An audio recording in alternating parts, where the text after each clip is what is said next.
What's up, guys? Welcome to, what is this, 132? Holy shit, I'm getting fucking tired. Uh, Alright, I'm going to get right into it. A lot of stuff's been going on this week. From, obviously, for the MKX folk out there. You got the Tanya release with a patch.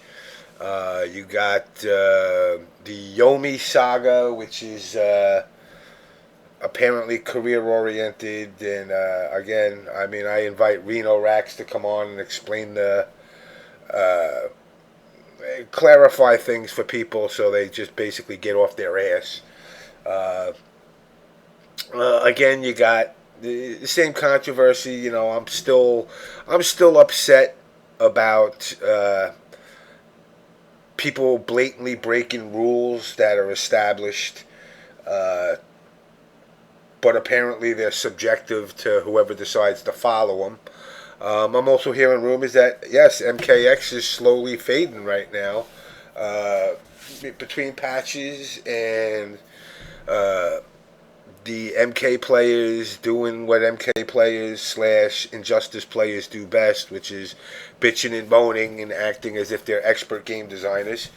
Uh, Getting the game patched at a fairly rapid rate. I don't know how long that one's going to go on for. Hopefully NRS just tells them to shut up and deal with it already. What else? What else we got going on? We had Midwest, whatchamacallit, tournament this past weekend. And again, I'm not claiming tester advantage, but you have Combo Breaker, you had the Midwest, you had the Northwest Majors. So far, those three events were won by testers. Um, Now, of course, they can turn around and say, "Well, we were already godlike beforehand," but it's what, Shogun. I don't think it's gonna die that quick.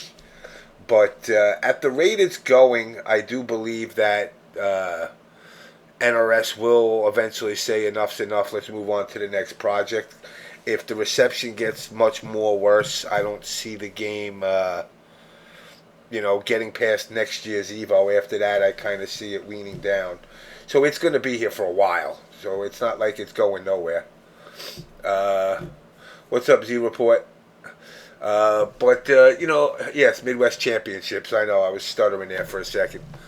But, I mean, there's so much bitching and moaning going on in so many different avenues.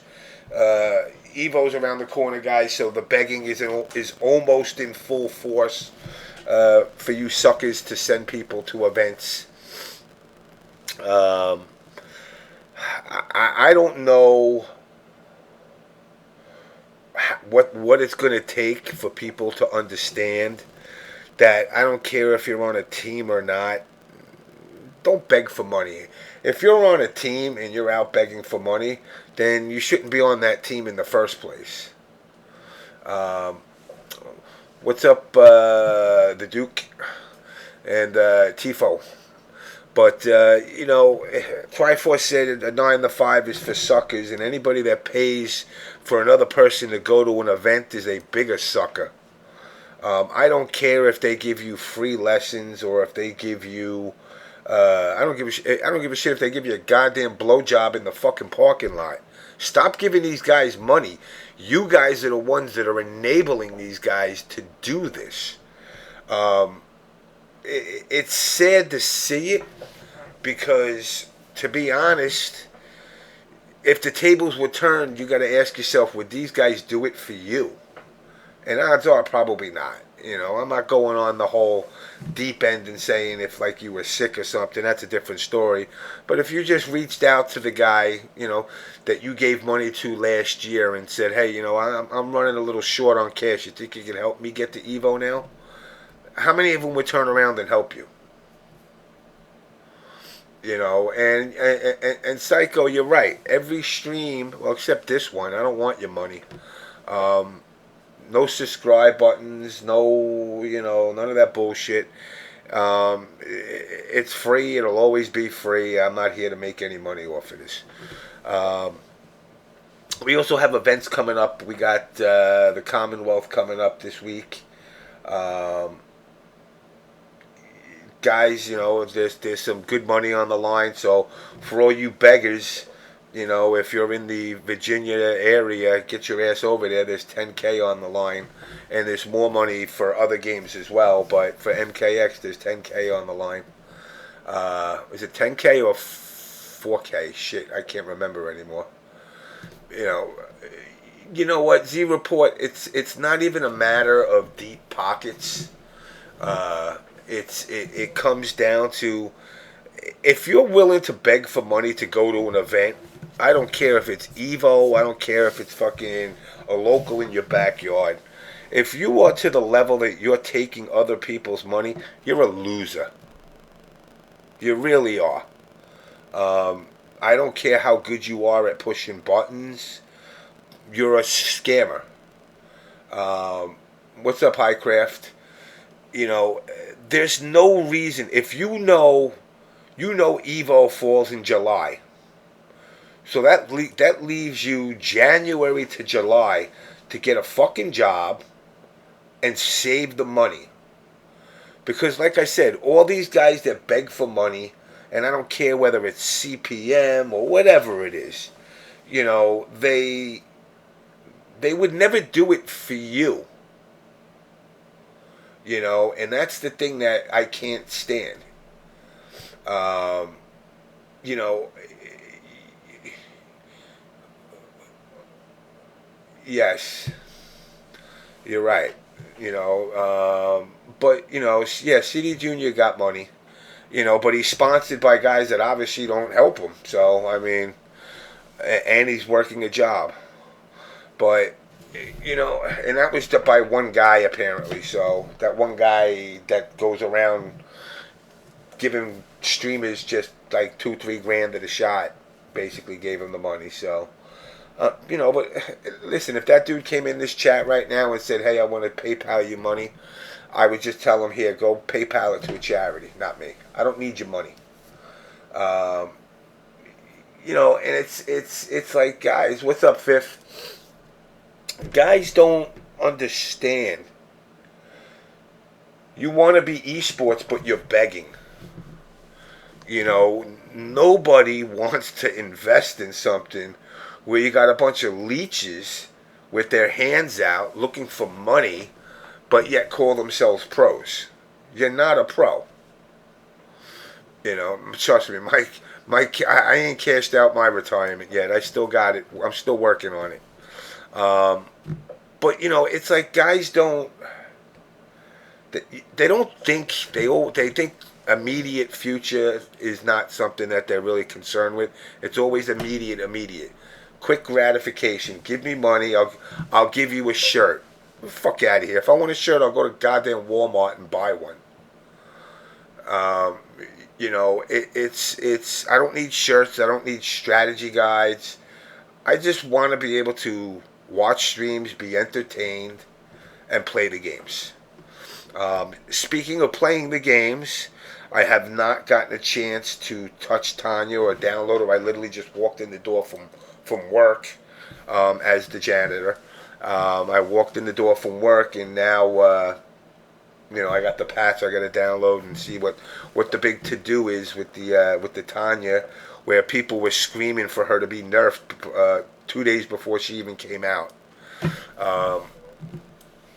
The NRS community as a whole is just absolutely frustrating. Between nerfs and buffs and patches and this and that. And, everybody says, "Oh, if this just needs this and this just needs this." It's like, why? Who are you? You're not an expert. You're just another player as compared to some kid that plays online. Because you go to an offline event does not make you special. Yeah, Joey, there's this the fucking out of. You know what? NRS can stand for a lot of things, guys. Be creative with it, but I know this. I would already put my foot in the mouth of what I told you. I just said it in my head what it stood for, but Oh God, I'm going to hell today. But no, it's sad to see that this community, the NRS community specifically, uh, basically cuts the nose to spite the face because they do things that are guaranteed to make the game die. And it's not getting any better. I had thought after the dust of injustice settled, and MK9 with the 1,000,001 patches, that it would have calmed down. Um, yeah, we're going to hell. We're definitely going to hell. Dark Animator. We're not complaining actually. We're just pointing out the funny parts of the FGC tonight. But you're more than welcome to come on if you have something you would like to complain about. Um, but the NRS community has basically gotten more patches done to the game, and of course now they're already calling for another patch before this patch even came out. Um, and they're already saying that they were calling. I don't know. I haven't sat with Tanya yet, but apparently they were calling for it. What's up, Akasha? Apparently, yeah, 6 patches since release with a handful of hot fixes. It doesn't uh, it doesn't get better when you consistently patch the game. And to the pro players in the NRS community that act as if they know what makes games good, but yet 90% of them don't even have a job. Yet now they're game design experts. Um, I find it ironic, and I hope somebody can correct me if I'm wrong. I don't think real top players like Daigo and Justin Wong and Ricky and Pete, the EG team, for example. I don't think I've ever heard them ever say that this character needs a nerf or this guy needs a buff. And that goes for any game they play. Now, I could be wrong. If somebody could tell me, when and where, that's fine. But from the way I see it, I don't think I've ever heard any of these guys ever ask for a nerf or a buff for anything. Um, I wish, players in the NRS community took that approach, dealt with the cards that are given to you, and just learned to play the matchups. Exactly, Tifo. They never say that. But, of course, in the NRS community, he with the biggest mouth gets to say the most, and, it's a constant shouting fest.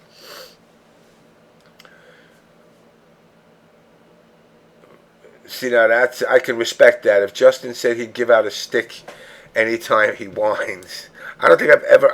I honestly don't think I've ever heard him complain.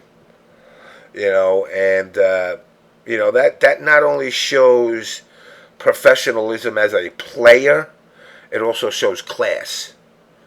The NRS children, exactly the who what. Um, they. I've had people come up to me now, and they hear, they've asked me, where can I learn something about MKX? I'll tell them go to Test Your Might, even though I can't stand the site. I go to Test Your Might.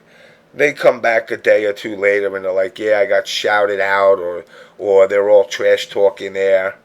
Um, they belittled me, whatever the case is. But everybody I've sent to that site of late has come back with nothing good to say about it. Um, but they definitely. What's up, Tank? They definitely need to shut up more and play the game. Like I said, the patch. I haven't even downloaded the patch yet, and they're already complaining about shitting it. Also, I caught Avoid the Puddle this week, and I don't catch it often, but Dizzy was on there. So I figured I'd check it out, and I listened to Dizzy talk about the whole combo breaker thing, and you know, it still leaves a bitter taste in my mouth. Oh God, who's the NRS community leader? I'm gonna actually click this link. No, it ain't that bad. But it's funny because he discussed a little bit of everything. He didn't get into too much. Got a lot of I can't talk about that, which is fine. I understand. I think you know talking last week about uh, Alex Jeb Bailey, Jeb Fairley, whatever it gets called these days. When we were talking about him entering the Capcom Cup uh, tournament uh, when you clearly weren't supposed to.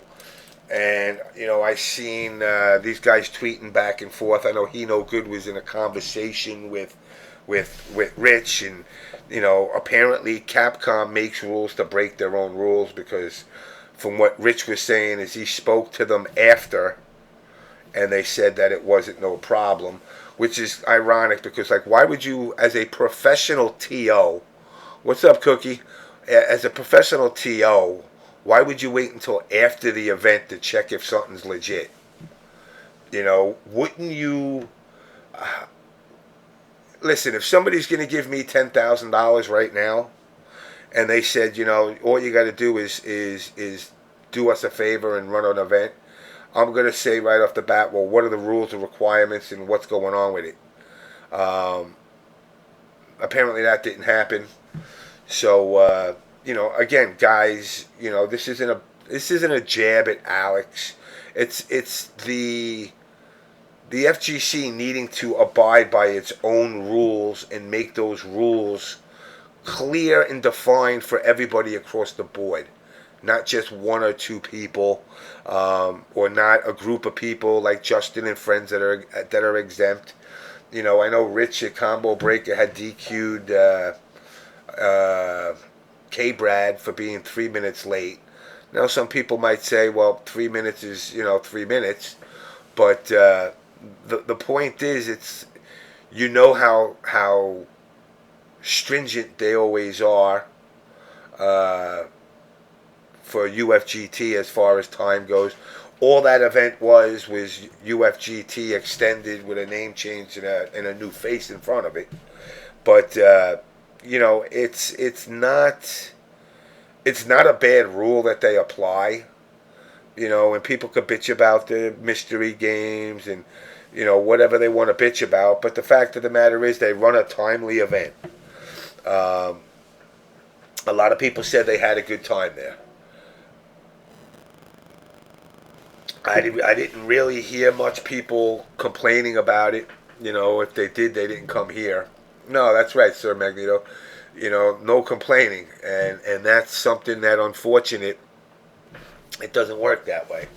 Everybody feels that their opinion should be law. Everybody's a armchair game developer, and they know what's best, and they know what's best for the community. And again, I've asked this, and I've said it numerous times to TOs. This past week, I've talked to people, and it's sad because behind doors, people will agree with me. Yeah, the mystery games, I agree. The mystery game is actually something that's kind of cool. But a lot of these TOs I've spoken to, top players I've been reaching out to all week, just to engage people's opinions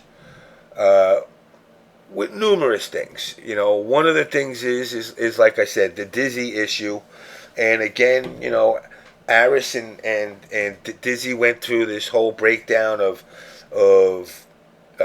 competitive gaps being growing because testers versus non-testers. And this is, I cannot repeat it enough so it absorbs in some of these people's heads that got really thick skulls. This is not about a competitive edge. This is about NRS putting up money and basically having a employee who only quit 2 days before. You know, it's a fine line. Is he an employee? No. Did he just quit? Yeah. You know, there needs to be a strict rule that, you know, I don't know, a week and 2 weeks before, or I would say a month. If you were employed with the game developer a month before your termination, you can't enter that tournament. I think that's pretty reasonable. And again, this is not about the competitive edge. Everybody wants to play a tester. You know, no, the Duke, we're going to be getting to a lot of things. Um, but I do want to hit on this because I want to offer a solution. And like I said, if TOs listen, you know, if a player quits a job a month before the event, he can't enter your tournament. You know, now I hear people bitching and moaning and saying, but they got high level play. That's not the point either.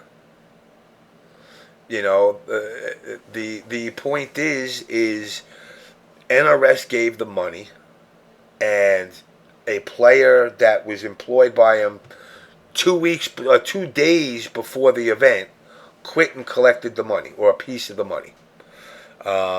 It's not about Midwest versus East Coast or Sonic versus Dizzy or Rio versus Sonic versus Dizzy. It just looks like shit. It looks horrible. TO's listening, you know what? I ain't gonna deny it, dude. These TOs, nobody wants to listen. I mean, I've had conversation with Rich. Or should I say, I thought I had a conversation with Rich.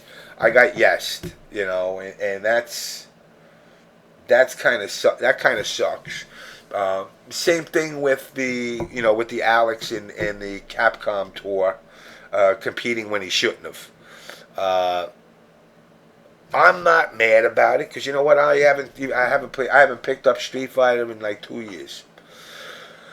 But you know, if you were a player who was 1 point from qualifying, and you found out Alex took a point that was available, and it might not have, it could have gone your way, and that's what stopped you. I bet you're going to be pissed because there is going to be a player who misses out by like 1 point, and Alex collected that point. You know, or John Choi or whoever. This is not just directed towards Alex. It's directed towards anybody. Lap Chi, Alex Vi. You know, it's imperative that if these TOs that are Capcom Pro Tour events want to grow, follow the basic rule of read what's in front of you. You know, there is a set of rules that are set there that aren't the Bible. They're not interpreted. You know, I've seen a lot of people on Reddit or, in Twitter saying the way I interpret the rules. This is not interpretation. The rules are written clear as day. TOs cannot compete in any Capcom Pro event. You are not allowed to participate. Be a TO. Now, I hear people, and I've had people argue with me, go, well, somebody like Alex or Lap Chi or John Choi or one of these guys, but they're still players. Then don't do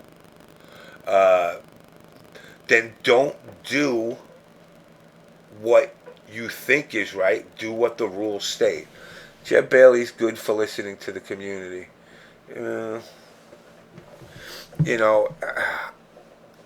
I thought Smash had the most. Had the most what? Like dwindling tournament numbers. Yeah, tournament numbers are starting to dwindle. Again, it's a combination of things, guys. It's not the events. It's a combination of economy. People are just getting wrapped up with school, or just wrapped up with school. No money, no jobs. Guys getting out of college with no money. That's it. They're spending their money differently. You know what? uh, Vampenga, the numbers for Evo right now, what do you say, 12,000? I think it is. Those numbers are great. Yes, the Duke. Let's get donations. Everybody donate to me so I can go to Evo. I also want to go to France and possibly Japan. So you could just donate to me to jamesmk at hotmail.com. But, you know, these TOs, they don't listen. Contrary to what people want to think. They listen when it comes to the event sometimes. But they're not trying to unify nothing. Everybody's got their own agenda. Everybody's pissing around themselves and marking their territories. And I kind of laugh because over the last couple of years, I was thinking about doing events, and I was thinking to myself, yeah, I'm on the East Coast, but what if I want to do an event in California? Or what if I want to do an event in the Midwest? Do I gotta ask permission from some people that don't even give a shit about me because I'm irrelevant? If I can do an event when I choose to, or do I just go and do it? My attitude would probably be I'll just do it. Yes, I need a waifu, but these TOs got to really work together, and that benefits all of you guys. And at the end of the day, if they can't come up with a clear set of rules, make Evo make the rules, and those rules apply across the board to everybody. Evo is Evo is you always pay respect to the current dons. You know what though? I'll tell you right now, I'd start a war. I damn well would start a war. I'll do an event right now.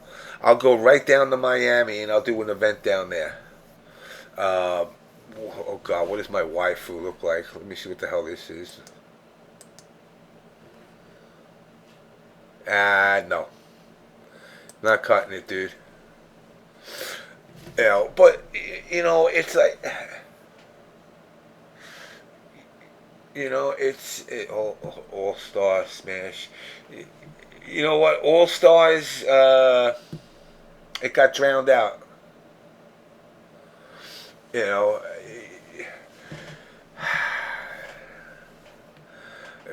you tempt me like that, Beefoo? I'd love to do a Miami event. Speaking of a Miami event, that reminds me of the other place, the beach, where people didn't get paid. But I over this weekend I had about a 2-hour conversation with Kari Tagawa, aka Shang Tsung, who he first thing he said to me was, I kind of owe people because I didn't, they didn't get nothing for going to the beach because he couldn't go. He had to cancel last minute. But he definitely reached out. I'm going to have him back on here in a couple of weeks or so. I'm going to try to help get him at some of the events as well that are coming up. Let's do our own thing. Drunk Combo Breaker Smasher 2015. You know what? I definitely, I was actually really cool that it was actually really nice that he remembered.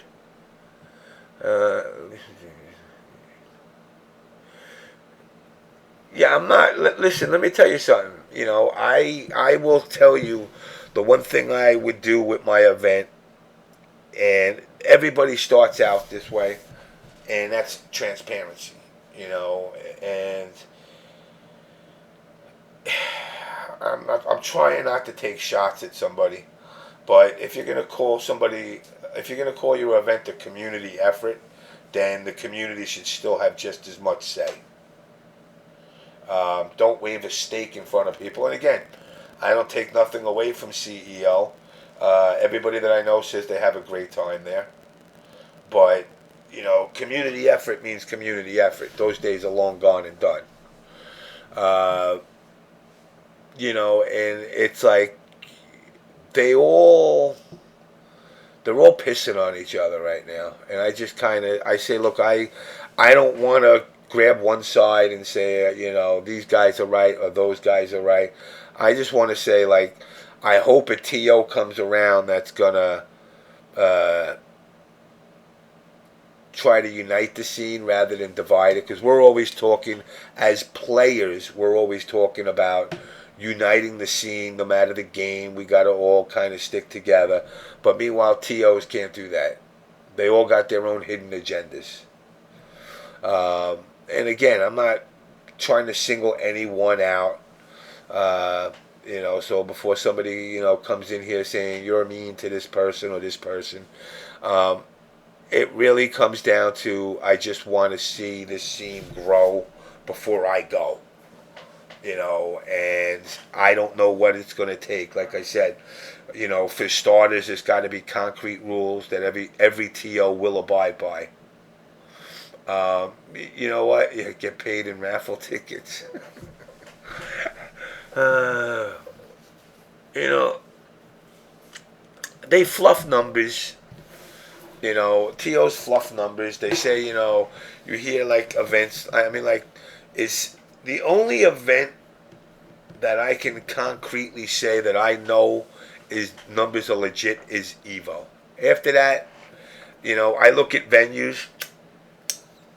I look at venues versus the numbers these people call out, and I've watched the streams and I try to gauge it and say, I don't know, I see, 12,000 square feet or, 20,000 square feet, and you're telling me you got, 12,000 people. I'm going, you're going to need a bigger ballroom. But if I look in there and I see that, 30,000 square feet, and you're claiming, 7, 8, 9,000, and I'm just going, look, they're wall to wall.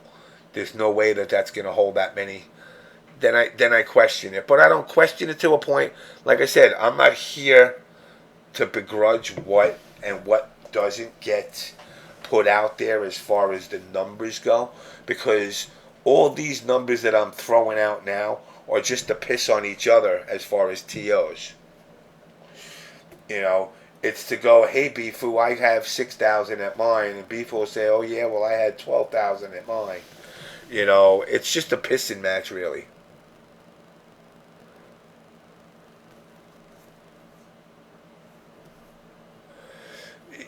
The point is that Dark Animator is, you guys, you guys need to actually start talking to these. You need to talk to the TOs that you're close to, and try to convince each other, like, hey, work with these guys. Why don't you guys try to unite? United, this community is going to get bigger. Ditch the beggars. Tournament organizers start working together. And people got to stop begging for fucking money. If that happens, then that's the first. And keep in mind, I'm not telling you do these 3 things and next thing you know, Intel's going to be knocking down your door. But if those 3 steps happen, that's the beginning of the process of actually getting taken serious. Because now you're policing yourself. Now you're making sure people unify with each other. And that's something that is going to grow the scene. I'm just some kid coming out of school with no tournament scene. What are you supposed to do? Okay, first thing is, it depends on A, the games you play, B, where are you coming out of school if there's no scene there, and then start off, try to travel to the closest one to you. I'm not telling, if you live in Topeka, Kansas, I'm not telling you come all the way to New York to ECT to figure out You have to find out what the closest events are to you, which, might be Texas, it might be the Midwest, it might be the West Coast. Hit one of them and gauge your opinions off of how you're treated. The one thing I'll say about the MK community of back in the day, and I'm only going back towards MK9, they were very inviting to everybody. There wasn't this mentality of, oh, you don't come to tournaments, so don't talk to me, you're beneath me. Because you're going to get people, that's like you just said, Dark Animator, I ain't never been to a tournament before. Well, how would you feel about going to a tournament and the first thing somebody says to you is, oh, what have you placed before? And you go, well, this is my first tournament. And they go, oh, no, you know what, you're garbage. Just go over there. That dismissive attitude, which is there, would piss you off, and odds are you won't show up to an event again. So, basically, I'm just telling you, you guys got to be proactive with your local TOs and, try to get them to push to start uniting things. The first thing I would do is, like I said, try to get these guys to give you a set of concrete rules across the board. You might not care, but you know what? There are some frail folk out there that they come to an event for their first time and they get told they're a piece of trash. They're not going to be happy. They're not going to come back. I saw, I had Crying Brian last week and I was talking to him. He never split out. Yeah, he cried. He was upset. He was mad. But he kept going. And to me, that's one of the reasons why I give him mad respect. He didn't crawl in a ball in a corner of the room crying and stop going to events. In fact, he was a combo breaker, he told me. So, again, just to finally hit on this and get it out of the way. Talk to your TOs, find your local events. You got, you got next week coming up, you got the Commonwealth down in Virginia. You got CEO coming up. You got ECT coming up. You got, what else you got coming up? You got, obviously, Evo coming up. ESL's online stuff still going on. You know what? You gotta grow a couple of layers to come into this community. Capcom community is not that. You know what it is with the Capcom community as far as acceptance.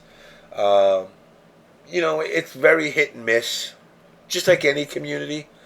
You're always going to get a group that's assholes compared to cool people. But I think the top players in the Capcom community are probably more willing to talk to you. Again, the Justin and Friends or the Daigos, they're more willing to probably just bullshit and chat with you versus, top players in the NRS community. I can't speak for the anime community. But I know Steve, who's a really good player, is always willing to talk to people.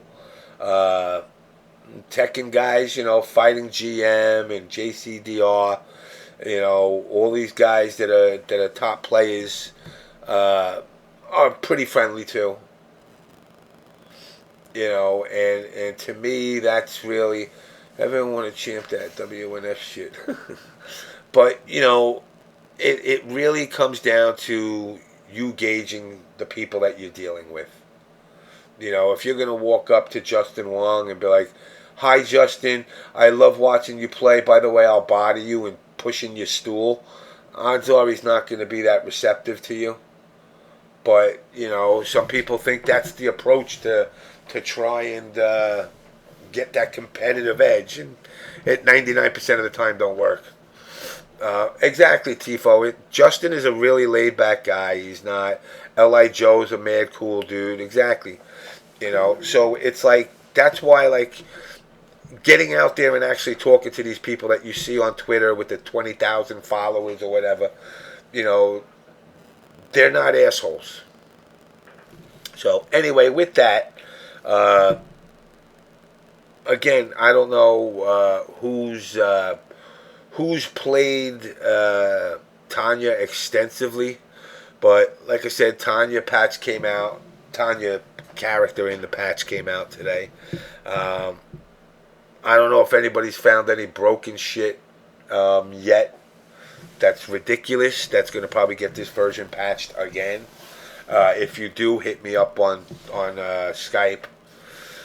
So I'm probably going to download it once I finish this tonight. The other thing that I wanted to hit on was the like I said, the Commonwealth is coming up this week down in Virginia. So if you can get a chance to get down there, I would definitely suggest doing it. Another event coming up June 19th, Battle X, which is with Big E taking all the Northeast, I guess, various players from the Northeast, top players from the Northeast, and then some. I know the Yomi guys are coming up. The Yomi guys are coming up, and it's going to be, the Rios and the Sonic Foxes, and I believe Michelangelo Forever King Slayer. And they're basically going to be duking it out, Swiss style rules for cash money prizes. I know Big E had announced that he moved the venue. It went, I guess, because of the turnout, it went from a bar to the Clarion now. So definitely, it's definitely going to be a good showing. 16 players already? Damn.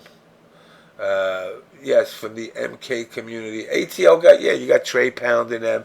They're all, like I said, all the Yomi guys, and, I know people are really riding on this, like, this Slayer and Michelangelo and whoever else talking about, my career choices versus, like, dude, you're just playing games.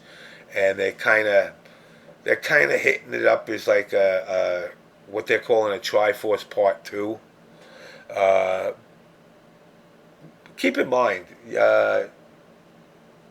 nobody knows what the deal is.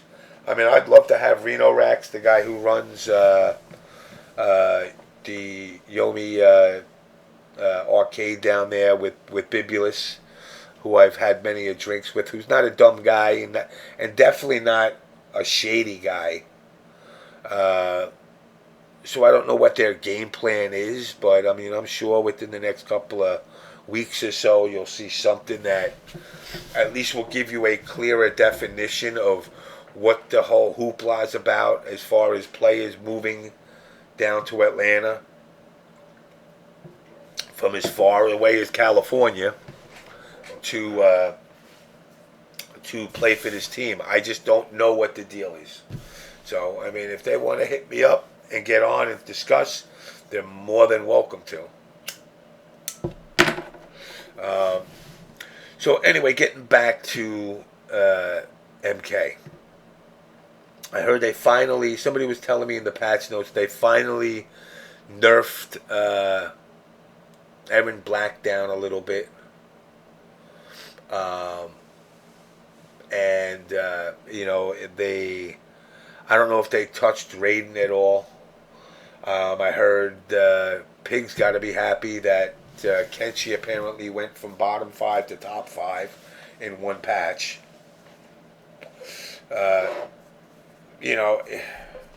Again, this whole patching thing. Did Raiden get dicked? I just don't know, to be honest. I haven't really. I skimmed through the patch notes. Hold on a second. Oh, really? Jesus Christ! This many questions already?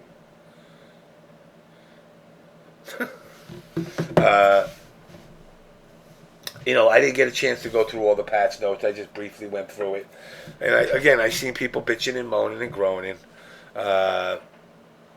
Hopefully they're not loud enough to get another patch that comes out. They touched a decent amount. Van Panga, I'd say it looked like they touched. It looks like they almost touched everybody, at least a little bit. You know, man, not really. Okay, you know, apparently Kenshi got buffed really nice, is what I was hearing. I don't know the buffs. That's why if somebody in the chat knows more, by all means, hit me up on Skype and come in and explain some of the buffs that were done. Um, God, did you? Let's go to a couple of Ask FMs because this makes me laugh. Uh, Name a couple of fads of the '80s. Let's see. Wearing a Michael Jackson glove, parachute pants, Cavaricci shoes, dressing like you're fucking Tubbs from Miami Vice, wanting to bang Tootie out from the Facts of Life. Did you think Hulk Hogan was cool back in the '80s? No, I always fucking hated Hulk Hogan. I still do. Why do people like UMK3? You know, the run button kind of wrecked it for me as far as the game went in the dial combo, should I say. But after a while, as time went on, I actually started to dig them. Any tips for anal? My girlfriend is going to grant me access to her asshole this weekend. I'm very excited. Don't jam it in there. Who is the shadiest cat in the NRS community? That's a good question. The shadiest.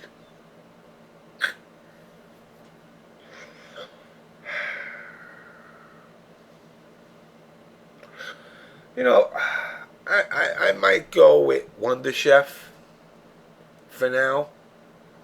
Only because of the way he was going after Yomi, as if it was some kind of witch hunt for them. Uh, how can we lure flow? How can we lure Flow into a more healthier lifestyle? How about just telling them? How about just telling them? Does Long Island Joe have a big cock? I don't think so. I don't know. He's a little guy, so he might have a little one. But then, he might be one of those little guys with like a huge one. Ain't my gig. Do you think Sonic Fox has a decent sized penis? Dude, shut the fuck up. I have this itch on my back of my leg, and I can't figure out if it's a bug bite or dry skin. Put vinegar on it. Oftentimes my household sponges accumulate an awful amount of buildup. What can I do to prevent this? Rinse them out until they're dry. Yesterday my girlfriend licked my asshole and then complained about the taste. Was it supposed to taste good? Do you eat ass? Did it taste good? Well, first of all, you should clean your ass. You're not supposed to have shit hanging out your ass. You know what? In fact, Bowman's right. If you put a gummy bear in your ass, she'll appreciate it more. How come everybody wants to act like a hard ass, but at events nobody ever gets into fights? You know what? That's actually really true. Um, you know, it, wait, what was that?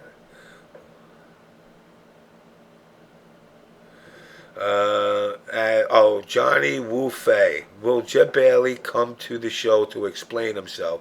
Or do you think he's too busy having me time with the newest issue of Vanity Fair? He ain't coming on this show. He blocked me on everything right now. Um, he says he doesn't have Ask FM, so that's why he was asking it. Um, you know, it's enough with the Ask FM for now.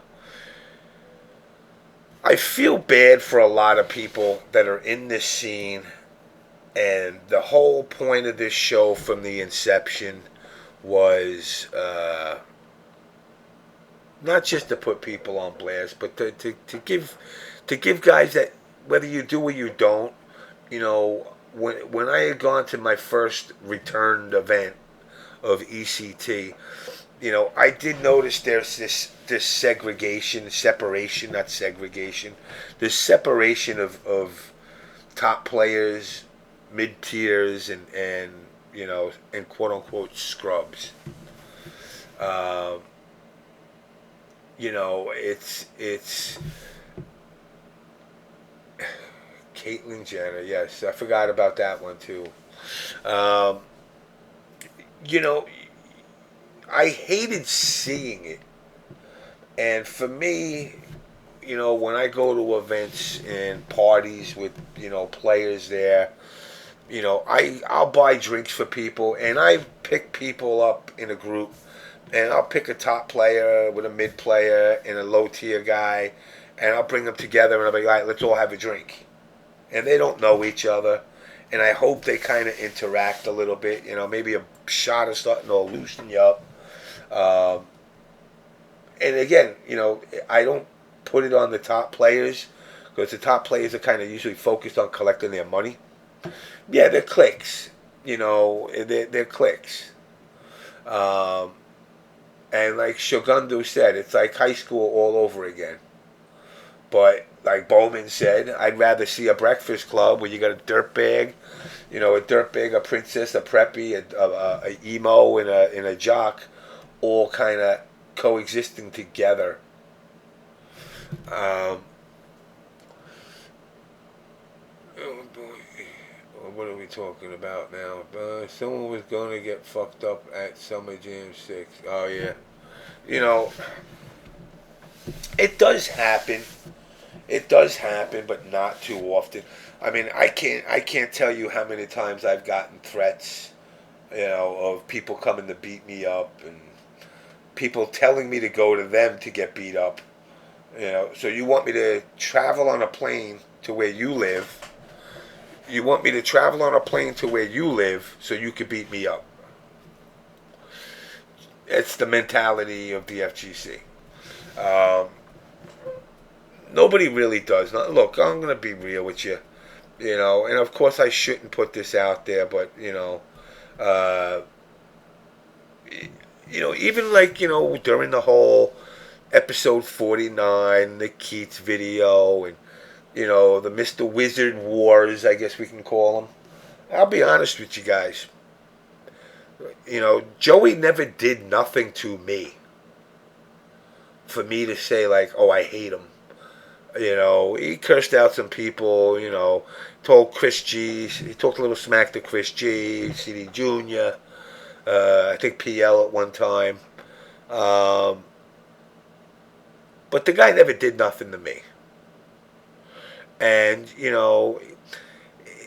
even Ski Sonic, who, I always kind of take little pot shots at, he just, I don't know, he reminds me of one of those fucking Muppets from the Muppets. But the one that plays the saxophone.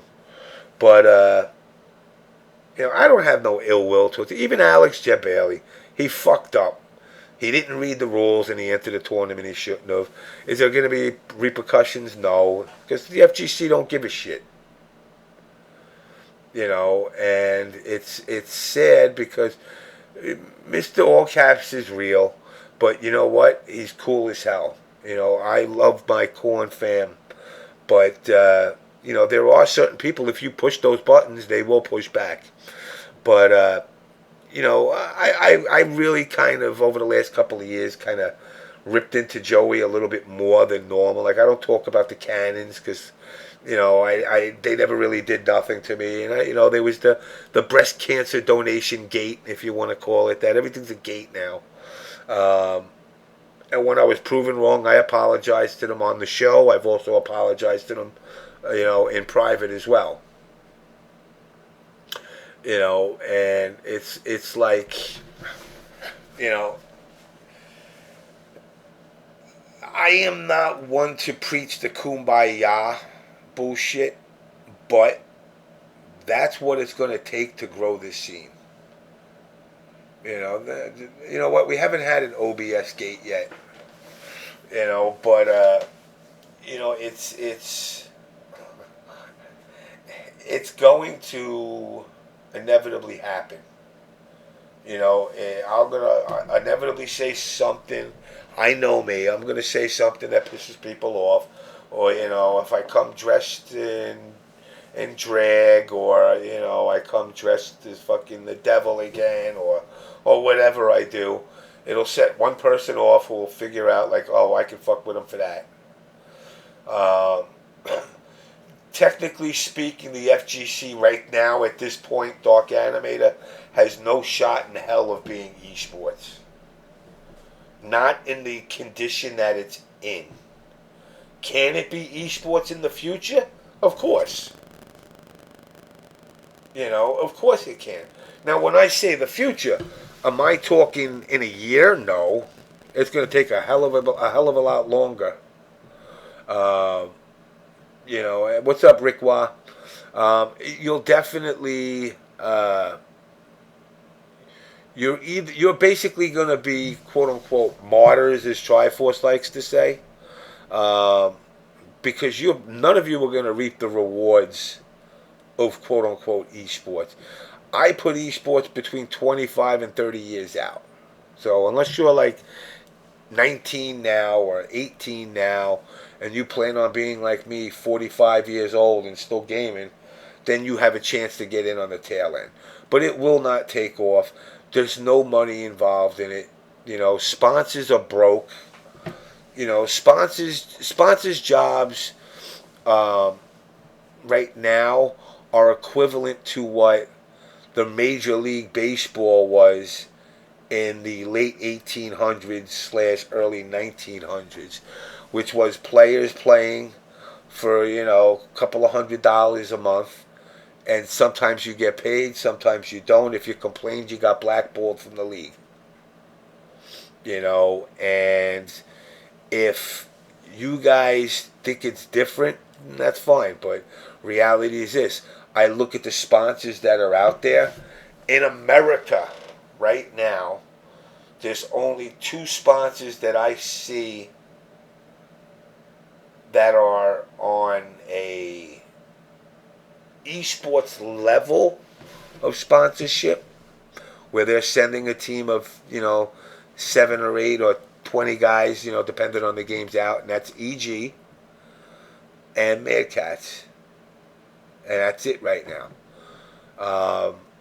Steamco, they came in, they picked up some of Triforce's players, Junior and them. They're a vapor company that sell vapors. Guys, and Rick Wah, he plays for me. I send him when I can. Money's been tight for me. Shit with my mother and all that stuff going on, so I haven't been really going to events. My whole point of saying I'll sponsor players is because I'm not a sponsor per se. Exactly. EG's owned by Amazon. EG has all the players on EG have played for Triforce at one time or another. Either way, if we went to esports events, we'd have to abide to their rules with no complaints. Exactly. But we can't even come up with our own rules to abide by right now. Actually, Adam, my mom's all right now. She had a second bout of breast cancer, and she's right now cancer free. So knock on wood for that. But we can't abide by the simplest of rules. Show up to an event, take a fucking bath, have your stuff ready to go. Don't go disappearing when you know you got a match in 5 minutes. You know what, Turntable? Triforce is Triforce's worst enemy. Triforce had a lot of great ideas, but his reputation and a couple of bunglings that have happened over the years soured a lot of people. But make no mistake, Triforce was the original team in the fighting game universe. But you know, I paid 2 megabus tickets for 2 players in my scene who have been to the U.S. Summer Jam Lions. Does that make me a sponsor? You know what, Psychochronic? It makes you as much of a sponsor as anybody else out there besides EG and Mad Cats that claims to be a sponsor. You are a sponsor. You know, if you give money to Joe Blow from Idaho, fucking, so he can go to Evo, you a fucking sponsor. Reddit, you know, Reddit sponsors players all the time. You know, in fact, I guess Reddit can be considered a team now, Team Reddit. You know, and they send players to events all over. I know they're sending players to CEO, they're sending players to Evo. You know what? You're a better sponsor, Psycho Quant. You sent 7 or 8 times. You've done that. You're a better sponsor than most of the sponsors that are out here now. You know, and it's sad because the sponsors that come out here are trying to make quick bucks. They're not here for long term. Most of these little mom and pop joints that are sponsoring people are just short, get it in, try to get some sales, see what it can generate, and then after that, probably cut the fuck out. And it's not that sponsors are bad. Sponsors are not sponsors. Yeah, RG. Players. Listen, the whole point of having a sponsor is the sponsor has a product that they want to push. They need you as a player to push it. All right. So if there's 2 things with sponsorship I don't like.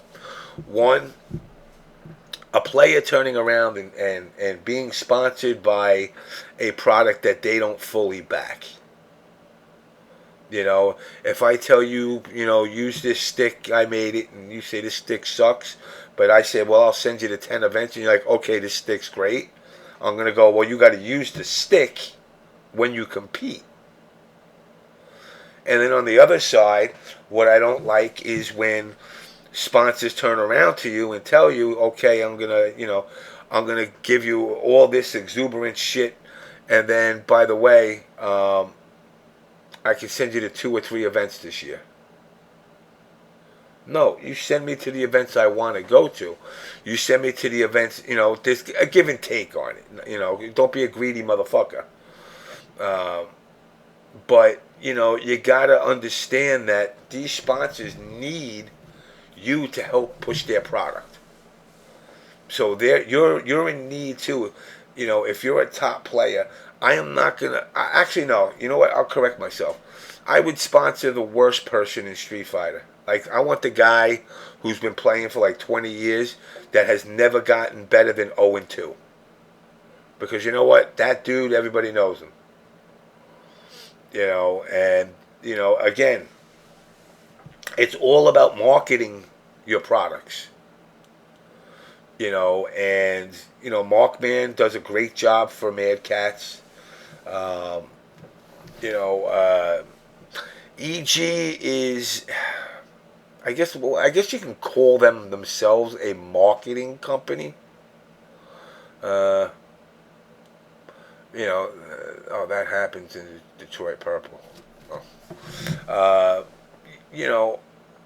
You can give players freedom, and there is that you need. I mean, I've seen guys getting sponsored, and they're not wearing their shirt. They're not talking about the products. I see guys who've gotten sponsored by companies that, the first 2 events, there they are. Yeah, do this. Yeah, we love this. And then the third or 4th event, you never hear shit. Not a peep about it.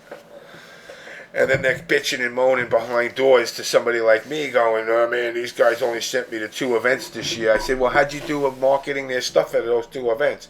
Well, I really didn't get any sales. I said, well, most people would turn around and be like, look, all right, you know what?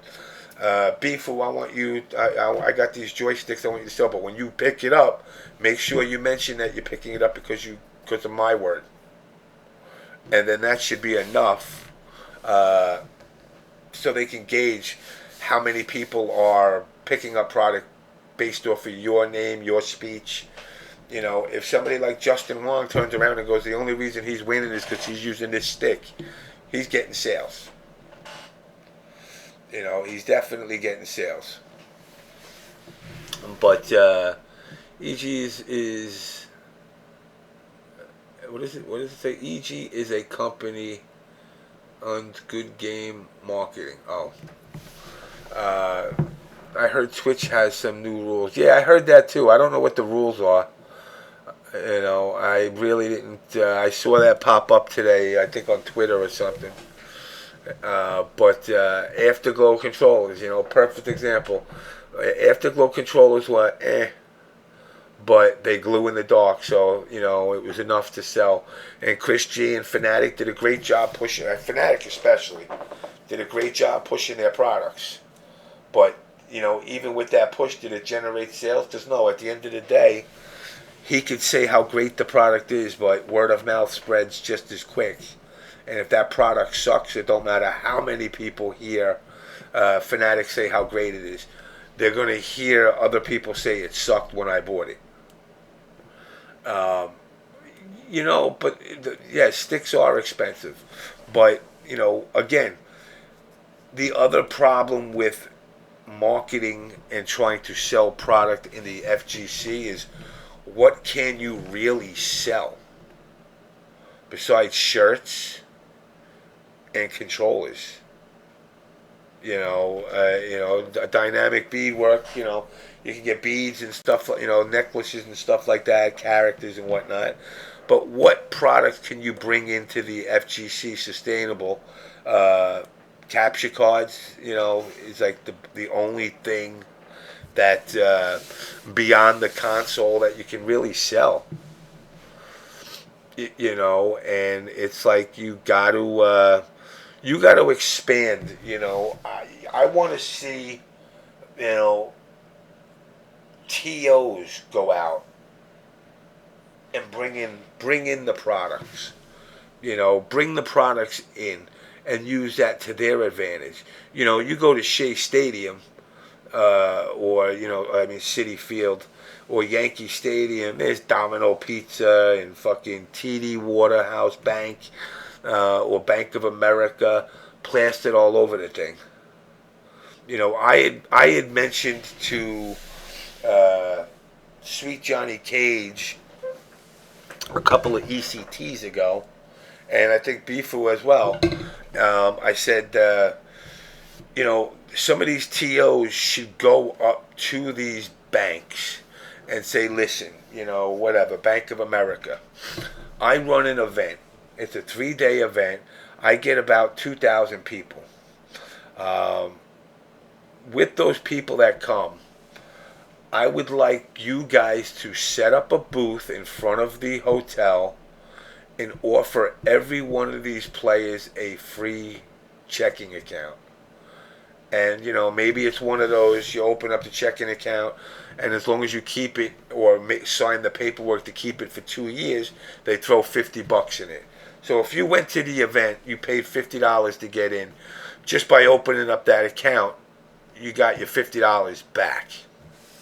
So now you lost no money. You just got to keep your bank account open, which means you got to put money in it. And then what you do is you turn around to the bank also, and you say, I want you to handle my payouts.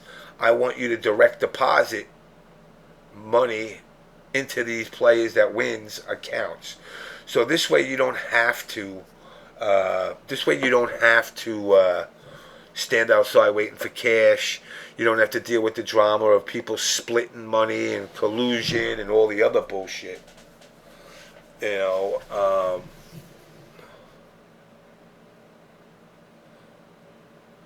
10K. Oh yeah, I know. Yeah, Chris G was horrible with banks. I know. He's got that hoarding mentality.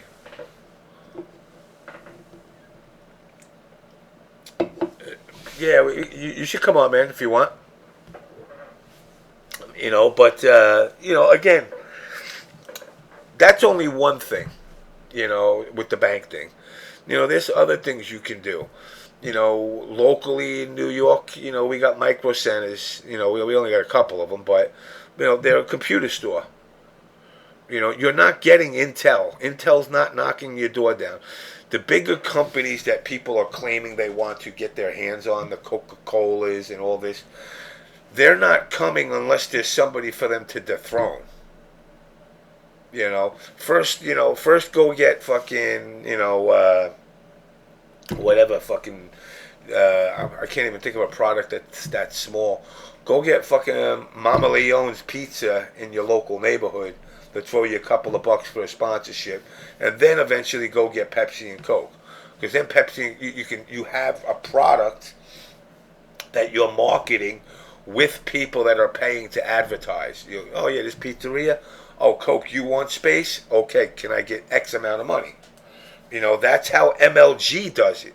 I mean, let's all be realistic here. MLG annoyed us with Pizza Hut commercials, but the fact of the matter is, Pizza Hut corporate office paid for that.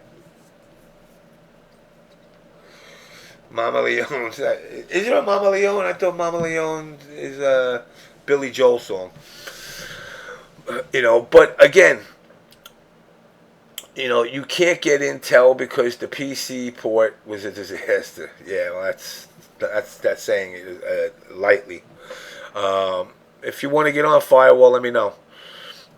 But again, it's like people got to understand that you can't get the big guys until you actually have a resume. You can't walk into a job with your resume that's blank and apply for the job of CEO. Theoretically, you go from a porter, and work your way up to, it's a custodian. You go from a custodian to a marketing guy or a sales guy or an intern or something, and you build your way up to that point. Where is he? Beef, where are you?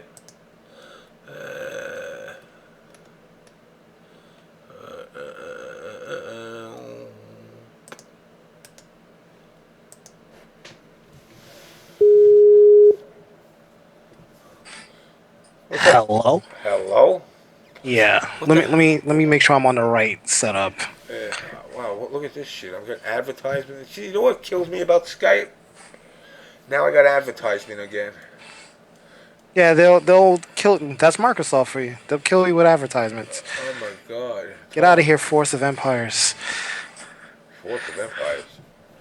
No, that's like some game that they have out there that I'm seeing right now. Oh, I'm seeing the Hartford. Let the Hartford help protect your school from wrongful act exposures. Really? The Wow. Hartford, that's like an insurance Yeah, I company know. that they deal with AARP a lot. So I guess they're trying to hint to you it's about something. I don't know. But yeah, like you said, like with this whole sponsorship stuff, like I feel like a lot of TOs need to help this community kind of grow up. Like when you said, like when we like that ECT, I think it was like ECT 4 or Hmm. was it 3? That you told Sweet Johnny Cage, hey, why don't you go to Bank of America or go to Chase, open up bank accounts, put their prize money in that bank account, Yeah. and start them off because it kind of cuts. Because at the time we were having problems with things like pot splitting and stuff like that. Whereas, at that time, they didn't have that easy pay stuff that you have on the phones now. Mm. But, you could basically transfer the money between people's accounts and stuff like that.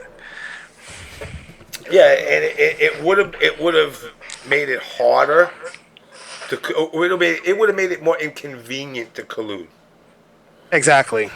Because now, well, wait, I gotta give this guy $7.63, and this guy's got to get $4.22, and you know what? Just fuck it. Now nobody wants to pull cash out of their own pocket and hand it away, whether it's a bet or even going into the store. We would all rather just be able to go into the store, grab a gallon of milk, grab a gallon of water, grab 3 or 4 steaks, and just walk out the door and be like, "No, I don't have to give you nothing." But unfortunately, that's not the way the world works. It's inconvenient, and I think the debit card makes it easier for the TO. I think it also makes it easier for the player, because it kind of gives him, at least for 3 days or a day, that now it's only a day to clear, of, hey, you know what? You don't have to go on a stream and beg for money, because you know what? You got a checking account now. You got a debit card. You know what? When you grow it up a little bit, you want to be a total deadbeat, then just fucking let the thing ride and get the check protection shit on there, and you could swipe your way to fucking Evo, and then deal with it when you come back, which ain't being responsible, but the option is there. But except now you're a part of a community that's not just sitting here saying, "Give me your money, push your buttons, drink some beers, and go home." Exactly. Now you're being something that's sustainable. That when somebody, again, I keep using Intel as the example, but an Intel looks in on something like that, and they're gonna go, "Wait a second, League of Legends didn't even do that kind of shit." Nobody, no other community out there has said, you know what, we're not only, we're taking a kind of a military approach. I'm going to make your boys become men. Because when you're done gaming and you're like, you know what, I love Mortal Kombat 14, but, I got a girl now and we're talking about getting married, you're going to look back and go, you know what, I remember when I was gaming 20 years ago when they set me up with a fucking checking account. Now I got 6 credit cards, a fucking new car insurance, I'm working a job. This ends. And this is the thing, like, when I hear, like, again, the whole Yomi thing with, Slayer saying in my career, I'm going, oh, God, please don't say that. Because it's not a career. Nope, you can't make. It's not. There's no real money in this. It's not even, like, look, people break my balls. Oh, he's irrelevant. Hey, listen, MK9 I held in the top 20s. That was fucking, what, 40, 42 years old. Not bad for an old motherfucker. I could stay in the top 20s with Baraka. But as you get older, like any other sport, why are there no 95-year-old or 75 or 65-year-old pitchers in the major league? Because you lose it. Just like you lose your hand and eye coordination in game. I can't beat Sonic Fox. I can't even keep up with the kid's fingers. And people are like, oh, he's no good. I'm like, all right, well, you know what? You could say he's no good in Mortal Kombat, but the guy wins in almost every game he touches. Dead or Alive 5. Let's see, Injustice, Mortal Kombat 9. Yeah, like he's basically been winning a lot of things since last year. No, since the year before. Yeah. Yeah. Because like the first TFC, like just before that first TFC, he started winning a lot of things. Yeah. And it's funny because, I just felt like that whole fucking combo breaker was a hit job on him. I really do. I can't get that. I can't get that. Was it luck of the draw? Oh, I'm sure it was. Just so happened to be that the testers immediately, once he gets out of his pool, into top 32. Now I'm trying to figure out why Sonic Fox was like seeded 1 in Pool A. Like it just coincidental. Like why didn't they put the winner of? Wait, let's see. Was Combo Breaker the first? No. Northwest Majors had it. Yeah. Northwest Majors, Toryukin. But no one was really there for freaking Toryukin. I know. What was the other one? Texas Showdown. Who won Texas Showdown? Some Digit kid. I don't know. I don't know him, but kid Digit. He actually did good. It wasn't the only one that wasn't a tester. But tester advantage doesn't exist. No, and I read somewhere that someone said that it's only in the NRS community that they complain about the testers. Oh, ban the testers, is that the other. Yeah. NRS community is the only community that I know of that grabs players from within the community to test their games. Capcom, as we clearly see from the PlayStation 4 port, do not ask any of the players to test their games. What are you talking about? Justin Wong was testing that. So was Daigo, and it That, did. that, It plays fine. so it's like I don't know where they're getting all this, coming from. Same with anime games. You don't see any other game being tested by players of the community who go to these regional, local, major tournaments that we host in the United States or Europe or wherever. Oh yeah, no, you're not gonna. You know what? And even if they did, you know, I guarantee you they would. You know, even NRS did it for the MK9. They made him fucking sign away the ability to compete. I don't know why they, and it's funny because this whole ban the tester thing's become like a joke with them. And I'm like, listen, I can't, when people turn around to me and they're like, oh, I really want to start taking this game serious and, I'm trying, what events should I go to? And I'm like, I don't know, the one that's not corrupt by NRS people. I mean, I can't give you an answer.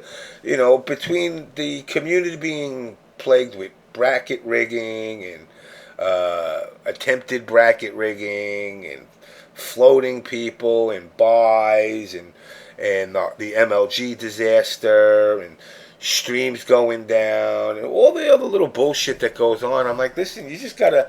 It's like playing fucking Russian roulette with a shotgun. Odds are you're going to get shot, but some of the shrapnel might get you in the shoulder instead of the face, and you'll be all right. And you just go to the next one. Basically. And it's like they don't try to fix themselves. They think they're fine. Like, you know what it is? It's like, even like right now, what I see with the NRS community overall is kind of like this. They're jealous of us. Like that chick that was like good looking, but she wasn't that good looking. But the girls that were considered the uglies, she would just walk by them and go, they're just jealous of me.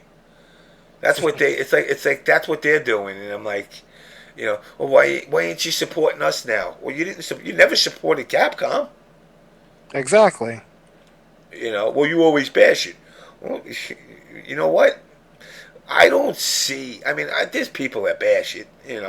Most of those people that bash the games back and forth don't go to events anyway. Yeah, they basically stay. They're keyboard warriors. Yeah, they don't go. I mean, I don't like. I've never heard Justin go like, "Oh man, fucking Mortal Kombat sucks." Nah, you'll never hear him say that because he's always willing to give a game a chance. But then, like when he was at Texas Showdown, I believe he lost to someone, and someone told him, "Yeah, go back to playing Capcom games or something like that." And that's like, and that's again, this is their version of hype. That's their version of hype. Like, I remember it was, what was the event where he lost? Was it Northwest Major? Was he at Northwest Major? I'm sure he was. Where he lost and one player from the NRS community lost. It was like, oh, wow, fucking Joe got beat. And then all of a sudden it was like, but Justin Wong got bodied. And I was like, first of all, I doubt Justin Wong got bodied. Second of all, why is the NRS community so adamant about like going after him like that? It's like, it's like with Combo Breaker and holding on to and a Chicago native won the Mortal Kombat. All right, well, where were you motherfuckers for the last 25 years? Yeah, because I remember them sitting there saying, "Oh yeah," even up till the event, they were sitting there saying that, "Oh yeah, Chicago's Mortal Kombat territory. Ain't no one gonna win from outside." And they were saying the same thing about Killer Instinct. So like, this is the Killer Instinct like mecca. Everyone here is the best in Killer Instinct. I guess the East Coast, I don't know. We got like, I don't know, the Evo champ, first, second, third, fourth, fifth, sixth, and seventh, I think. Pretty much. I mean, we got everybody on the East Coast. And it's funny because you know what? I'll go out on a limb and say Mortal Kombat has been a New York, New Jersey Thing. for 20 years, 25 years.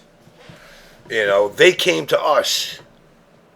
We didn't go to Chicago. I mean, we went there eventually, just because we wanted that. We had our little the arcade diversions when it was still there. The diversion wars.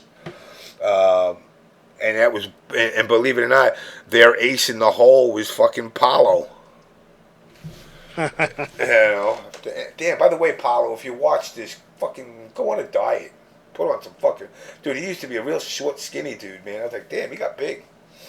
But anyway, it's like I don't understand their versions of hype versus like just being dicks. And like going after Justin. Like honestly, I could say a little something bad about just about everybody in the FGC. I can't say nothing bad about Justin. Like even like his pop offs are usually reactions to something like what you said, where they were like, Yeah. "Go back to your game," and then he was like, "I come play me for money, motherfucker." Like, yeah, well, you kind of deserve that one, dudes. But I never, and I see people like, I mean, I seen him at Apex, and when they were playing fucking, and I think they were rolling dice or some shit, and people would come up to him, "Oh my God, Justin," and he sat down with a dude that random dudes. Oh, sit down, take a picture. Stand up, sit down, take a picture. Okay, okay, okay, okay, and he does. You Yeah, know. because he learned that by being at EG. He didn't learn that at being at EMP. Oh, Dusk Skips is talking about Justin playing that kid. I saw that video though. Oh, you gonna learn today? You're gonna learn today. Hey, you know what? I don't see nothing wrong. I did it. I did it too to a fucking 14-year-old girl, so I can't fucking say nothing. But again, it's like they don't they don't understand. The NRS community does not understand the the lack of class that they're looked as having. Like it's one thing to be the dirt bags of the scene, because that's really, in my opinion, that's what they are. They're the dirt bags of the scene, not because they don't bathe, but because they just got a dirty ass attitude. They It's not they. just Okay, see, now that you said that, that reminds me. That's probably why, like, the area that I'm always sitting at for Summer Jam, why it always smells, because NRS is always right next to me. But there's other communities where they don't bathe. It's not just NRS. Oh yeah, it's not just when I say don't bathe, I don't mean it literally in the sense of taking baths, but I'm sure there's truth to it. I mean it more as you don't. When you watch, like, you go to an event, you see the Capcom area. Towards the end of it, it gets in disarray. But during the beginning of the event, from Friday into Sunday, the chairs stay somewhat neat and organized, and everybody kind of has their way of doing things, and everything stays prim and proper. And as the weekend develops, it gets a little, as people get tired more, it gets a little frustrating, and shit starts getting fucking dropped and found, and people laying all over six chairs. But for the most part, everybody's It's kind like of, Psychochronic. yeah, Psychochronic taking up 12 chairs. Um, but from the get go, when I go to the MK side, it's like there's fucking guys, Pizza boxes. pizza boxes everywhere, chicken wing on the floor, and I'm going, this ain't your fucking house, and that's something that it goes hand in hand with improving the scene. How many times have we talked about washing your ass and bathing and showering? Um, Hell, Adonis made a fucking video about that. exactly. And it's like I actually, you know what I like? I like the way when Sanford and Dominion used to come down dressed up with a collared shirt, always look good dressed up for whatever game they're playing, and I actually like that, and I think that's more respectful as Exactly. as Yeah. a player. I'm not telling you don't pop off because you're in a fucking suit and tie. If you want to pop off, pop off. And I'm not asking you to come down in a tuxedo either. I'm saying come down what's comfortable, but not your fucking beat up pajamas with moth holes in them. And again, this is the perception. Perception is 9/10 of this whole fucking getting esports money. These people are not going to give money to what they're perceiving as a bunch of fucking Occupy Wall Street hippies laying around playing video games.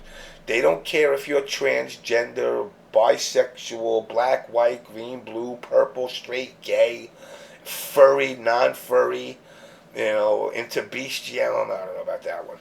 But, the point is, they don't care about that. They care about a diverse market that their products can sell in. And if they look at the scene and they go, hey, look, I would say, like I said, I'm trying to think of, off the top of my head, I would say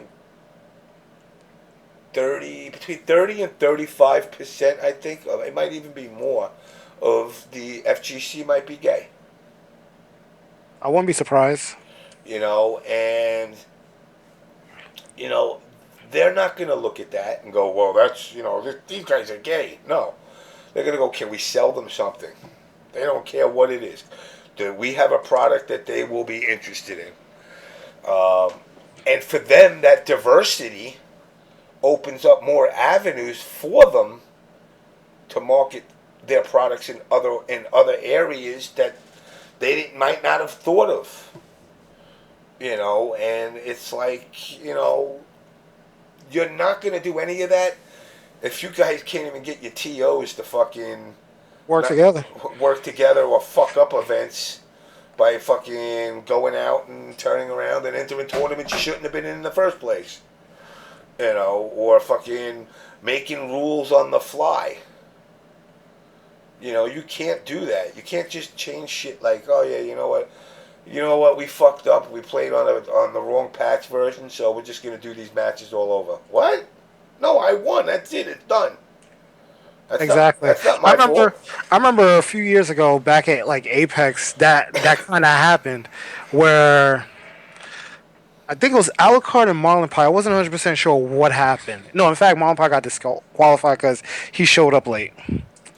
Hold on. All because hold on one thing. Z report. I'm not saying there's nothing wrong with being. I'm not saying there's anything wrong with being gay. I'm just saying that it's. I think if he's responsible in games, yeah. I'm just saying that it's when people look into this FGC as a whole, they're going to break it down in every classification you can. Straight, gay, black, white, and they're Hispanic, Asian. They want to know like statistics basically on what these particular groups and what can like. sell. Yeah, all right, I'm going to throw a stereotype out there. They're going to look and they go, all right, you know what? 60% of this community is black. All right, well, why ain't we reaching out to KFC or fucking, or one of these supposed chicken places? Well, Bailey did. He got Popeyes. Remember? Oh yeah, that's right. So he obviously is taking the numbers that he's having and he's doing a good thing with it. Yeah. And that's really, I don't know what condoms. I don't know a product that could cater, specifically to these guys ain't trying to get no pussy. No, I'm saying to gay guys or something like he was saying. I'm saying like when you're looking at demographics, no, they ain't getting pussy. They're too busy pushing buttons. As many girls they be at these tournaments, especially at CEO. These guys ain't trying to get laid. They're just paying attention to, let me try and finish this combo real quick. Yeah, see, report. You know what? You're probably right. They probably wouldn't hit on gays. I'm using that as a loose example.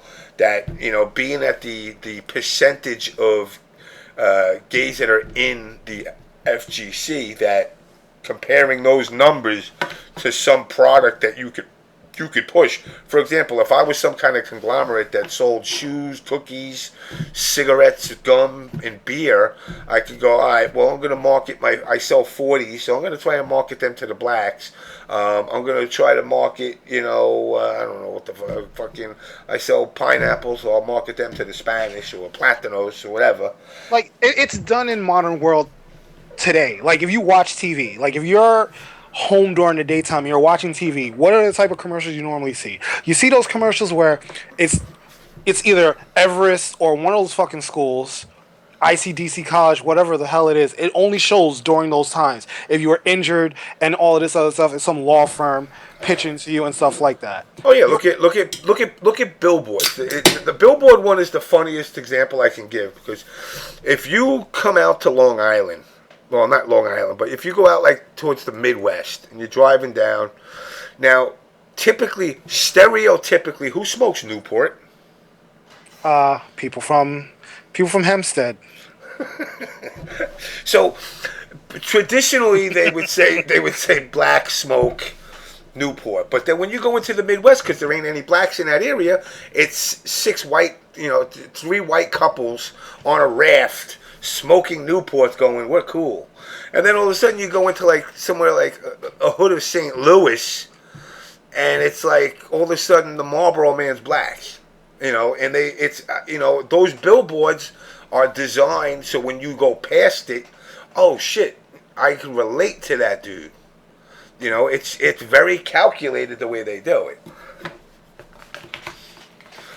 So I mean, it's like they don't. They none of this is done randomly unless you come to unless you're in a town that went through a gentrification process.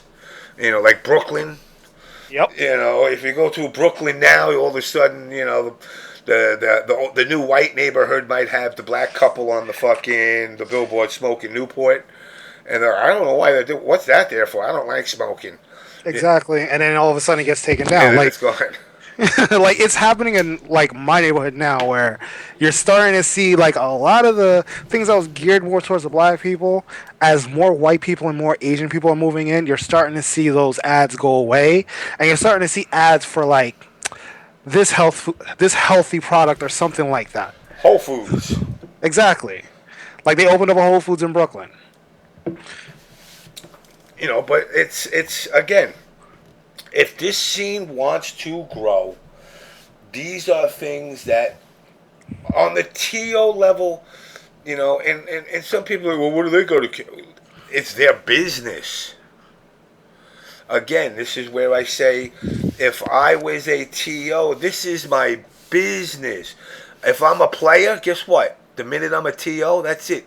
I'm not a player coach here. I'm done. It's a wrap. I won't play a game. I'm here to focus on this and make money. Make money off of you guys. I want you guys to pay money, but I want you guys to enjoy yourself enough that you say, you know what? For what I paid, I had an awesome time. I will make sure I come back to this event again. So it benefits me to turn around and do the legwork of reaching out for those products to get them involved. Because if I bring in Chase, now Bifu has the ability to go, hey, Bank of America, how come you ain't involved with this? Well, Chase is doing it. Oh, what, really? Yo, we'll get involved. We'll throw a couple of bucks in. Now you got two banks doing it. Yep. The more you bring in, he's got Popeyes, I'll go get KFC. Or what's the other one? Fucking Popeyes, KFC, and Churches. Churches. Oh, no, Churches ain't gonna. Or cut Hardee's. I don't think Churches is gonna get a Kennedy Fried Chicken. No, that's Hardee's. Kennedy's only like in. Yeah, you know where those is at. Yeah. Pigeon. But You're not even gonna find them in Harlem anymore. No. Harlem's actually fucking nice now. I'm telling you, like I was like over there because my father-in-law lives out there, and like I'm always out there, and I'm like just looking. I'm just like amazed of how different it was when I was in high school. I used to hang out in Harlem. There's certain streets you don't be on. You know what? No, the random gamer dude asked, does the FGC need another ESGN? No. No, we don't need another ESGN because ESGN only took certain players, showcased them, and that was it. There needs to be something done from within the inside to remedy a lot of the issues that we already have. And that's why, like I said, you get... Listen, the Cannons do a fucking great job with Evo. Yes, they do. Even, again, like I said earlier, I can't, people may think, I don't hate Wizard at all. The guy never did nothing to me that made me, say, I hate this motherfucker. And the fact is, the legwork he puts in, people say, well, he only does it for the... So what? That's his gig. That's what he earned. or he was given, or however you want to justify it to yourself. It is what it is. You're not going to change it. He does a good job, or they wouldn't be 12,000 people. They would be failing miserably by now. Exactly. And the fact that they don't do registration at the door, like, and that's something that I think kills most FGC's thing. But it's a complete cycle. It's like the reason why most of these people don't pre-register is because guess what? They don't have a bank account. Yeah. Oh yeah. But if again, But if as a TO, the one thing that you should do as a TO, you should know, and it's funny. It's always like a player who makes it in the top 3, top 8, whatever. If it's a payout of a top 3, it's always like one of those players that makes top 3 that never freaking pre-registers. oh yeah. Well, that's a whole nother rule that should be implemented. Late registration, you become bottom feed, but in the stacked bracket. Exactly. You don't get put in some new bracket. Because a lot of these players, what they go is, I'll wait until last minute. I'll go and they'll put me in the bottom, they usually feel like the last couple of people that come in are scrubs anyway. So I'll breeze my way through. No. Your first match is against Daigo. What? Oh well, if you beat him, don't worry. It's Justin Wong next. People late registering not only inconvenience the TOs, slow the whole process down. I hear people saying, well, these games should be 3 out of 5. What? Yeah, like I forgot what tournament I was. They were like, yeah, if the two players decide are okay with it being 3 out of 5, then you guys shouldn't have a problem with it. I'm like, wait, what? Since when are y'all making the rules? And that's the thing. All right, look, we could do first to 10 if there's 20 people at an event, but when you got 600 and you're doing 3 out of 5s now, Unless it's Marvel. But if it's something like Tekken, 3 out of 5 is ridiculous. yeah, that's just way too much. Having streamed Tekken for multiple tournaments, 3 out of 5 is the biggest nightmare ever. Tekken, when it's 2 out of 3, takes roughly 3 hours to do top 8. 3 to 4 hours just to do top 8. Are there really rules in the FGC? Well, technically, Z report, not really. Everything's fly by night. But again, this is why I try to be the choir enough to make it resonate with guys. You guys need to talk to your TOs and say, look, this is something that should be. How pissed would you guys be if you entered an event and what was a rule for you at ECT? All of a sudden you go to Big E's and it's not a rule no more. Or you go to the West Coast and the rule works against you, and you just wound up spending $600 to get there, and you get shafted. You're going to be pissed. Yep. That's why there needs to be some type of unification with the rules. And again, I mean, I know people are not always disagree with me on this one, but it's just my personal belief. I wouldn't want it to be a rule. One and done, motherfucker.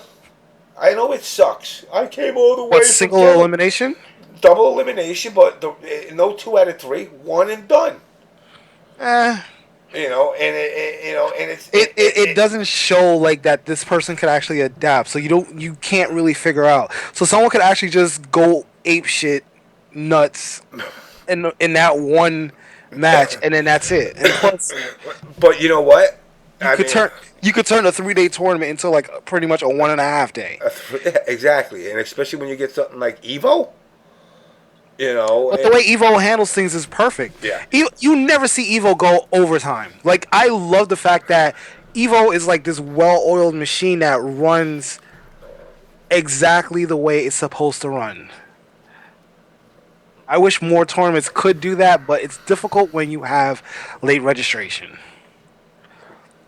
Like you said, like if I was to run a tournament later this year and it's just an FGC and people want to late register, guess what? In those brackets, I'm probably gonna make like 16-man brackets. Well, yeah, I'll probably make 16-man brackets, fill them up with 8 people, and then start filling them up with others as they come in late. Yeah. How you come in is what pool you're going in. Yeah. You know what? I would be more receptive to that. You know what? Stuck cocks. One and done, 3 to 5 rounds. So if like in It's the MK, same thing. Yeah, it's the same thing then. it's the same thing, but it it's pretty much the same thing at that point. But you at that point when you go in three rounds, or the fourth round, now you're saying, okay, well, you know what?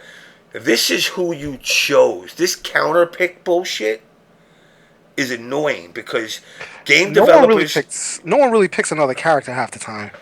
No, because I mean, I know during the MK9 era, everybody was counter picking one another, and it was like he who won first had the advantage of counter picking. And then I picked, Baraka, you pick Cyrax. Now I beat your Cyrax, and you're like, okay, I'll pick, just about any character. Baraka's a bad example. Reverse it, to Cyrax to go Johnny Cage. But because I got up the first match on you, Nah, it's like basically you're stuck. I'm stuck. And it's like, there's got to be a simpler solution. And like I said, the cannons, the way they run it, you're right. It's a well-oiled machine. But of course, a couple of the gears came loose with Street Fighter 4 this year. Let's see how that handles. Well, they already said that they're going to Xbox 360. There is no waiting for a patch and stuff like that. Yeah, And and something else that I've noticed is that with the Smash community, they actually don't have that rule. So like you could win with, like, let's say Mario. The next round you could be like, okay, I'm just gonna play Ness, or I'm gonna play this character. I'm gonna play this character. no Like, character lock. there's no character lock in Smash.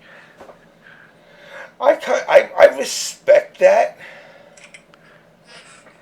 I respect that because I mean they're saying I'm so good it don't matter. I'm gonna pick whoever I want to pick. Who is that? Who just hit me up? Let's see. Empire Arcadia TV.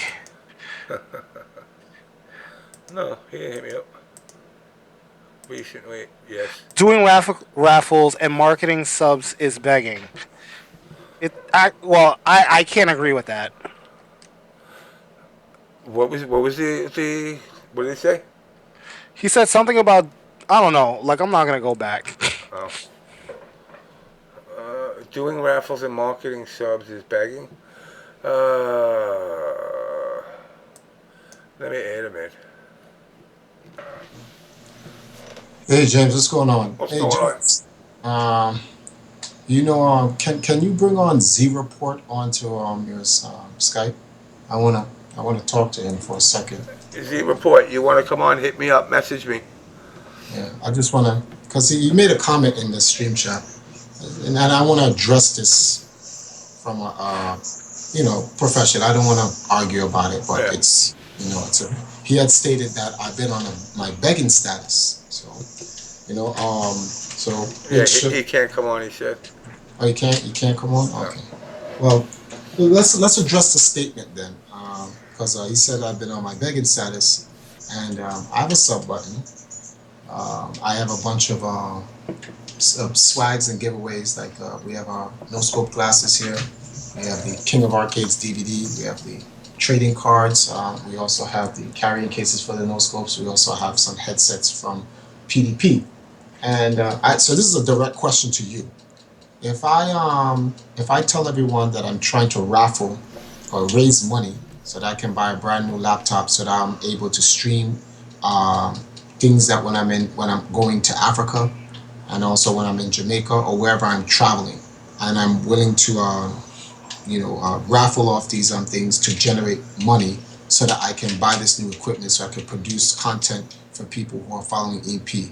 Do you consider that begging? No, I consider that I basically don't. bartering.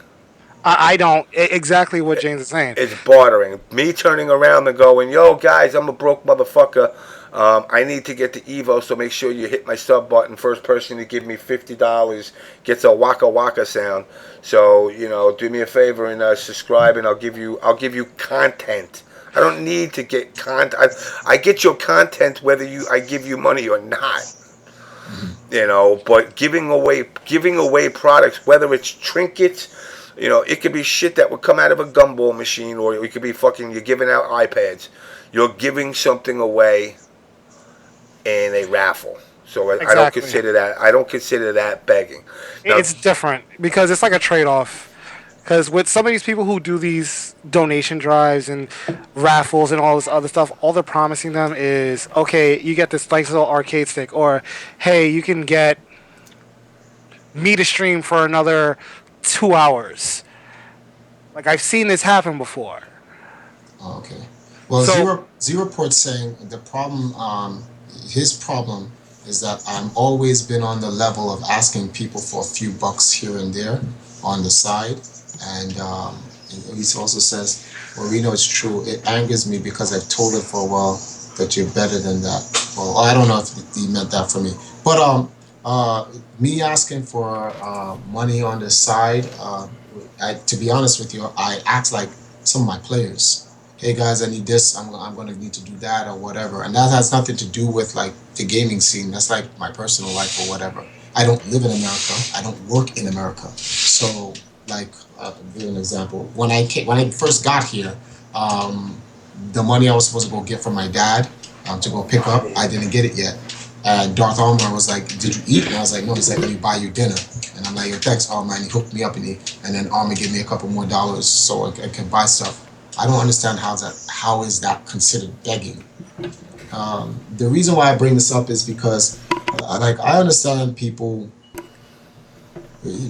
sometimes look at things too much and try to make big things out of things that are actually everyday normal occurrences. And I think it's wrong because it's setting for people who are new, it's setting this narrative to them because they don't understand the situation that, oh, this is what he's doing. Like when you guys were in, I literally just came to the stream.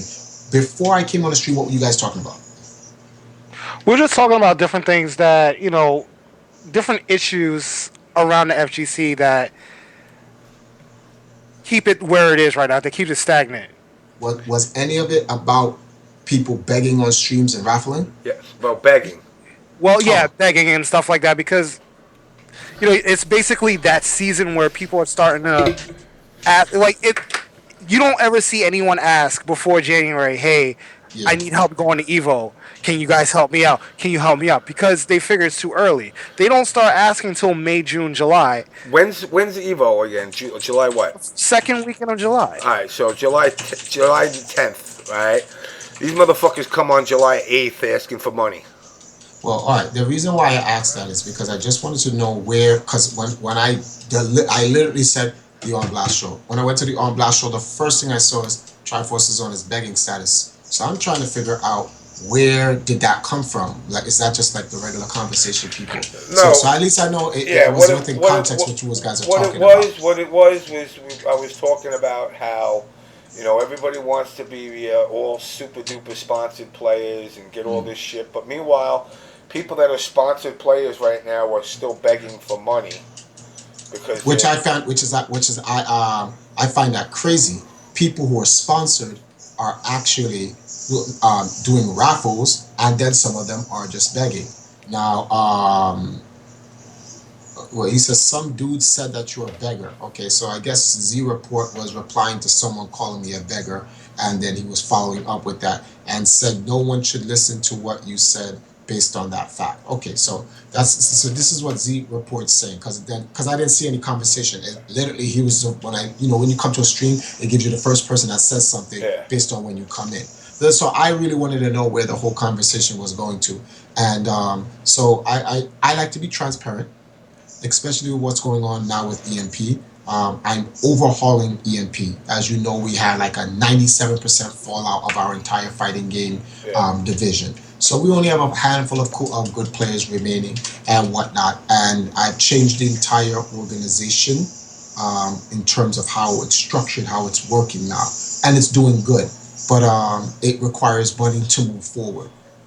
I'm here in America. I don't work here. I work in Jamaica, and I don't get paid for being here in America while I'm not away. So I need to get certain things. So if I go to my user base or the community, and I'm looking to raffle off stuff for them to help, me incur the cost for resources needed to provide services, I don't think that's begging.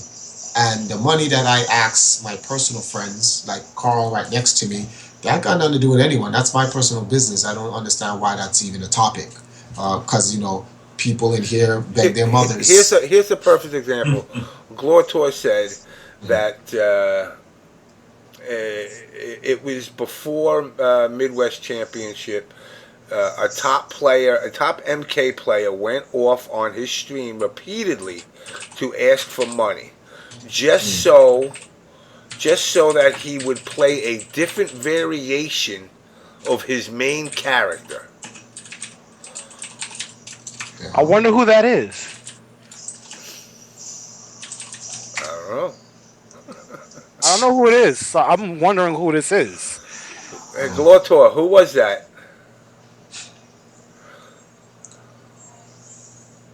No one's perfect. It is what it is. Well, let me address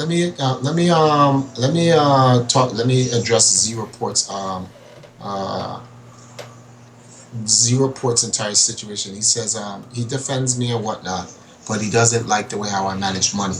But I don't think Zero Port understands my money situation in terms of management. If I didn't know how to manage my money, Empire Arcade would be closed, like Empire would all have the been done like years ago. years ago. Exactly. Because I manage my money for crisis situations, there's always just a little bit to keep EMP running, just a little bit. But he has to also understand that because of the community's consistent push to force me to do something financially that I'm not obligated to, such as sponsorship to the players, to keep my own players who had made an agreement to work in helping develop the company and push the company without any financial contribution, has crippled the organization. And now all of these players are gone and there is a debt. That debt has to be paid. Who's going to pay that debt? Not the players that left, it's the person who's remaining. And that person who remains is me. Now I have to find this money. Now I don't work any job in Wall Street. I am not making 6 or 7 figures where I'm not in a situation where I can say, okay, I'm going to save my money. All my financial savings throughout my life has been spent on the arcs that I bought. So that money was invested into players that eventually left me. So it was just a complete invested loss. I don't have any bailout packages. I don't have any major sponsors that are infusing money into the organization. I only have the money that I make based off the work I do, which is just a little enough to keep the empire running. And based on that, like, I'm not trying to snap on anyone here, but let's keep this real. If you look at social media, you see the content that I put out and the work and the things that's going on with EMP. For someone who does not even play any of the modern games today, for someone who's not ultra competitive like the established players there are, I do a lot of work and get very little pay for it. Whereas you have players who are relatively good at the games that they play, they compete, they win, but they do no work and they got sponsorship and they're still raffling and begging. But no one sees that as a problem. And this is the crazy. I'm talking about traveling the world. I've traveled from Jamaica to Pennsylvania to New Jersey to New York to Ohio to Chicago, back to Ohio, back to Chicago. I'm leaving for Florida next week, and then I got to go to Jamaica. So you have to ask yourself, where is that money coming from? That money is coming from the sponsors that I work with back in Jamaica and a little bit of money that I have. So I don't have the money to spend on a new laptop. So I have to find an additional revenue source to be able to get that. Now I could go and ask sponsors, hey, would you like to sponsor Empire Arcadia, whatever the case may be. This is what we want to do. I'm letting people. I'm being transparent. I'm telling people the money that you're donating to Empire, whether it may be just straight donation, sub button, or raffles, is going into this resource, which is going to go back to the players or the people who are donating to us. I don't see anything wrong with me letting people know where their money is going to.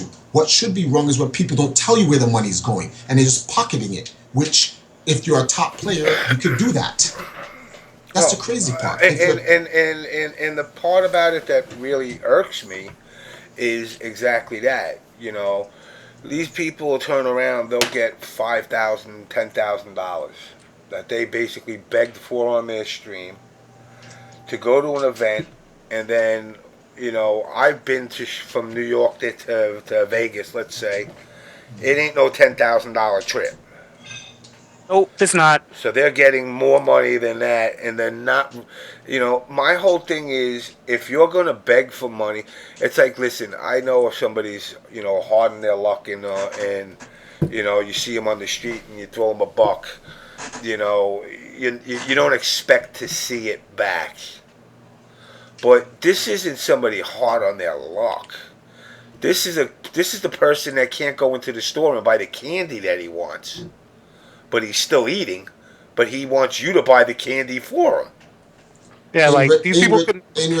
in return for something. That's the thing. In return for something. Let's be realistic here.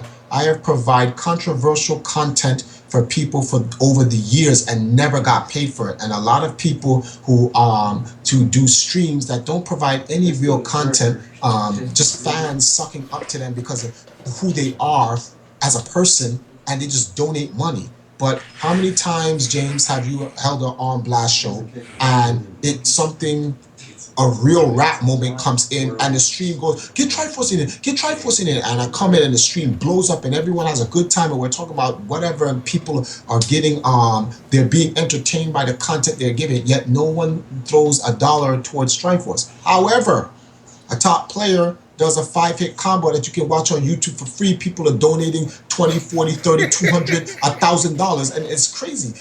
And the player is already sponsored and then getting paid a salary. Dude, I've seen somebody get paid because they're hitting mystery blocks on Minecraft. Exactly. Well, are you kidding me? So, and they don't tell you where the money is going. They don't. And you know what they do with the money? This is what they do with the money. They go to restaurants. They buy trinkets, food, all that stuff, and they upload it on Instagram and show people how they're Like, hey, having a look, good look, look, stuff. look. This is what I bought with the extra money that she sent me. Dude, let me tell you something. I would want to if I gave money to somebody and all of a sudden I see pictures of them at a fucking restaurant eating steak. I'm gonna wait till they have a baby, and I'm gonna punch their fucking baby. And they're gonna be like, "Yo, why'd you punch my baby?" I'm gonna be like, "Motherfucker, you remember 20 years ago when I gave you $50 and I had to eat raviolis, and your ass was fucking waving a steak in front of my ass on your Instagram? That's why I punched your baby." And it's like, my thing is like when they play her like that, and I don't know if it's actually happened, but a player that takes a lot of donation and then turns around and wins more than they were donated and still doesn't offer nothing back. It's just like so Z reports telling me that he's trying. He says, "Well, we told you that those guys were rap bastards and whatnot." But I'm trying to explain to him that like I'm a person. I like to be accountable for things. If I'm wrong, I'm wrong. I'm not gonna sit here and blame former members for the problems that I'm in. It's not their organization. They're responsible for their own lives. This is my response. Empire Kid is my responsibility. Whatever they did to me to put me in this situation, it is actually really my fault because I allowed them to do it. Mm-hmm. That's the reality. So I have to get myself out of this situation, and it's a slow churning process, but eventually I'll be out. It's funny because I just got a call from an ex company that I used to work with last year, and the people I was working with last year to help them develop their league, the MVG guys, called me to inform me that my check for the work that I have done for them will be coming in and they will send that in. And despite me and them not seeing eye to eye or whatever our fallout is, they're gonna hold true to the ethic that I worked, and they're gonna pay me for the work that I've done for them. And I appreciate that. Like, I don't get along. I don't really like the person because of the nonsense that we went through, but there's a level of integrity there that you have to respect. And no, heartless wretch. I don't need a break. I need a fair shake. I don't want no breaks. I don't want no hand me downs. No nothing. I like no. I'm dead serious. I don't want. I want a fair shake. I want my work to earn me my success. I I don't mean, want he said, anyone. like, here's the other thing. These Kickstarters. Yeah. I'm going, and now I'm gonna deviate a little bit. Yo, I see these Kickstarters, and I'd be like, yo, dude, I invented this lighter that, if you turn it upside down, it'll burn your finger when you light. And I need to get, like, $20,000 to make it so you can turn it right side up and it works. And I'm going, potato salad? Motherfucker actually did a Kickstarter to make potato salad See all of that type of and stuff, made but and made and made $40,000 Yeah, in 2 days. in 2 days. see nonsense like that. And then I'm not trying to hate. If their hustle gets them that, man, let their hustle get them that. But I believe the service that I'm providing. So this, do you mind if I advertise the service on your stream, Go right James? ahead. All right. So this is what I told people from my stream that I wasn't able to get out to all as your audience is larger than mine, obviously. But here's the thing. So since I went down to Jamaica, a lot of things has changed. I've been hired by a company called Cyberbox. It's a LAN center, and they built an esports league in Jamaica. And they hired me as their esports ambassador, which is that joke everyone made when they put the esports desk picture on Twitter and was laughing at me or whatever. But it's all good. It's all fun and games. But my job is to help go to underrepresented and underdeveloped regions in the world as a whole and help lay down blueprints and foundations for an esports entity. So I'm going to be going to certain parts of Africa. I'm going to go to certain parts of the Caribbean, South America, and even in the deep east part of Eurasia. And on some Anderson Cooper CNN type level, I'm going to go into these regions and talk with new and interesting people about how they're helping to develop the esports in their scene. And this is not limited to the underrepresented and the underdeveloped. This also is with companies who are also established, doing interviews with them and talking to them about how they can help further esports as a whole throughout the entire video game industry. In order for me to do that and provide that content, I need the proper thing. I need like a Logitech cam that's 1080p, a new laptop, a green screen, a mouse, and then what's the name of this thing here? The graphic card, the capture card. So in case I need to do any games on it. So I tallied all of that up with whatever we're doing, so I can have a powerful machine that can at least hold me down for the next 2 years, so that I can do that to about $2,000. So I told them this is what I'm trying to raise this money for, so I can provide this service. I am not getting a lot of support from people. The people who are supporting me are the second gen Empire players that's also in the Empire right now that are supporting me. I'm not really getting any support from the public. So guys like Gay with my dad says Triforce can't afford that. He completely missed the part where I explained to him that my money is already allocated to something, so I cannot afford that additional thing. So I'm coming to the community asking them for help. I'm already providing this service for the last 3.5 weeks, and I'm not really getting any support from the community. I'm getting it from EMP. So, but people who are not supporting the scene outside of their playing their video games content, they don't sit down and talk with the people in the stream. People, I don't who was in here last night. One, I think Kronos was in here last night. I stood up literally for 16 hours straight streaming. We were talking about things from the system of racism, true relationships and girls, how esports scene is changing, how the players are being affected, how the industry is being affected, the community is being affected, and the culture is being affected. We went through all of these stuff. I brought people just like how you do. I bring people on Skype. We have all these conversations for various hours. I'm working like a 9 to 5, but I'm not getting paid for it.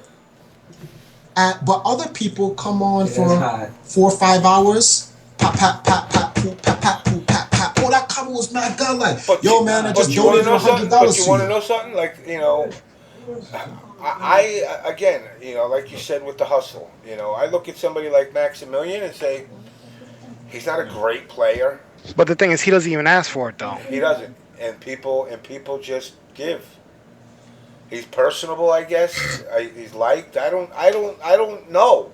And the numbers that I see this dude getting, 3 in the morning, he's getting 12,000 people watching him play fucking Mega Man 1. I'm baffled. Okay.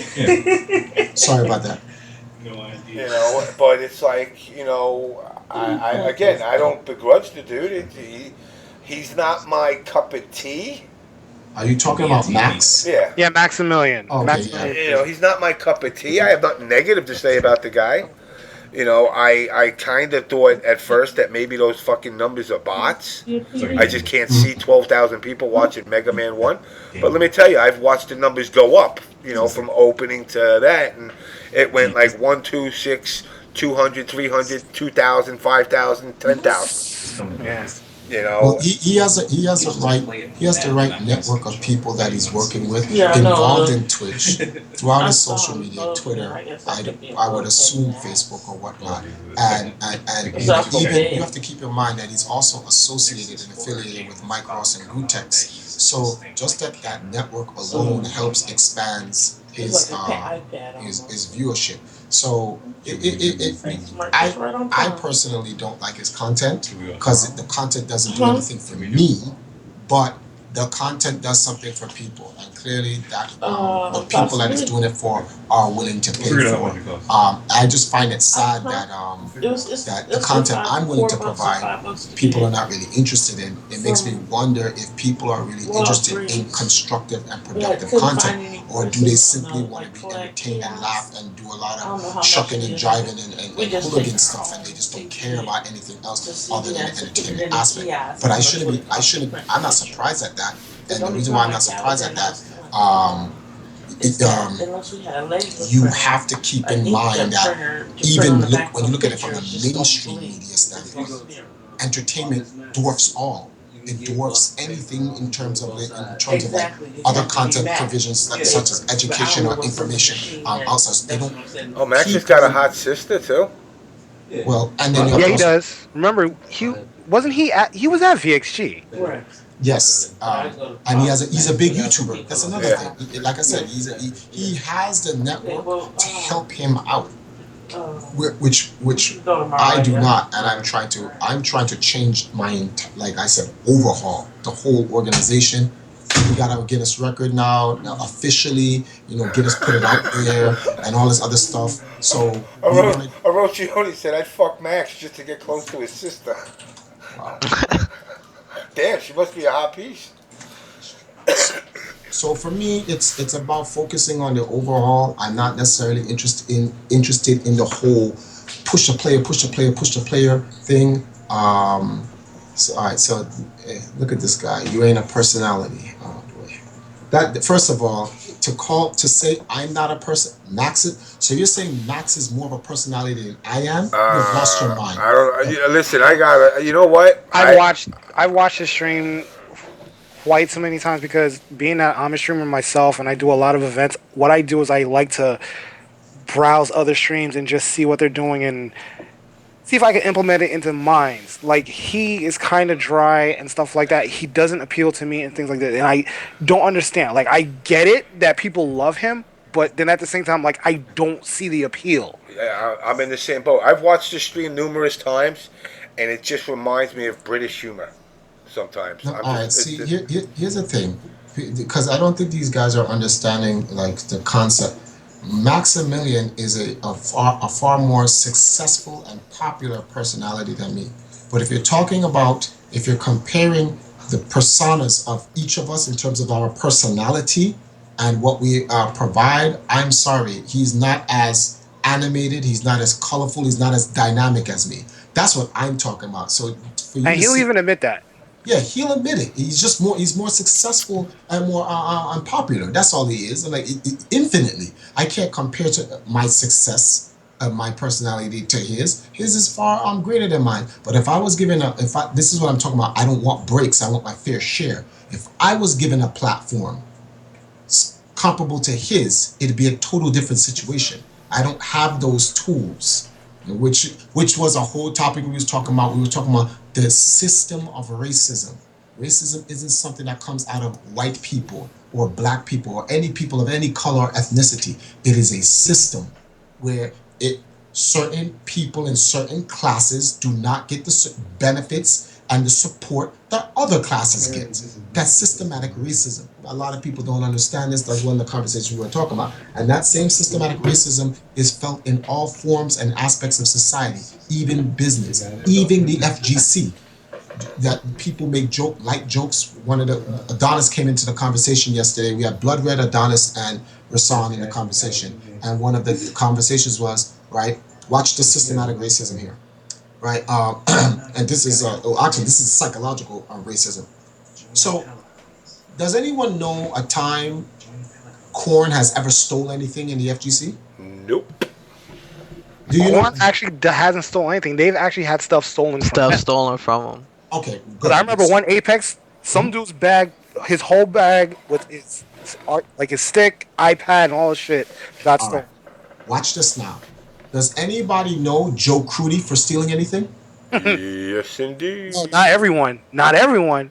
Okay. Just the people that know of it. Just the Yeah. people from the Northeast, from the New York, New Jersey area, and Mhm. Philadelphia area know that Joe Curdy's a thief. Okay. Now watch this now. So we have a known thief, and then we have a known thief who's white, right? And we have victims of theft who are black. Now, this is completely separate from anything happening inside the FGC. However, when Panda X laptop was stolen, the joke out there was, oh, Corn Corn did did it. it. Yeah. But Corn are victims of theft. But they said Corn did it. But Joe Crew, no one made, not a single No one person said made anything about Joe. Joe, and but people know Joe has stolen, but no one has said a single thing. This is a psychological. This is psychological, and this is systematic If because it the ain't people. white, it ain't right. Yes, because if people, even our Kappa had a whole thing on it. Yeah. And the fact that this is even being done, this is a part of the systematic racism because they're setting a narrative to the overall community that this is acceptable. Someone gets beat up or mugged or assaulted. Someone gets their stuff robbed or whatever. We're gonna blame this group of people, which is a majority of African Americans, and then they're black. And although we have known criminals because they're white, we're not going to make that joke for them, but we'll make the joke for the victims. So what this starts to do now when people are coming into the scene and a guy, what's Corn? Oh, they're the groups of the, it's called Coalition of the Real Niggas. Oh, that's why they stole it. And this is the psychological, and this does it affects everyone. It doesn't affect Wait, white wait, wait. people. What is It corn? affects black people. What does corn stand for? Coalition of real Coalition of the niggas. Real Real Niggas. niggas. Oh Coalition of real niggas. shit! I thought this was the coalition of the really nice guys. Fuck! Uh, I've been corn all this time. Damn. So because of that, what happens here is that when new people come in, new people get inundated by this systematic mindset. So it's funny to make those jokes, but they don't understand that when you're making those jokes, this is the constant narrative that you're setting. So new people come in are gonna always think when they come in and they see Corn, oh, these guys are thugs and thieves Hoodlums and and hoodlums, right? But the criminals get away with it because they're skin color. Now people are like, oh, trifles, you're pulling the race card, and this is what I'm gonna say, and you're pulling the anti-race card because it's apparent. Let me tell you And- something. Let me tell you something. As a not much of privileged, but as a white guy in the FGC, there is a I wouldn't say thin, just a thick streak of racism that goes on in the scene still.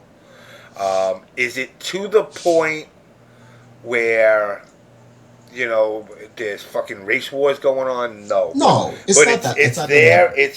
It's there from tournament organizer level down to player level. It goes across the board, and it's funny because the cannons are black, Yeah, but Joey is white. but Joey is white. Now watch this. Now, who when it gets when we talk about Evo, who's the face man? Joey. That's exactly, and it's terrible. This is terrible that it is like that. You don't really hear from the cannons unless it's a legal issue. It has to be at that level before you ever hear from the cannons and whatnot. And you don't hear from the cannons in terms of seeing them. You hear from them behind text. I'm not now. Am I suggesting that they're hiding their color? No, I'm not. But it makes you wonder because a lot of people I deal with in business and in the gaming scene are not aware that the cannons are black. They're not. And before it was Joey, it was Seth Killian.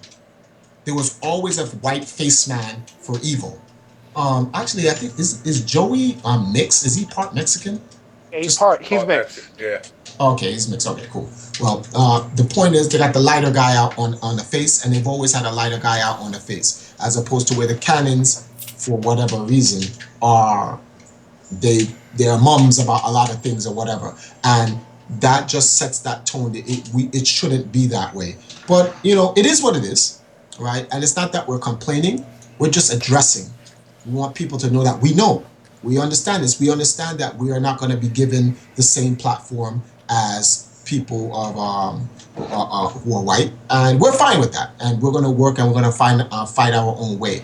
What is destructive, and this is what did we have this conversation on your thing, James? Is how black people don't support black people. It's funny. I get more support from white people. That shit is crazy. But I get more support from white people than I do get from my own people. That to me that's just distressing. It's just crazy. I mean, it's trying to steer back a little bit. It's very. I wonder if you gauged, like when we were talking about Max making money versus, is there any black Hey, that's what I was just talking about earlier today. that makes money? The Z Report just said in the chat, get a white man to be your front runner, be your front man. But see, I'm never gonna submit to that system. I'm not gonna submit to that system of racism. Oh, trifles, if you want your business to do better, get a white man to run. No, I'm not. That's not happening. So let me ask you this. So, like I was saying, can you tell me a black streamer that's making money? That's making money? Sky Williams, but he's a comedian. Sky Williams? No. Sky Williams is a YouTuber. He makes more money off of YouTube than he does off of Twitch. Okay, because when I was looking, so I'm comparing a social media personality in gaming. So when I think that, I think YouTube, Twitter, Facebook, and stuff like that. There are not many. It is a fierce minority, but usually, here's a real question: is there any black personality that does not yasabas in gaming and makes a respectable living via his social media? That's the real question, because there's a lot of white people. The variety, the diversity of the content that they put out is entertaining, educational, and they have a whole, and that branches out into all like different things. But for what I know in terms of black people, it's usually jokes, shucking and jiving. Yeah, pretty much shucking and jiving and jokes. I mean, Corn streams, but again, Corn's already labeled criminals. Yeah. So it's already, they're streaming because they stole somebody's laptop at the last event. They're basically using, Panda stuff right now. Damn. Wow. But no, Triforce, to answer your question, there is a black man, but he's not in the States. That guy KSI, the British guy, he's more of a YouTuber. He's more. Yeah, but still, he plays games though. He plays games. I don't care about games. I'm saying fighting games. He's a YouTuber. That's the thing. He makes more money off of YouTube than he does off of streaming. I know just who you're talking about. He's a YouTuber. All I'm saying is this: is that like I do not count people who are out of this state because the level of racism, systematic racism, that is in America is not found anywhere else. Physical racism is found elsewhere around the world where people are actually killing and genociding people and whatnot. But in terms of like platform, Zach said, "What is fucking corn stream? Tekken 7?" Well, they can't stream it because they didn't steal that stuff. Apparently, Yeah, they just got the key. apparently they just took the USB key, which got replaced. You can't do anything with the key. You need the actual. wait, they blamed Corn for Markman's They loss. blame corn for everything. Wow. But again, getting back to people and who's making what. Uh, Streamers are making, like, I don't see Maximilian saying give me. No. No, he's not. But these Never casual people that watch, they like it so much. They're like, we're just gonna give them because in some weird way they're just like, we like this shit. I mean, I've had players come up to me over the last couple of weeks. Oh, can you send me to this event? Like, just blatant. Yeah, no Never sugarcoat. Never met you before. Oh, I love your show. Can you send me to events? What? What are you gonna do for me? Hey James, give me a second. Yeah. I just have to. I'm going to drop out this call. I just have to switch my computer, so I'm just going to change my seat, and I'll call you right back. So give me like no less than 60 seconds, okay? Yeah. All right. These guys will say, give me. Oh shit! I lost everybody now because of you. What the fuck? All right. So, these guys have said, give me. I'll play for you and I'll wear a shirt. All right, so what do I get? You don't get anything out of that deal. I'm like, so you wanna, dude, go. I told a couple of dudes. I told Fireliger. He says he's going to Evo. I said, you know what? If you want to rep OBS, go get yourself a motherfucking Walmart T-shirt and put OBS with tape on the back, and that's your fucking jersey. I said, that's it. I said, I gave away $10,000 worth of shirts. That was it. I gave away some panties. I gave away all that shit. If you didn't get them, that's it for now. Now, can things change? Yeah. I went back to white-collared work this week, so I'm happy about that. And things are getting better again. So, my mother's recouped on the cancer. So, things are kind of getting back to the norm. Like when I first started Beef Uteki, like everyone, like every state that I would go to, everyone was like, "Oh, can I be down with Team Beef?" I'm like, it's not like that. It's really not that type of thing. Like these players, they know what the whole thing is about. They are part of the team to help build the name. That's it. Most of us, we pretty much call it a team because we're already cool with each other. So it's like whatever. Oh yeah. And it's like, I mean, some of the guys, there's been guys that have hit me up. Like I've been sending when I can Rick Waugh from down in Delaware to events with Dynamic Beadwork guys, and we've been doing things with them. Some players I send, I when I can I send. But I told guys all the time, I'm like, listen, I said, I'm doing that, since I'm irrelevant. I'm doing that with nothing asked in return. Because you wearing my shirt, whether you're a top player or a bottom player, does not generate any more money for me. Does it ever? I don't have a product. Not in this community. No, I don't have a product I am trying to sell. I'm not charging people to come watch the show. I just say, come and do whatever you want to do. You want to come in here and say fuckboy and flood the channel with fuckboy all day? Go ahead. What are you, fucking dropping a deuce? Who, me? Yeah, that's a lot of noise in the background. Oh, sorry. This is okay. Let me move this out of the way. Is it the voices or that whatever that noise was? Whatever. That's friggin' aluminum. But it's like, people got to understand that, like, for me personally, when somebody asks me, I pry with questions. Well, why do you want to get sponsored? I want to be in esports. No, thank you. I ask that question all the time. Like, there's some people who like go and they flock to these new teams that form, and I'm like, why do you flock to this team? Oh, because I like what they're trying to do and this, that, and the other. Yeah. So you will go with someone because you support what they're doing and represent their name, but they're charging you this amount to sleep in a bed and this, that, and the other. So like, what's the trade off here? There is no trade. It's like you're paying dues to like rock a name of something that was created like yesterday. Yeah. I heard of some new team. Yomi. Right? Yomi, and the people started arguing that Yomi somehow is supposed to be like the new EMP and something like that. Some crazy nonsense. Like, why they're comparing it to EMP? Because they've come out and the players are basically out the gate saying they're making career choices to stay with Yomi.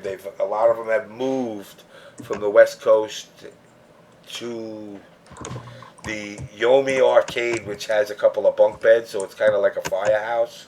Think of it like, have you ever seen Fast and Furious Tokyo Drift? Mm-hmm. You know when the kid goes all the way out to Japan, he lives with his dad, and then all of a sudden he leaves his dad's house and he goes and lives with Han in the garage, and it's him, it's the Bow Wow, it's all the guys that's part of the crew. They're all living in that thing. That's kind of like what Yomi is right about now. Okay, so they have an arc. Basically. Yes. All right. That's okay. Well, not gonna lie, it's pretty good. I went over there. It's really nice. So I can see why they want this, but like, stop comparing it to something else. So like, it's its own thing. Yeah, it's its own thing. It's just like saying that these gamer houses that they have in Korea are exactly like Empire. No, no. To be honest, see, here's what I'm trying to say. Yeah, they'll basically say the same thing about that, but because it's in Korea, it's a completely different thing. Like, let's take Optic Nation. Optic Nation has this big ass house in Chicago where they all live in and they all play together and stuff like that. Like, are they trying to say the same thing there? No, because it's not FGC. Yeah. Yeah, and people have to understand the whole gaming house. It's not even about who's biting off of who. Like, people need to stop that, because the first gaming house was Walter's house, and that was like eons ago. That was when dinosaurs were walking on the planet. So it's not as if I'm exaggerating, but you know what I'm saying. It's not as if EMP made up anything new. We haven't. We're doing gaming houses because gaming houses have always existed since they started making the NES. No, because it's a commune, exactly. It's not something new. I don't like when people compare EMP to other teams, because we're not the same. Like, EMP is a branded team. We've established ourselves. We're one of the few old. There's probably like 5 or 10 old teams in esports that exist. EG came out in '99. The first gaming team since the closing of the national U.S. video game team is SK Gaming, and SK still exists now. So they're actually the oldest. The national video game team is retired. So they still exist in the concept that I think is like every 5 years they induct one or two U.S. players just to put on the roster, but it's an inactive team. But so EG, SK Gaming, EMP, those are the only 3 I know. Those are 10-year teams. Those are teams that started a decade ago and they're still around now. I think Complexity is in there. I'm not too sure. I don't know when Complexity really came around. Someone can Google and wiki that and find out. But those are the teams that exist. But people don't understand, and they're going to find out because they're in the worst time of esports. If you didn't establish your team years ago, it is going to be very, very difficult to maintain a team today, because we are now in the age of pilfering. poaching and oh, you want the gamers to stay on your team? You better got that cash flow to sponsor. Yep, because I seen like Call of Duty scene. I seen Complexity sell their entire Call of Duty team over to EG. The Yeah, EG then dropped them. Most of their players either went to Envy or Optic. Optic then dropped them. Well, it ain't drop them. They basically got bought out because TP pretty much represented three different teams within the last year and a half. pretty much. And this is why, oh boy, this A Pat Carlos, whatever his name is, he's just like going in. Like, how can he, yo, my man, have you read the Does news? Team Pie even have any records? No, they have never done anything close to EMP. That's like the dumbest comparison ever. Oh my god. This is the thing that annoys me when they say stuff like EMP is dead. Because he's a Here, 2014 person. look, That's all it is. He basically gets most of his facts from Reddit, from RCappa, and NeoGaf. And that's basically where most of these guys judge their stuff. Because they're brand new to the scene and this, that, and the other. And they're like, oh, well, Triforce is here talking all this other stuff. Let me just type this stuff in Reddit and see what comes up. And it's nothing but negative stuff. So, Oh yeah, I'm gonna by tomorrow morning, unless it's already up. I'm already I'm already sucking your dick. look what he said. He said, "Fuck off, Beefoo fag boy." I don't care. It's like he just because I'm on here. Like he can just continue sitting here and say whatever he wants because I can guarantee you that he probably has another name that he hides behind, like half of these keyboard warriors, and just continue to say this dumb shit. Yo, he says, nigga, I've been a stream master for years. Spooky knows me. Ask him. Ain't no way give a fuck about you being a keyboard warrior. Shut the fuck up. I don't care. The only thing that you're doing is coming in here and contributing something negative as always and things like that. Like I appreciate that you guys come out and you watch some of these tournaments and this, that, and the other, but it's like the fact that you're like out here just trying to get some attention right now. And this is the last thing I'm gonna say about you. It's kind of childish. So I'm pretty much done with you. Bye bye. All right, so yeah, we're gonna ignore him and move on because he's a nobody. So moving from there, the thing is that now you have a lot of teams with Beeful. Remember when everyone? Well, no, I don't know if you go that far back with Beeful, but remember when EMP? I go far back. All right, remember when EMP first started and everyone was on the SRK forums? Before everyone started jumping on YouTube and everyone was laughing and saying, Triforce, you're making a video game team? You're an idiot. Go get a job, do this. Yeah. Made no sense because I was working in Game Express. I managed a store, but they was telling me to get a job. But I was like, huh? What? Or whatever. Like, yeah. So they're sitting there and they're laughing at me and they say, you're an idiot if you think this esports shit's going to work. You're doing a team. Then now they're doing exactly that. No, nothing against Arturo and Spooky, but I just can't let them off the hook for this.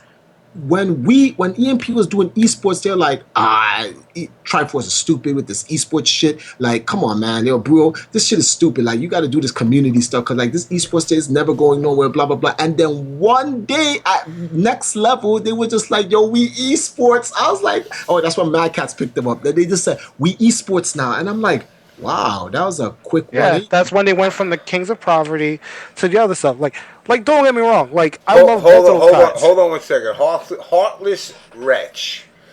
First of all, you can send me a resume to my email, but I'll tell you right now, after getting somebody a good job and they fucked me up because they fucked up the job, it's not that easy. You fucked up the job, James? Oh, yeah, he fucked up the job. We're talking about the same person, right? Yeah. Oh boy. Wow. Drop the ball. Drop the ball. $40,000 a year, fresh out of high school, full benefits, retirement package, and everything. And I trained him. No good deed goes unpunished, man. I trained him, and I got ungats, but I can't take a chance with that company no more. I can't put my neck out like that. That's why I'm sitting pretty now at AIG, working for the execs. Yes, AIG, the people who took your motherfucking money. I don't care because they're giving your money. They're giving your money. Yeah, they took your money and they're giving it to me in my paycheck. I got rich off their stocks. I don't care. That's crazy. I didn't know. Damn, I didn't know he did that. I thought he was still there. No, and see, people don't understand that when you when you go to a company like that and then you put your You vouch for that you motherfucker. vouch for them Ugh. and then they do Ugh. that hurts everyone.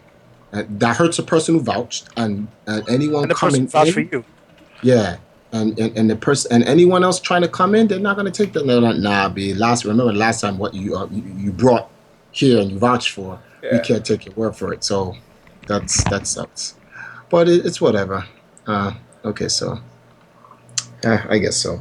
But yeah, it's these it's going to be harder to maintain teams now because unless the only way these teams are going to be able to survive is if these teams the players in the teams understand what's the end goal of the team, and that's one of the major issues that a lot of these players are going to face because a lot of these players have no end game. They're not really interested. They're just doing this for fun, and after they're done, they don't know what to do. And it's crazy because years are going by and they don't even know it. Like just years are just going by and nothing is coming of these teams.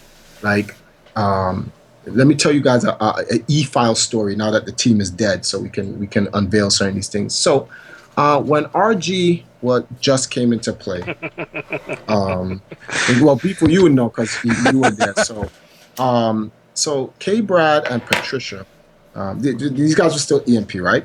So Patricia was trying to broker some type of merger between RG and EMP because what was understood was RG was not interested in doing an esports team. RG was interested in simply being a tournament provider. That's why it was called Revolution Gaming. They wanted to revolutionize the competitive gaming aspect in the esports scene for the Northeast. I told Yeah. them that I said, "Hey guys, we have a great opportunity here because Empire Arcade could be your franchise team for the esports service that you provide. No different from what I did with MVG. No different from what I'm doing with Cyberbox in Jamaica right now. So Same with as VXG. Oh, and same Same thing with I did VXG. for VXG. Yeah. So we were going to be the team because at that time we had like all the top players and whatnot, and that could provide a draw for his league and the services that his league was providing. Right. He was like, all right, he's down with this. So Patricia then, the first player that they got was K Brad. And K Brad was supposed to literally solely just be sponsored by RG, but the team he plays for is EMP. That was how the deal was structured, right? Then after that, then CD Junior got involved, right?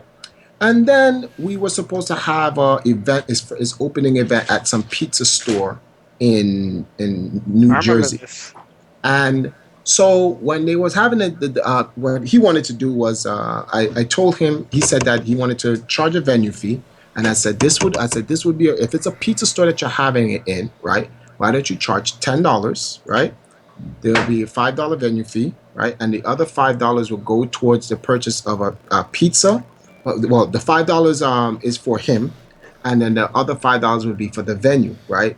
So $5 will go towards a pizza and then a drink.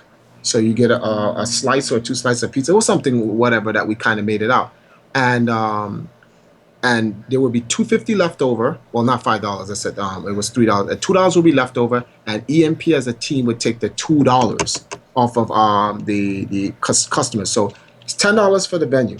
$5 goes to the venue. No, 250 goes to no $3 goes to the venue, so you can get the slice of pizza and whatnot. $5 go to Joe Crudy, and then $2 will go to EMP. So the establishment is making money for the pizza that they're selling, $3. So they're selling a slice of pizza and an 8-ounce drink in a cup. You don't get the can or whatever. Joe Crudy, Revolution gave his making $5, and EMP would make $2. This was a great deal. I spoke with Patricia. Me and Patricia went over when the numbers. We was like, "This is good. If we get 100 people, EMP will make a little bit of money, whatever, and we can start hosting tournaments like this." Plus, then the players would then put in the other $10 for the tournament pot. Great prize. So this guy goes, I don't know, Triforce. I don't think we can do that. So I said, why? Because like we're trying to we're trying to establish our brand, and we are trying to make the 750. So I'm like, okay, so then but you're using EMP's players to get your draw. So where are we going to generate money? And he's like, well, that's the thing. Well, I don't think we need EMP players to get the draw. We like them to promote the market. I said, well, you can't expect K Brad to just be doing this shit for free. K Brad's gonna want money from somebody. So somebody got to pay up that money. So it's either you're gonna pay it or I'm gonna pay it. So he goes, well, we'll just sponsor K Brad. So I said, that's how that goes. So I said, okay, so pretty much you just don't want to give no money to EMP. Not a problem. So you just want to sponsor the player. Okay, fine. You can just sponsor the player. At least I know K-Brad will be being taken care of financially. So EMP benefits somehow because one of the players is benefiting. CD Jr. came in, same thing. Then behind my back, he's telling J. Rosa, CD Jr., K-Brad, Rico, they all had a meeting about me. EMP is this, EMP is that. You guys should leave Triforce. Triforce is a scumbag, this and that. You should just join RG. And this is a breach of the agreement we had now. So Patricia is trying to explain to him, yo, why are you doing that? Like Triforce came to you and it's helping you and brought these players to you and RG's growing and now you want to turn RG from a tournament organizer to a team. So he had an Arab backing him. This is what was happening. He was getting Arab money. And now he felt, because he got some Arab money backing him, fuck Triforce. We don't need him. We can steal his players. We can use our money and tell the players whatever. The reason why K-Brad left EMP and RG because K-Brad did not want to be involved in the back and forth nonsense that we were having with Joe Crudy being such a shady businessman dealing with me, and then the negative stuff that EMP was going to. So when EG said, hey, listen, we got Justin or whatever they offered him, he saw a way out. K-Brad took it. That's why I don't get mad at K-Brad because it was a clusterfuck of nonsense that was going on. Everybody in the chat's going, Arab. Oh yeah, so that's where that whole situation came from. Then they were telling me, so what's this guy's name? Rico Suave came to me and said, Trifles, what do you think about these guys? And Joe Crudy. I'm saying, listen, this is nothing different from BMG. This is nothing different from a lot of guys. They all want to come, hey, we want to work with Empire Arcade. They're not interested in working with Empire Arcade. They're interested in working with one of the players from EMP to help push their initiative. And once their initiative is done, they get rid of the players. I tell the players this all the time. When you join a team, even if you leave me and we're not friends no more, I'm trying to instill a certain level of business intelligence to them. Make sure the team has an end game plan for you. Do not go over there and the players do not understand their worth. And I don't think they're ever going to understand their worth. These brands, Team Steam Co., and all these other fucking teams out there are nobodies. They will not be anyone without the players. They will die. If Broken Tier did not get Yipes, Broken Tier would be finished. Period. They could not start. DMG didn't have Burn Your Bra and the rest of those guys and then sponsoring Intel and sponsoring Perfect Legend, they would have died in the open. Same thing for RG, same thing for all of these teams would be freaking finished. Stop joining these teams for a happy meal and a tournament. Because they're benefiting on you. Are you getting a percentage of some sort from what are they doing? Are they okay? I don't get along with MVG, right? I don't get along with MVG. The guy Greg, he's a former partner, partner for EMP and we used to work together on helping building the MVG league, right? But he sponsors Mewtwo King. He pays. Mewtwo King lives in like a mini mansion at the house. He has his own room, house. Mewtwo King does not buy his breakfast, lunch, and dinner. It's bought for him year round. He gets paid for the streaming work that he does, and all of his transportation is covered by MVG. At least he's getting some type of value where his social life, his personal life is being taken care of. When you look at these other guys, they're not getting anything. They get a little bus fare ticket, tournament entry fee, and a hotel, and some food money. And Whoa. They pull all their money together and ride the bus together. Yeah, okay, exactly. So these guys are getting it, but what they're not understanding is this. What value are you getting for the money? No, for the equity of your persona that you're lending to such brand. Cyberbox pays for my housing, pays for transportation, and I got a job in the store, working the store, so I get an actual salary for what I'm doing. These guys don't understand their worth. They just give it away because they want to go to Evo. This is, and I'm like, they're not 25, they're not 18. These guys are 30. Why do they keep doing this? Because they haven't had the time to actually grow up. Because this is the only thing that they know. And content with the Like, simpleton. like That's I left like basically FGC stuff for a while, so I could actually work. Like I too worked on Wall Street. I worked at Bear Stearns. I worked at these places, so I know what it's like to be out there in the real world. Half these guys in this community do not know shit about real life situations. No. You got some people who are moving from apartment to apartment to apartment to apartment because they don't know how to conduct themselves. No, and whether it be, civility of listen, when you live in an apartment, you can give me that line, but I pay the rent. That don't mean you can blast your fucking video games at fucking 4 in the morning and keep everybody else up. Simple things like that they're not equipped. They're not equipped for that type of life. But I just want to see them do better. Like they're not with EMP fine. I just want to see them do better. But when I hear certain things and I'm looking, I'm like, damn, okay. So everyone goes, oh, if they leave EMP, they'll be in a better situation. Like, listen, y'all don't want to know the truth. See, the thing is, Bifu, you live there, so you've known these guys. Yo, listen, their personal lives has not changed. Nope, they Nothing has haven't. changed. Their lives are exactly It's the same. exactly the same. The only difference is they get to go to a tournament now. They have a sponsor who's paying for them to go to a tournament. And like James MK said, some of them have to chip in, put together to go ride a bus. Because if the tournament's not approved by someone, they have to come up with the money themselves. You know what that sounds like? That sounds like the same shit that they were in with EMP. The only difference is now they don't have their own brand that they helped make. It's someone else's brand that's benefiting off of it. And once their hands stop working and once they can no longer win, guess what that brand's going to do? Get rid of them. Bye-bye. And then No they retirement plan in that. There's no 401k in that Yeah. shit. Exactly. Wait. You don't have a 401? Oh man. All OBS guys got 401s and pensions.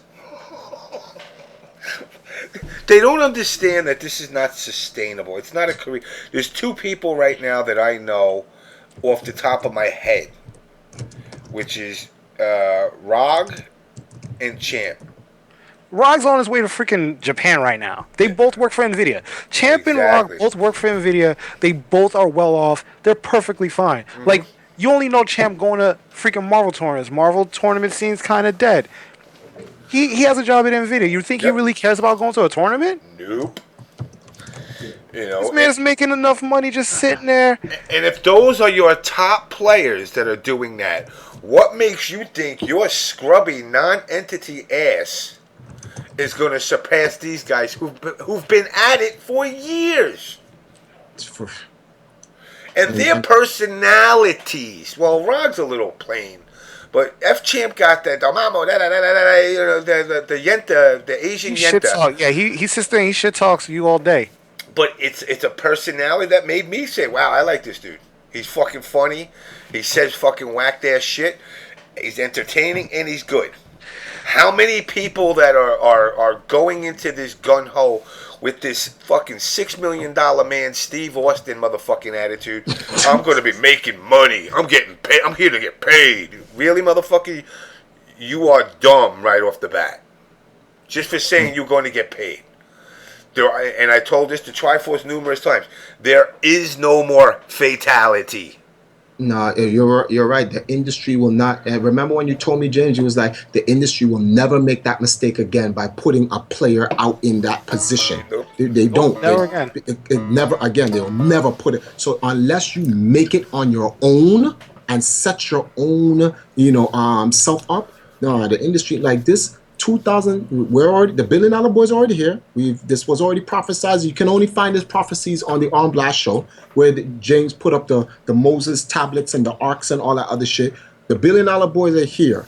By the end of this year, oh man, this is terrible, man. By the end of this year, the industry will have owned the FGC. They're literally buying out all the equity People don't even know the whole They don't realize foundation is being pulled out.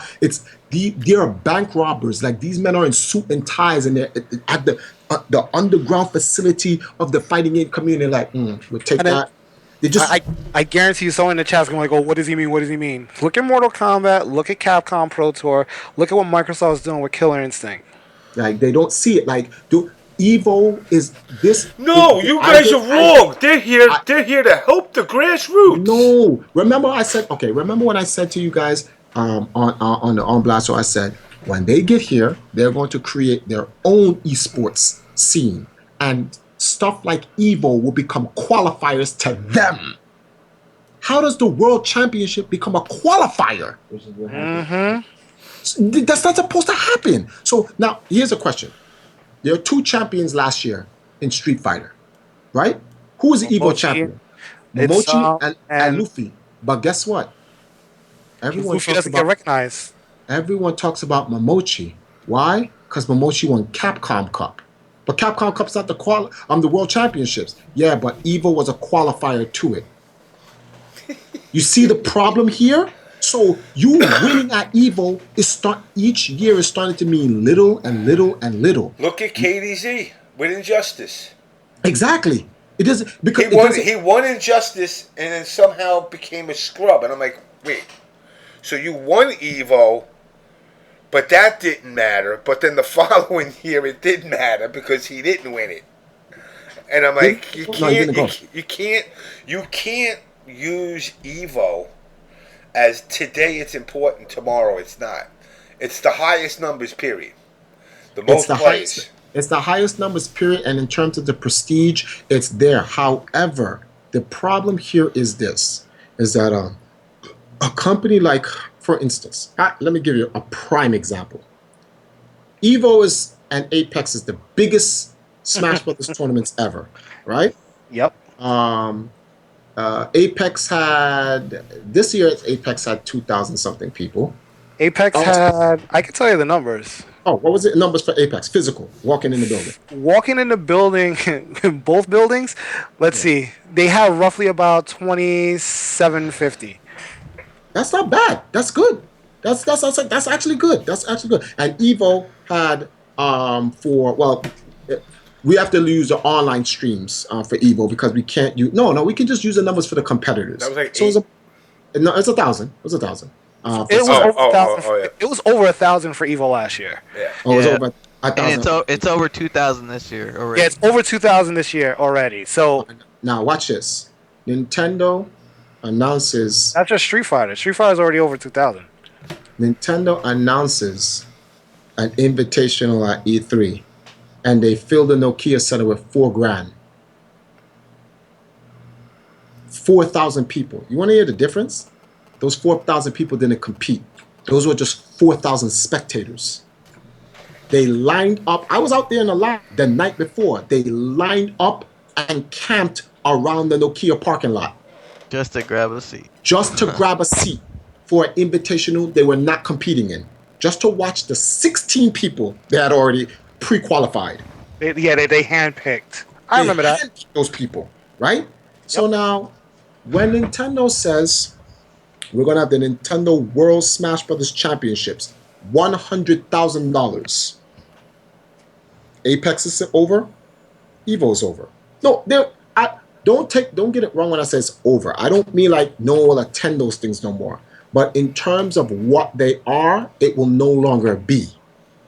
It will no longer be that anymore. It'll be equivalent to you won a tournament in the arcade.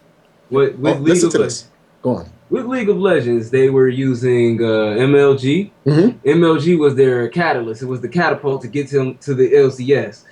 Once the MLG was the major, it was it was basically the qualifying up to World DreamHack or whatever it was they had. Then once they got ready to unleash LCS, they were like, okay, MLG, you're completely a qualifier. You're no longer our main tournament series. Exactly. And then when MLG was like, yeah, but without us, you would not have gotten anywhere. Then they're like, yo, that's nice. So you can't run our games no more. And that put MLG in a position where they had to go to Dota now.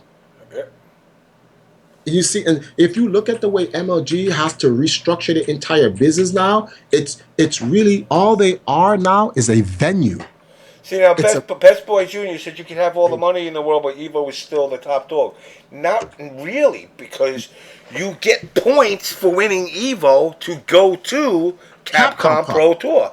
Exactly. And the winner of Capcom Cup gives you Capcom, the creator of it. What people have to understand is this. Look at the prestige. The prestige is no longer coming from the community or the venue or of the event. The prestige is coming from the developer. Whoever makes the game is the one who's going to bank. They can, if Capcom wanted to, Capcom can go and put a cease and desist to Evo and they're over. And Evo cannot stop them. It's their game. They can refuse Evo's payment to use the game. They can say, "Nah, it's okay. Doesn't matter how much money you want to give us. We don't want you to use the game no more. Same thing with Smash and Nintendo. They could just Same say thing with fuck Smash. it. Same thing with League of Legends. Do you think Blizzard's stupid? You know why Blizzard's coming out? Heroes of the Storm. Guess what the biggest video game convention is in the world? BlizzCon. Best believe the World Championships for fucking Heroes of the Storm is going to be at BlizzCon. Shit gets 100,000 something people walking in. Are you kidding me? The developers all now understand. Oh shit, we have the power. It's our game. But didn't we say this like last year that the developers need to be incorporated within the games and back it so that this way? So it was 2 years ago. It was before Capcom Cup even started. We've been talking about this shit since the dawning of esports. This is an age-old conversation. Nothing has changed. Other than now, the actual people who are creating the games now understand, oh, okay. So we could just make this, why get a cut of someone hosting a tournament with our game where we could just host our own official world championships and just take everything? Because remember, didn't Capcom meet with the people who own Riot 2 years ago? Yes. And this is what it comes down to now. What it comes down to now is that these people, in order for if they take all their games, what's Evo gonna have left? Dive Kick? No, Iron Galaxy's gonna take that too. Shit! For the Dive Kick World Tournament. And in order for these companies to survive, they now have to they have to accept the recessive position that they're in and simply say, hey, but okay, listen, we'll support your business structure and initiative by becoming a qualifier. They now have to take that back seat, because if they don't know your role and stay in your lane, they threaten the game being pulled from them, and then they're done.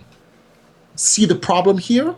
So Evo, I'm sorry to be very honest with you, I think this is Evo's last World Championship title as a forerunner for the World Championships, because it's all about when Capcom decides to say, okay, we're going to have what we call the Capcom World Championships. If they do that, it's over. Because next year is when Street Fighter V is supposed to come out anyway. And they can just say that, okay, we're going to have the Capcom World Championships. But see, now here is the problem. Okay, with what they're doing now and the way they're marketing the Capcom Pro Tour right now is, you go and you get your little dinky points at your events, and then if you make enough, you go to the actual event. But it's invitational. They can never go truly invitational because the object of the game is to put the product in a good light and make money. And James, watch this. Who's breathing like they're dying? Nightmare. Someone's breathing like they're dying. Shadow Dog says Street Fighter V won't float without Evo, and this is, I think, communication with the stream chat people is very difficult. I don't think these guys understand. Listen, guys, we're not saying that when we say let's choose our words properly, because I think people are taking our words out of context. Evo will no longer be the forerunner for these games. They will no longer be the championships. Evo is going to take the recessive position as a qualifier, the main qualifier for the true world championships that these guys are going to come in and take over. Street Fighter V is going to float because Evo will have no choice but to be a qualifier for the Capcom Cup world championships, whatever they want to call it. Because they want to be a part of it no matter what. Exactly. To be more accurate about that, it'll be the national for America. Yes, Evo will be the national. DreamHack will be the national for Europe. They'll have one in Korea, and they'll probably make one down in the Caribbeans. So those will be all the nationals. So you'll have your majors. In America, you'll have your final round, your NEC, your East Coast Throwdown, or whatever. And these are all majors that all lead up to your nationals, and all of your nationals add up to get into your qualifying point for the world, which will be Capcom. The fact that no one even sees this being shaped is crazy because it happened 2 years in a row. And outside of that, it happened already in every sport. In every sport there is. It'll basically be a PGA Tour. That's what a global PGA Tour. That's all that is. And then the fact that people can't see this, oh, well, Street Fighter V won't survive without Evo.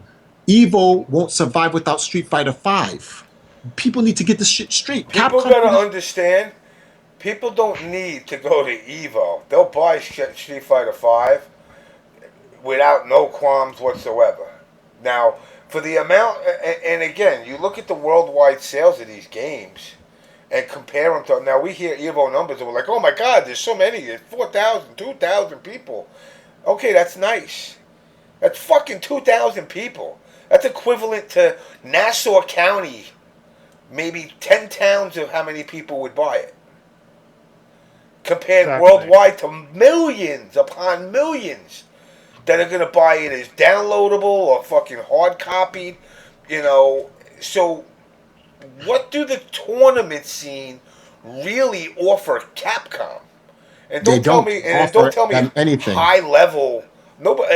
Again, when people say it gives them a place for them to actually go out, play the game against other people competitively to get themselves ready for that style of tournament.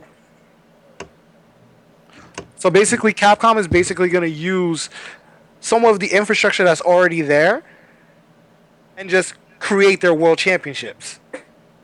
That's it. Yeah. And then so people are sitting here saying, "Oh, but this is a bad marketing. Why would they want to get into it?" It's not bad marketing. It is exactly what it is. It's free marketing. It is free marketing. See, this is how they'd have to spend millions of dollars to get advertisement to push their games out on TV. But why do that when you can spend $250,000 and get a tournament and then have the community run word of mouth? And guess what? The community is going to do it for the $250,000, and they can write the shit off as a tax write-off. I mean, let's be real. When was the last time you seen a Capcom commercial? You're never going to see. You're never going to see a Capcom commercial.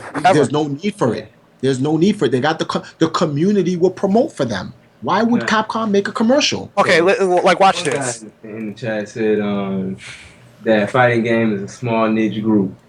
Pro play is a small niche group, period. Exactly. Even in NFL, NBA, not everybody is pro. Exactly. So the you got someone on that line that's making 300,000 go on Twitch and watch pros play. That's the whole point. That's not a niche group. They want, and that they can't grasp that. This is about the virtual and physical spectators. That is the business. We're going back to the previous conversation. Franchise players. It's about the Steph Currys, or translated over to the Mewtwo Kings or whoever it is. That's it.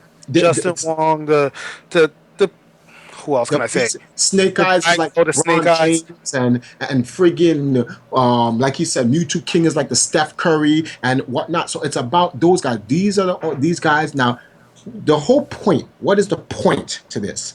The point to this is this: the communities and the players are losing their equity and their worth and their position to set themselves up with where they get a fair shake in the industry. Because there is no global esports commissioner or a union that's going to protect the players. A lot of these players are going to be forced into recessive positions where they have to take the crumbs being thrown at them.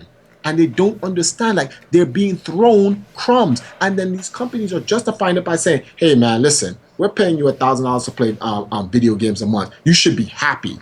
Motherfucker, you're making $1 million off of me. Well, that's when Major League Baseball began. Yep. The reason why the Chicago Black Sox cheated in what was that, 1919, I think it was because the way the league was designed is the owners turned around and said, I'm giving everybody $500 a month. That's it. Mm-hmm. And if you said, well, wait a second, this guy over here is getting 750, you didn't get fired for opening your mouth. You got blackballed from the league. There was no trading me to another team, a new sponsor. You were done. Which to a degree actually happens in the esports now. Yeah. That actually kind of happens now. And it wasn't until the American League came around that they started to offer negotiation. You can negotiate your price. You know, there was no talking about how much I should make. This is what you're getting. You either take it or you don't. If you don't take it now, you never play ball again. American League said, well, you know what? We can negotiate every 5 or 6 years. And see, and now this, they call that the collective bargaining agreement. Exactly. And they don't, what they can't grasp. A lot of the scene, a lot of the players don't. MLB they owns don't. baseball. Because someone said no one owns baseball, so he was like MLB owns baseball. A lot of in these, America, because there's a league that owns baseball in Japan. And exactly, and then you have you have a World Baseball whatever federation. But these people, the problem here is that the community is like vastly uneducated. They're terribly uneducated when it comes to what's going on in the development of their scene, culture-wise, community-wise, and industry-wise. All they know is who can fast fly, unfly, triangle jump, and go into a 30-hit combo or some X-ray shit. That's all they know. And to them, this is whatever, blah blah. It's funny, but they do not understand. Turntable said, well, they can negotiate because there can be competition. Anyone can start a baseball league. Go ahead, try it. What the hell? I'd love to see you come up with like about how much does it cost to build one of these new stadiums? The commissioner will laugh. The commissioner will be like, "What the fuck are you trying to do?" MLB owns baseball on the professional league level, and Little League owns baseball on the young'un level up to 15.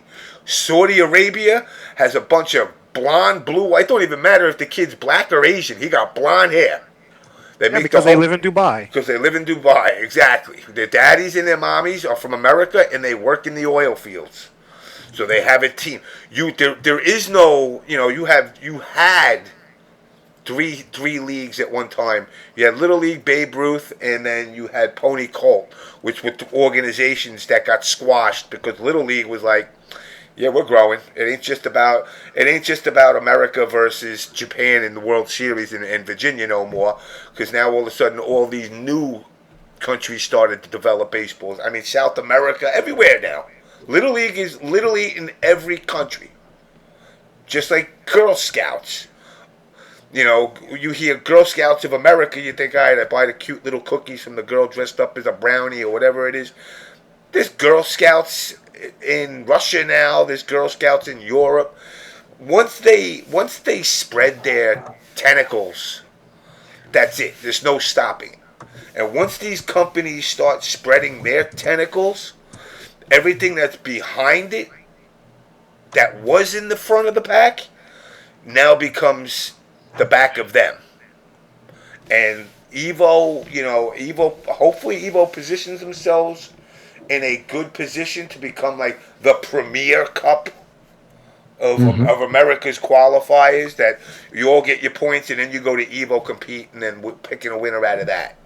All right, hold on for a second. So someone keeps saying no one owns Major League Baseball. So I don't know if these people, why would people say stupid shit like that when you could just Google shit? Just ignore it. Yeah. Just ignore it. Just ignore it, because their level of stupidity. That's dangerous. The reason why, unfortunately, personalities like yourself, Beeful, James, myself, there is an underlining obligation we have. And I'll explain to you why we have this obligation. When people make ignorant statements, if it is not corrected, they mislead the masses indirectly. So ignoring these things are bad. It does not help the community, because when you ignore it, then what you're doing is you're giving people who don't know, who are on the fence, a choice whether to accept something that is wrong or disagree. We have to present the facts so people will be like, oh, okay, and they can disregard ignorant trolls who just want to speak for the sake of speaking. You cannot let these trolls get away with it. This is why the scene is so bad. This is why the community is so uneducated, because I'm not saying we have to address the troll. Fuck him or her. I'm saying that when they make ignorant statements, we need to correct them with facts so that the majority of the people listening go, oh, he's telling the facts, and they just disregard the moron. And then he gets upset. He starts doing the Kermit mashing on the keyboard because like, no one's paying me attention. So we have to do that. First of all, baseball, Major League Baseball was founded in 1903. The commissioner is Rob Manfred.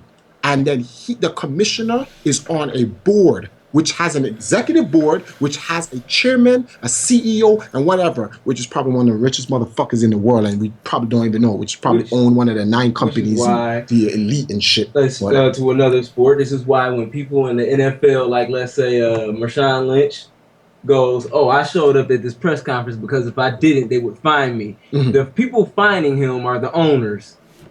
Yes, exactly. Owners. That's his boss. That's his boss. Plural. It's not like look, I play for whatever. I play for fucking the New York Giants. Even though the Dallas Cowboys, the Redskins, and the Giants are rival football teams, they all sit in a meeting at the end of the day and go, how much are we going to fine this guy? Now, of course, I'm like, I don't want to fine him too much because he's my player. The other guys vote. The majority rules. See, we have to hold on. We have to get these guys.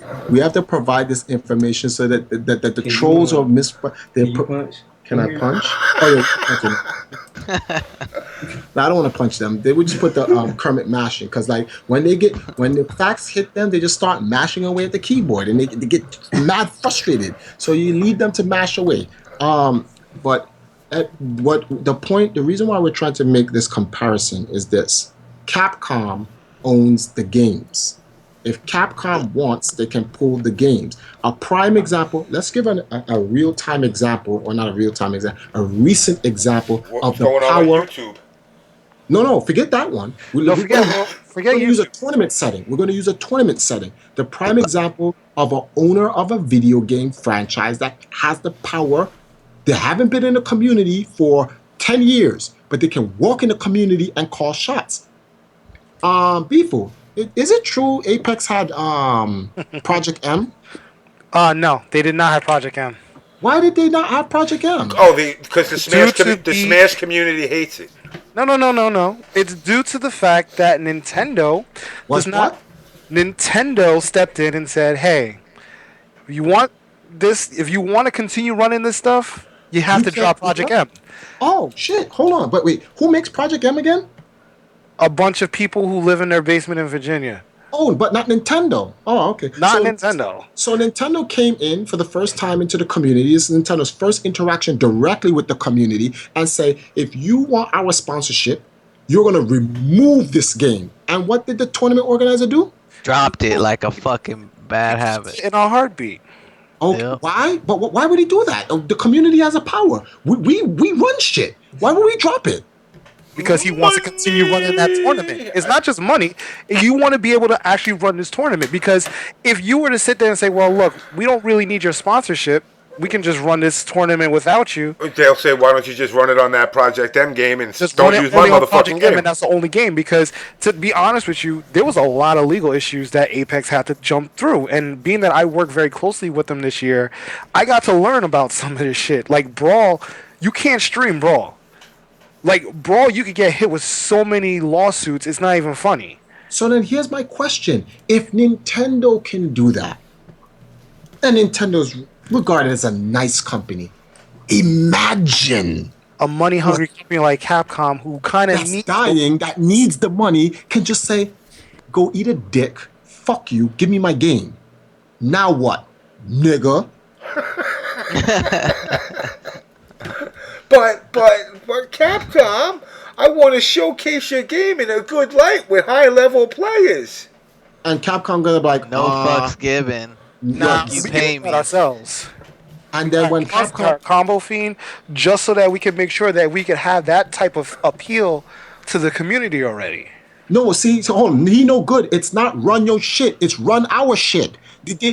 They're not taking something Not that taking stuff from belongs to us. them. They're It's taking their their shit. shit. They're taking their shit back. You're just like, wait a minute, hold on. Whose game is that again?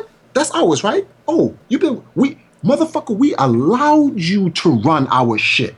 Y'all Get niggas back, eating for far too long. exactly. Get back to work. Stay in your lane, nigga. Run our shit. And there's nothing they can do about it. And now this is what I'm talking about, the recessive position. That's If like you want to King of New York. What is? I'm out here starving while y'all niggas eat. It's my turn. exactly. It's my They're turn. like they're sitting there and say, wait a minute, you're making money, you are making a living off of our product. Are you crazy? Have you lost your fucking mind? We want $1. We want $9 on every fucking tournament fee paid in here. Bitches, we run this shit. And the community don't really care because it doesn't really affect them directly because it doesn't affect them business wise. But they're gonna start to see later on when these boys come in, the only people that's gonna benefit, the true people are gonna benefit, are the team owners. Because the intellectual property of a player cannot be owned by a league. See, Nope. team owners go into a partnership with a league, and then it's I think 50-50. this dude talking about unions got it backwards. This isn't the conversation they had when they were talking about unions. This is the conversation they had when they were talking about making the leagues, the federations, Exactly. the associations, Yeah. NBA, NFL, FIFA. The leagues themselves as a whole is an inanimate object. The collective owners are what make the league. The players, just because the owners hire them, it's more of, okay, shuck and jive for me. That's what you're here for. The minute I don't like you, you're done. There's no let me turn around and go to another team. It sounds nice in theory. Piss off one owner for the wrong reason, and the rest of those owners. Look at the dude that had to sell whatchamacallit when he said the comments about blacks. Who's the owner that had to sell the basketball team? No, he sell it? I don't think he sold it. I think they wound Magic up. Johnson went to it was Donald Sterling or some shit like that. Sterling. When Sterling did that, and look how quick those owners turn on each other. Yup. Now, so peep this. A player in EMP just wrote this to me. He said, it's funny. You're right, Triforce. Because there was a Smash tournament at a con that I went to in Minnesota last month. Nintendo reps were there. When they arrived, all the Project M setups had to be shut down. And Nintendo demanded that Smash 4 tournament be played early upon their arrival. Guess what motherfuckers had to do? Get it done. Get it done. Motherfuckers walked in and was like, wait, you think you run this shit? Who told you ran this shit? We run this shit. And the only people who are gonna win now are the teams. Motherfucking punk ass, what's his name? Alex Garfield. I'm still hating on him for all these years. But he's good. I don't know if complexity is still around. Teams like Team Solo Mid, they're a little bit diverse. Now they got Leffen, so they got people on there. What's the other team? Cloud9, they're good. Alliance, they're good. EMP, we're good. A lot of these multi-dimensional teams that have, like, we have a brand team that plays in all of these competitions. We're the only ones that's going to be good for the simple fact that when the leagues need populated team brands, not no offense when I say this. I'm not trying to disrespect anyone, but let's keep this shit real. Huh? If that's the case, you forgot about Curse, Dignitas, TSM, Cloud9. all those guys. Those guys are all good. But no offense to guys like Korn.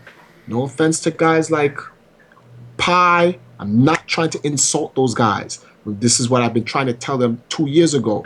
You got to change the branding of your team because when this shit gets set up, they will not allow it. This is not in my opinion. This is a fact. When MTV wanted to cover esports back in 2005, they went to PMS. When they went to PMS, they was like, oh, hell no, you cannot use no motherfucker. What does PMS stand for? Oh, it means the same thing. They was like, you better find a new name. They was like, okay, we're going to call it Pandora's Mighty Soldiers. Then Ubisoft approached them, and Ubisoft was like, listen, we like you girls. We want to work with you, but we can't do that. So I tell you what, we'll take some of your girls outside of PMS, and we'll brand a new team. We're going to call them the Frag Dolls. Because those names are not going to rock. Pandora's Mighty Soldiers sound bad, though. Pandora's Mighty Soldiers is good, but remember, PMS originally did not stand for Pandora's Mighty Soldiers, because we know what it stood for. So, like, and this is called the regulation and revolution of esports. It's coming. Dudes need to get ready. And they don't understand. All of these little side bucket ass teams, they're gone. This shit is gone. When people start saying, no, you have no right to use any of our intellectual property to print t-shirts, merchandises, blah, blah, blah, this, that, you're finished. Bye-bye. Pack it up. So these teams and these sponsors that you see here that are not a part of the direct industry, temporary. These guys are here to make a quick buck and then they're out. They're not here. They have no long-term plans. And the fact that people don't even get that, it's crazy. I can't understand how. And then people say, Triforce, you have no idea what you're talking about. You're not a businessman. I'm like, if I'm wrong, man, then I don't know how a lot of the shit that I predict is happening now. That's all I'm saying. Oh, let me add Mr. Kingosaurus in here. Please.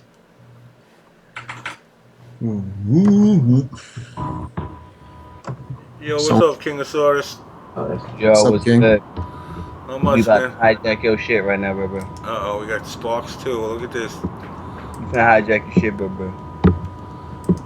Long time no speak. Yeah, man. You guys are too busy trolling on the internets.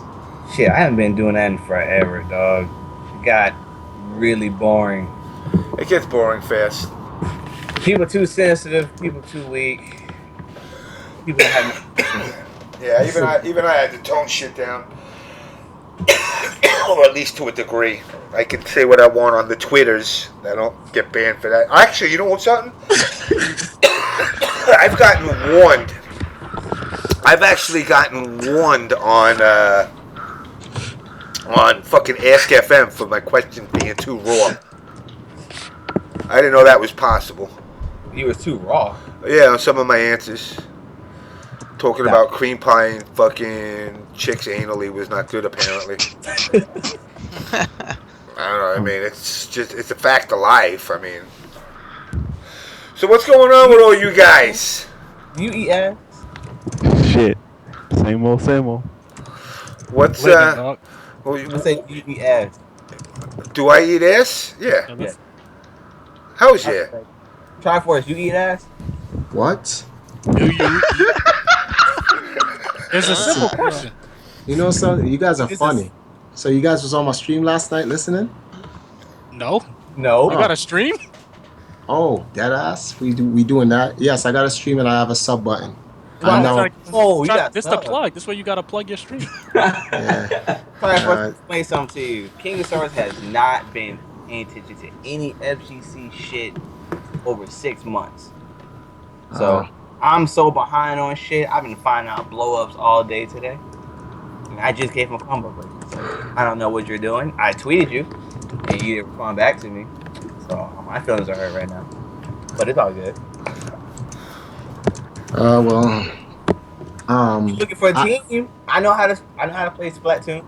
I bust nuts on bitches' faces all the time. Bro, Wow. we're squids now. We can do this. Alright, who dropped? Kevin dropped. What's up, Mr. Blacktastic? What's going on, folks? Been a while. You've been a minute. What are you guys thinking of this MKX? Best game. I can't get into it to play it. I can't. It's really the best game right now, to be honest. It's the best for the simple fact that I don't think there's anything out there right now. That's it. Just something fresh. That's it.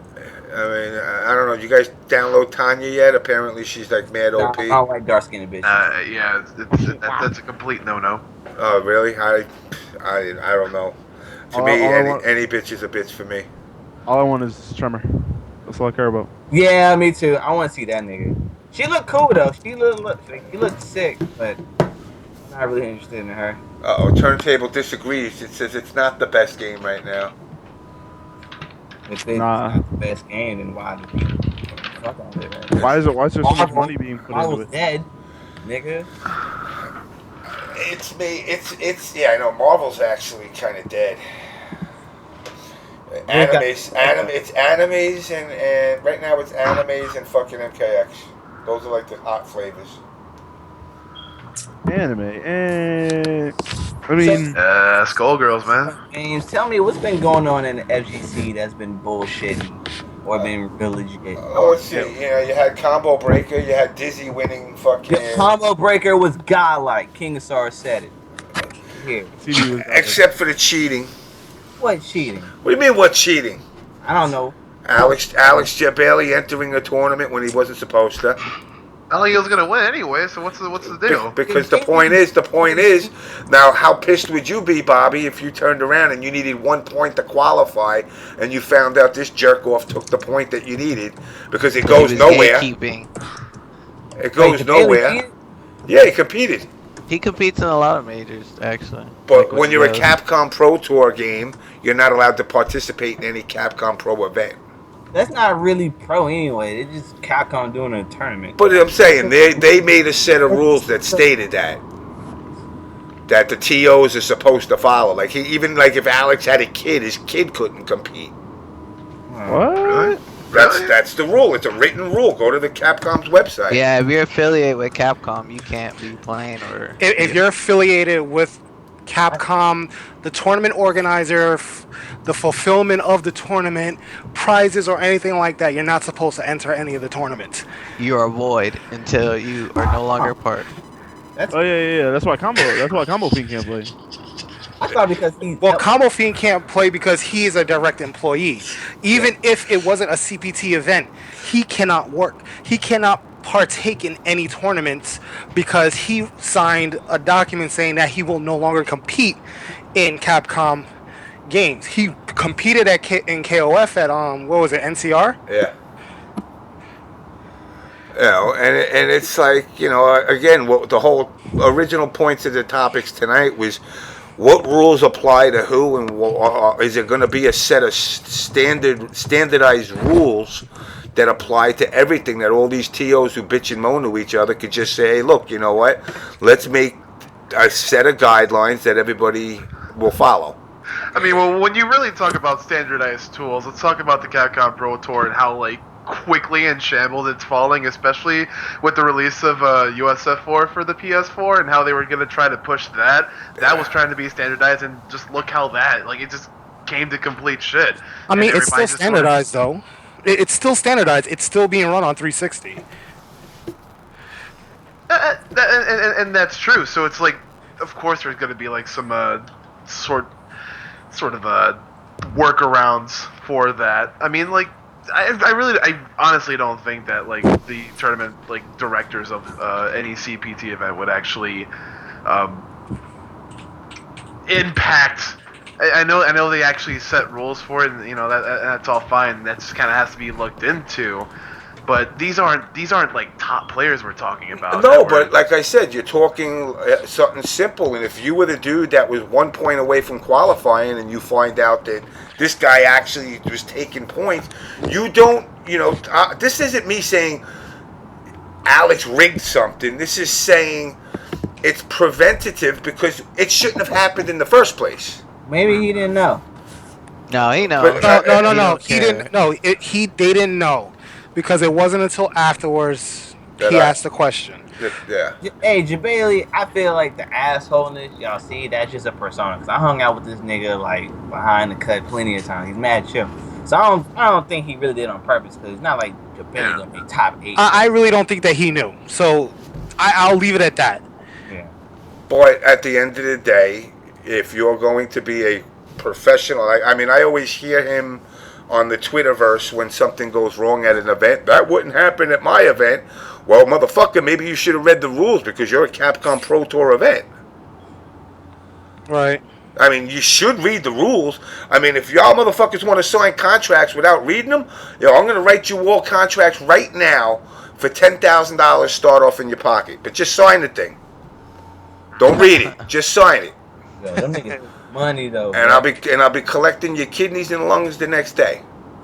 Bro, my nigga Jabali fucking spent what, $98 though? On a character, yo. TLs make bank, yo. Yeah, well, it doesn't matter. He won all the raffles anyway. Oh, so wait, since we have a bunch of Marvel people in here, like Mr. Who's Marvel people? Whoa. I do not put that. Who's Marvel people? Marvel I see is the nigga with the avatar, Virgil. So I'm not Marvel. I'm me. But anyway, sir, continue. This basically goes, how do you guys feel with the dwindling numbers, people finally saying that yes, it is dying, and Good. it's not getting pot bonuses. Good. Marvel's dead. Let the sleeping dogs lie. Like why continue to support a not thriving game if people aren't going to play it? If people want to sit around and bitch that they're not getting numbers and not try to actively support the game themselves or get their local collective community to support it, then that nothing's going to happen here. Like it should be a done subject. It's open and closed. Okay, so let me hit on that topic that you just said there. So for the last year and a half, Killer Instinct numbers have been sitting no higher than 60. Okay. 60 people per tournament, and that's the most that you'll see at a tournament, and that's probably at a biggie event. Sure. Why is it now Microsoft decides, hey, we're going to throw 10K here, 10K here, and then, what is it, 50K at Evo? At Evo? It's 10K, 15K, 50, another 50K, and then that means that there's another 20K that's still unaccounted for or something like that. Am I right? Yeah. Right. So why is it now Combo Breaker and CEO will probably have the biggest numbers, but when you look at any other tournament that has KI, they won't break 60? It's money. Yeah, pretty sure. I mean that's just pretty much their community just not rising to the occasion. I guess it's not just their community; it's every community. Like, son, I bet we'll let Capcom come on right now talk about we're throwing 50K at Evo. You know how many Marvel players will sign up? But they can't throw 50K at Marvel. That's the problem. But do you really think Capcom gives a shit about Marvel? Capcom don't give a shit about Marvel. It can't make them any money. If it can't make them any money, they don't give a shit. That goes to any game. That goes to any game. Any company that cares about a product after its lifespan is just about dwindled out is an idiot of a company. Huh. But the fact is, the money that look, all the money that KI is getting put into it, what does that generate for a fucking TO? An extra 10 to 20 players tops for $10,000? Keep your fucking players. I'll take the money. And the thing is with Killer Instinct and why it's being so largely pushed. I mean, especially when it's Microsoft, it's a Microsoft only game. It's only playable on the Xbox One, and it's constantly being updated. With new characters, and we had Season 2 with the game mechanics and all that stuff. So of course there's a bit of life being breathed into the game that will attract a newer demographic of players, or casual or competitive alike. So it's definitely different than trying to revive a pretty much dead game. Rip Marvel 2011. I don't really give a shit about that game, but fuck Marvel. Why are we talking about Marvel? It's talking about something. It's only to have a comparison between the two communities. That's all I'm basically trying to say, because basically it's like Microsoft could sit here, throw 10K at this game, and all of a sudden it breaks 200. But any other time where it's getting $500, $1,000, it's getting 50, 60 people. I don't know about that, man. It's Money talks, bro. That's all I Yeah, money. Yeah, money makes the difference, but again, any company that would throw that kind of money into Marvel at this point would be just giving it away Exactly. because it's not generating you any more sales. Nobody's gonna go out and go, "Oh my God, Marvel! Can you buy the game anymore?" Yeah, you could still buy it. Like I bought Yeah, at a fucking $10. No, you can pawn buy it shop. on. Shit. You can buy it at Amazon right now. For real? I thought that. Yes, Yeah. Oh, they did not. See, that's the thing. Disney did not as they pulled the freaking license for it, but they could still sell it because they're making money off of the game sales no matter what. all right. And still, nobody's gonna go out and buy it anyway at this point. Yeah, people Exactly. aren't buying it. We need. If you missed the Xbox sale where it was like $5 and all the DLC was like $3, then there's no reason to Yes. spend all your money on that game. Let's see. It was on the fucking disc. You Nigga, know? I don't even update my Marvel 3 and I can get Magneto's fucking alternate costume. No, the fact that this shit's still being sold for $44.99. Hilarious. Really? Jank shit. $44.95 on PlayStation 3, the worst version.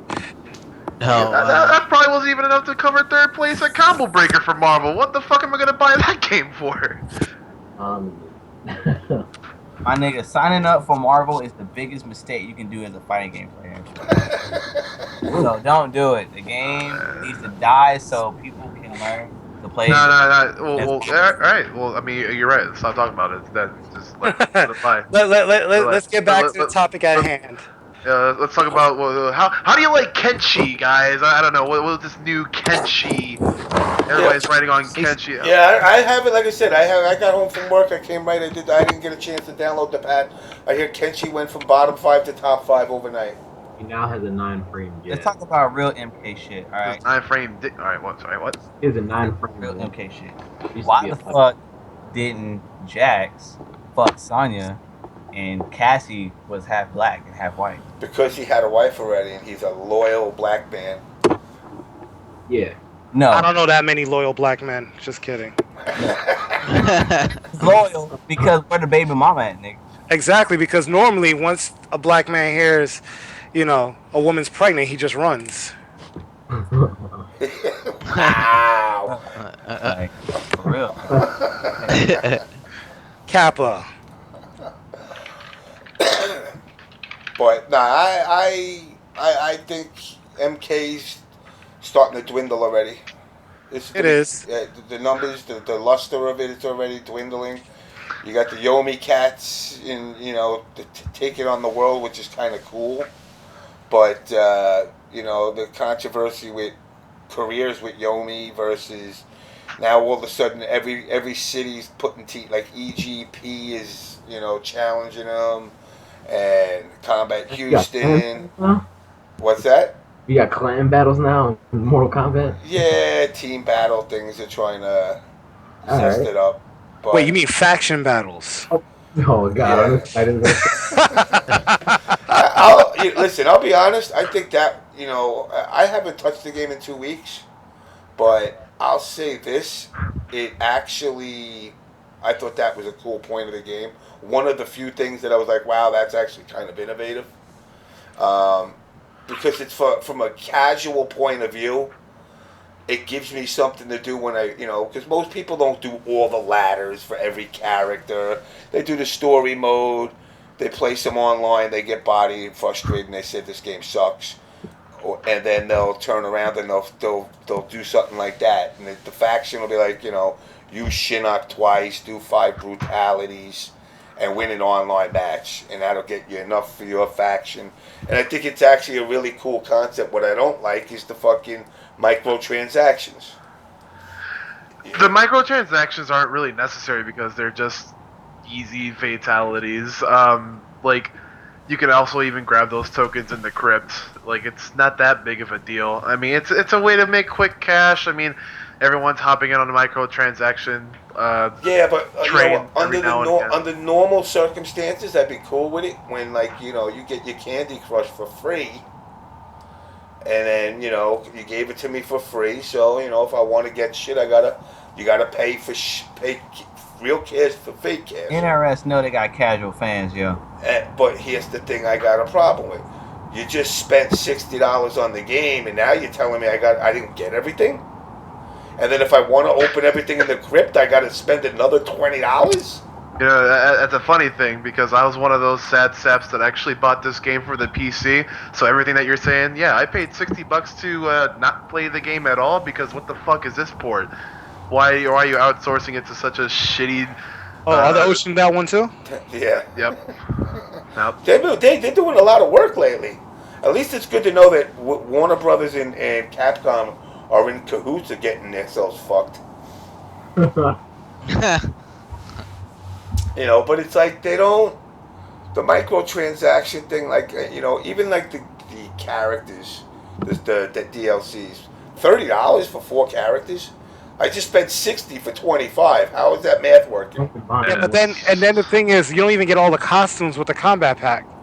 Also, I don't think Goro's in the combat pack. So if you didn't pre-order, you're fucked, right? Pretty much. No, you got can to pay buy $5. You can get it for $5, $6.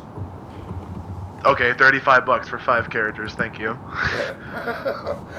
Meanwhile, you know, if you do the math and you say, you know what, fuck it, I'm gonna download everything. Well, I'll buy the pack. I'll get the fucking skins. I'll get the 4 things. I'll buy the game. That's 60, 90. That's 95. Plus, you know what? After you spend 95, you might as well just go all in. I'll just wait till the complete pack comes out next spring, where all the characters are in there. With the complete pack. Yeah, even if it isn't Game of the Year, you know there's gonna be a Game of the Year edition just right on its way. Like, let's get. Yo, I got a question. Where all these fucking furries come from in y'all community? They've been there. Yo, if like the fact that people are now learning that Sonic Fox is a furry is kind of like. His name is Sonic Fox. I know he's a furry. But what about these other niggas? Wait, you mean like Fire Liger? No, I saw like mad new Pokemons, nigga. I know what he looked like. He looked like I saw orange nigga. I saw green nigga. That's Pluto. With a pussy. I was like, what the fuck? Yeah, it was Like, kind of crazy, weird. Yo. Then they was telling me they're gonna have an orgy at Sonic Fox 1. I was trying to crash that bitch. You know, there's all dudes in those costumes, right? Oh yes. Yeah, but they're not gonna actually fuck each other because they're in fur suits. They're gonna rub their balls with the furriness. Oh, I just ate pizza. James. I just ate pizza and now I want to vomit. Flows in the chat, James. Yeah. Yo, Flo, have you ever been a furry? Keep it real. Flows behind the. He's a furry. I wouldn't be surprised if he a furry. He played Dark Star. Flo? Claws a furry? I mean, that boy got the build, the Sasquatch. I mean.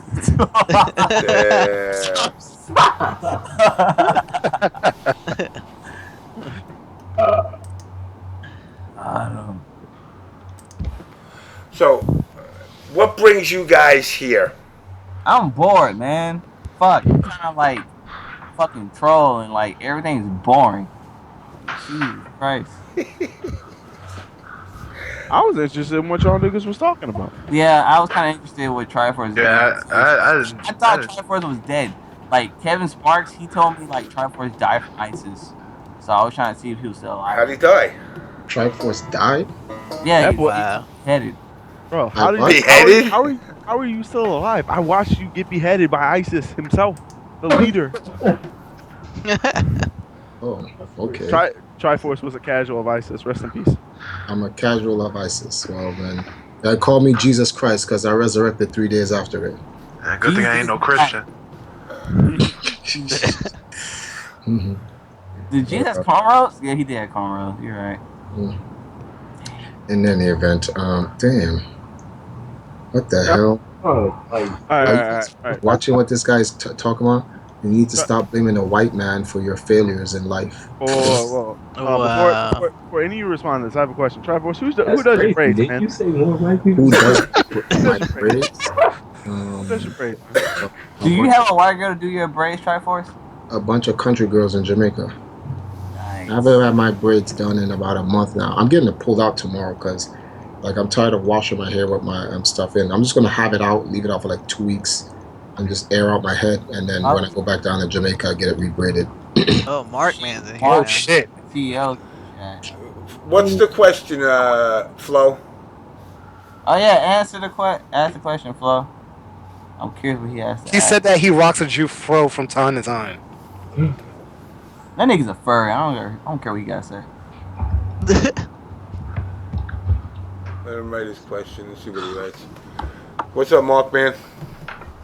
Damn, I must be controversial. I got all the big wigs in my show tonight. Well, they're all, or everybody's fucking drunk channel surfing. Nah, it's only probably because Triforce said something about Mad Cats, and then someone said, "Oh, Triforce is talking shit about Mad Cats." Wait, what are they talking about Mad Cats?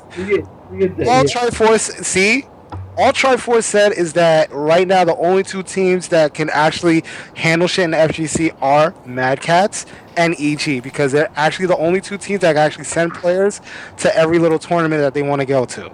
That's it. Well, first of all, hold on, because we need to keep it in the context. It wasn't even about what the two teams that can handle. Well, first of all, in the context I'm saying is that when the entire esports scene is reformed as a whole, because the first party companies who own these games come over and set a new infrastructure. Once the revolution is gone, is done, the only entities that are going to survive and benefit the most are the team owners. Teams like Mad Cats, Cloud9, Here's your flow question. Let me get this out before it passes me and I gotta chase it all over the place. It says the pictures with giant checks for 20 grand, was that in US or Jamaican? There is much debate of it on if it's life-changing money or dinner for two. I don't think the value of what's on the check matters, because whether it was $200 or $20,000, neither one of them shits is life-changing. It's still dinner for two. So I don't know what makes them think it's anything more than that. You're not, whatever. I don't know. That's a stupid question. And there's no such thing as stupid questions, but that one was. So, yeah. There's no such thing as stupid questions except that stupid question. Hey, Triforce, you can't talk to my furry friend like that. Relax, bro. Try not far off the mark. He just thinks he's gonna roll and create new world order. I don't understand. Been on the show for so long, right? Telling everyone exactly what's going to happen. These things happen, and then when I tell everyone what's the next step in the industry, they just go, "Shut up, Triforce," blah blah blah blah blah. Then when it happens, they go, "Yo, Triforce is right." And you remember when what happened with the Smash Brothers? And it was like, "Yo, Triforce was right." And I'm like, shut up. Like, don't tell me I'm right. I don't want to hear what I'm right. People don't understand, like, this information is for the public so that they can prepare themselves. Well, these guys are gonna actually I want them to run shot on the industry. Jesus Christ, my nigga. Like, holy shit. Now think about it right. You do know everything. Flo's question number 2. Can he get his fucking EMP shirt? I told Flo they do not make it in his size. So I'm like, oh wow, he calling you. Oh, body. Damn. I'm not dissing him. I told him that's what it is. When they make it in his size, I will be able to give him one. I'm dead serious too. I remember trolling. Can I get an EMP shirt? Medium, please. Thanks. But you look like you're bulking up over there, so you know. Yeah. You might need a large. Nah. Relax. Oh shit. Hold on. Oh no, sorry guys. Don't mind me. I remember something. Someone's supposed to happen today, so let me check. Don't trust me. I'm not minding you. Okay. FGC will die next year. No, it won't die next year. Why are people saying that? They're quoting you. FGC will die next year. Triforce in 2014. Sony, Capcom with 500K. I don't know what they're talking about. Never said that. So yeah. Something's big happening. Okay. Follow the arena. Like everything you ever said. Do I remember everything I ever said? No. Who does? Well, I don't know. You seem like a kind of smart guy. Intelligence, smart, wisdom, none of that has anything to do with remembering anything. Yeah, smart enough. No, it doesn't. You could be one of the smartest people in the world and still forget things. I got this dude that goes to my bar. Tell him your birthday, he remembers it forever. One time. One fucking time. You can go up to the motherfucker 20 years later, and he don't even know your name. And be like, yo, this dude, when's his birthday? Be like, oh yeah, October 24th. So it doesn't make him smart. He pushes carts at Walmart, but he remembers everything. That's there's a word for that. A savant. What are the people who they're not great at everything? A savant. A savant. Okay, yeah, so yeah. And James, we're gonna snort some cocaine, bro. What's that? When are we gonna snort some cocaine? I don't know what. I don't even know what cocaine is. You're a damn liar. I don't snort it. I smoke it. Oh, thank God! I hate snorting stuff. Yeah, I don't put shit up my nose. Come on now. You want to be a CEO and like do wrestling moves on PCP? No, I can't go to CEO. Did you really turn down a job at Nintendo or just making shit up? Huh? Oh. This dude. I don't know what he's doing. I used to work with Nintendo, so what the hell is he talking about? How was working with Nintendo? Nintendo treats all of their employees great. Well, the thing with Nintendo though is this: when you want to work for Nintendo, they have a very strict family-oriented policy. You can't have your own independent ambitions and work with Nintendo. It doesn't work like that. And that policy is founded for a reason, because you just can't trust people. Sounds like Apple. Yeah, if you're gonna work with Nintendo's like this. Listen, you want to be a part of the family on some blood right shit? We'll take care of you for the rest of your life, but you gotta commit. Oh well, I have this on the side. Nah, it's aside, man. No. If you have something on the side, go do your own thing. I had a friend of mine apply for a job at Nintendo back when Ken Lobb was still at Nintendo. He's like, Triforce and Bifuteki, what are your thoughts on Jaxel? You guys remind me of him. Wow. Okay. Whatever happened to that guy? Jaxel's at the break, doing his thing. We support Jaxel 100% here at EMP. 110% actually. So, yeah. He'll tell you that I like when he went on that little tirade talking about Biggie and T.O.'s be fucking him over. I yelled at him for what he did. Yo, what's up, Hino? What's going on? I don't. Who's that? That's Hino Good. Oh, Hino joined the chat? Oh, okay. Yo, how come no one really addressed why KI is getting that money for certain events? Oh, you mean the fact that Keith runs UGFT, goes to Iron Galaxy, hands event to Rich, who is partnered with Gaming Generation, who's now running the new UFGT, who rents equipment, Gamer Generation to CEO, run by Alex, who also works for Iron Galaxy, and the money's just handed between everybody. You mean that one? Yeah, that one. The elephant in the room. Because they don't care.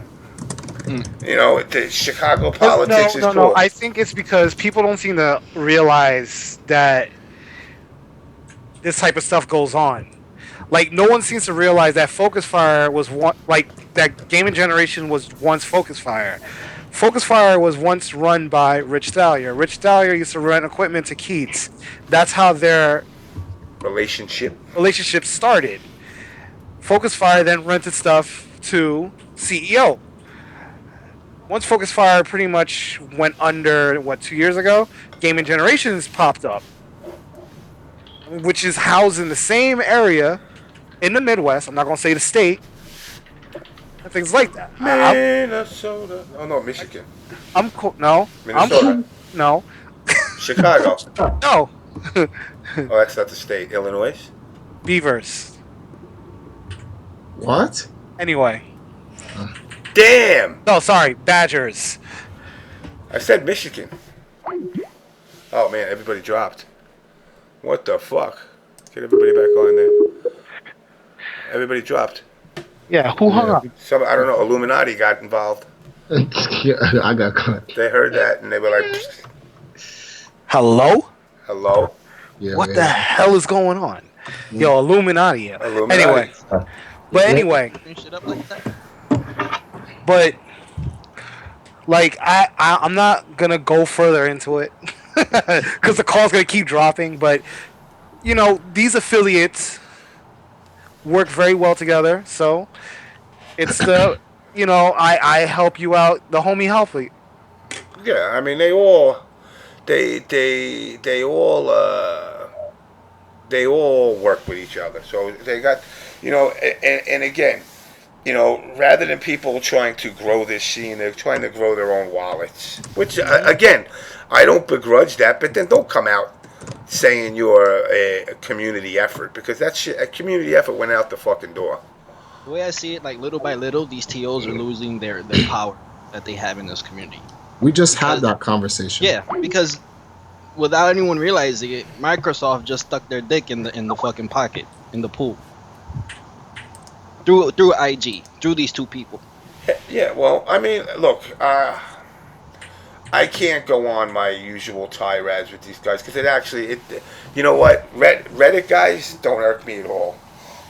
But when I see fucking, when I'm being told by people that are in their circle that are like, I don't want to get involved, but they talk shit about you, like literally, I was told if you mention my name to like Keats, he like fucking wants to punch a baby.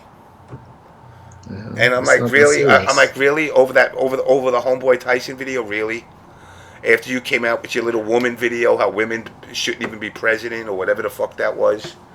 But that was 8 years ago, and that was what did they say that was? Oh, satire.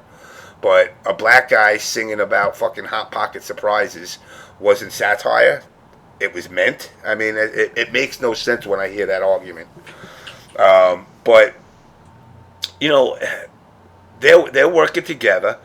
I don't know what events are going to get the rest of that money. That's why I don't want to say something that will get the East Coast punished. Yo, James, not to change the topic, I just want to insert this in there. Fatality is still doing his thing, B. Is he? Yeah, he's still got his shit. He's still his own brand. He's still his own brand. Yo, my man is over there at Wizard World knocking him out. They're still coming in with fucking ASRock boards with his name on it, his brand on it. Hold on, I want to address Mr. EMP USF for PS4. I haven't shit on any team. I have yet to shit on a team yet.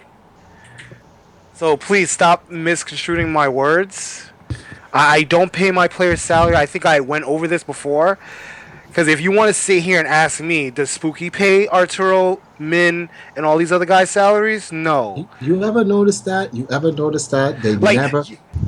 to attack me. They never hold other teams to the same standard that they try to force and impose on you. Ain't that some shit? Damn. It's like, how do you find me hypocritical?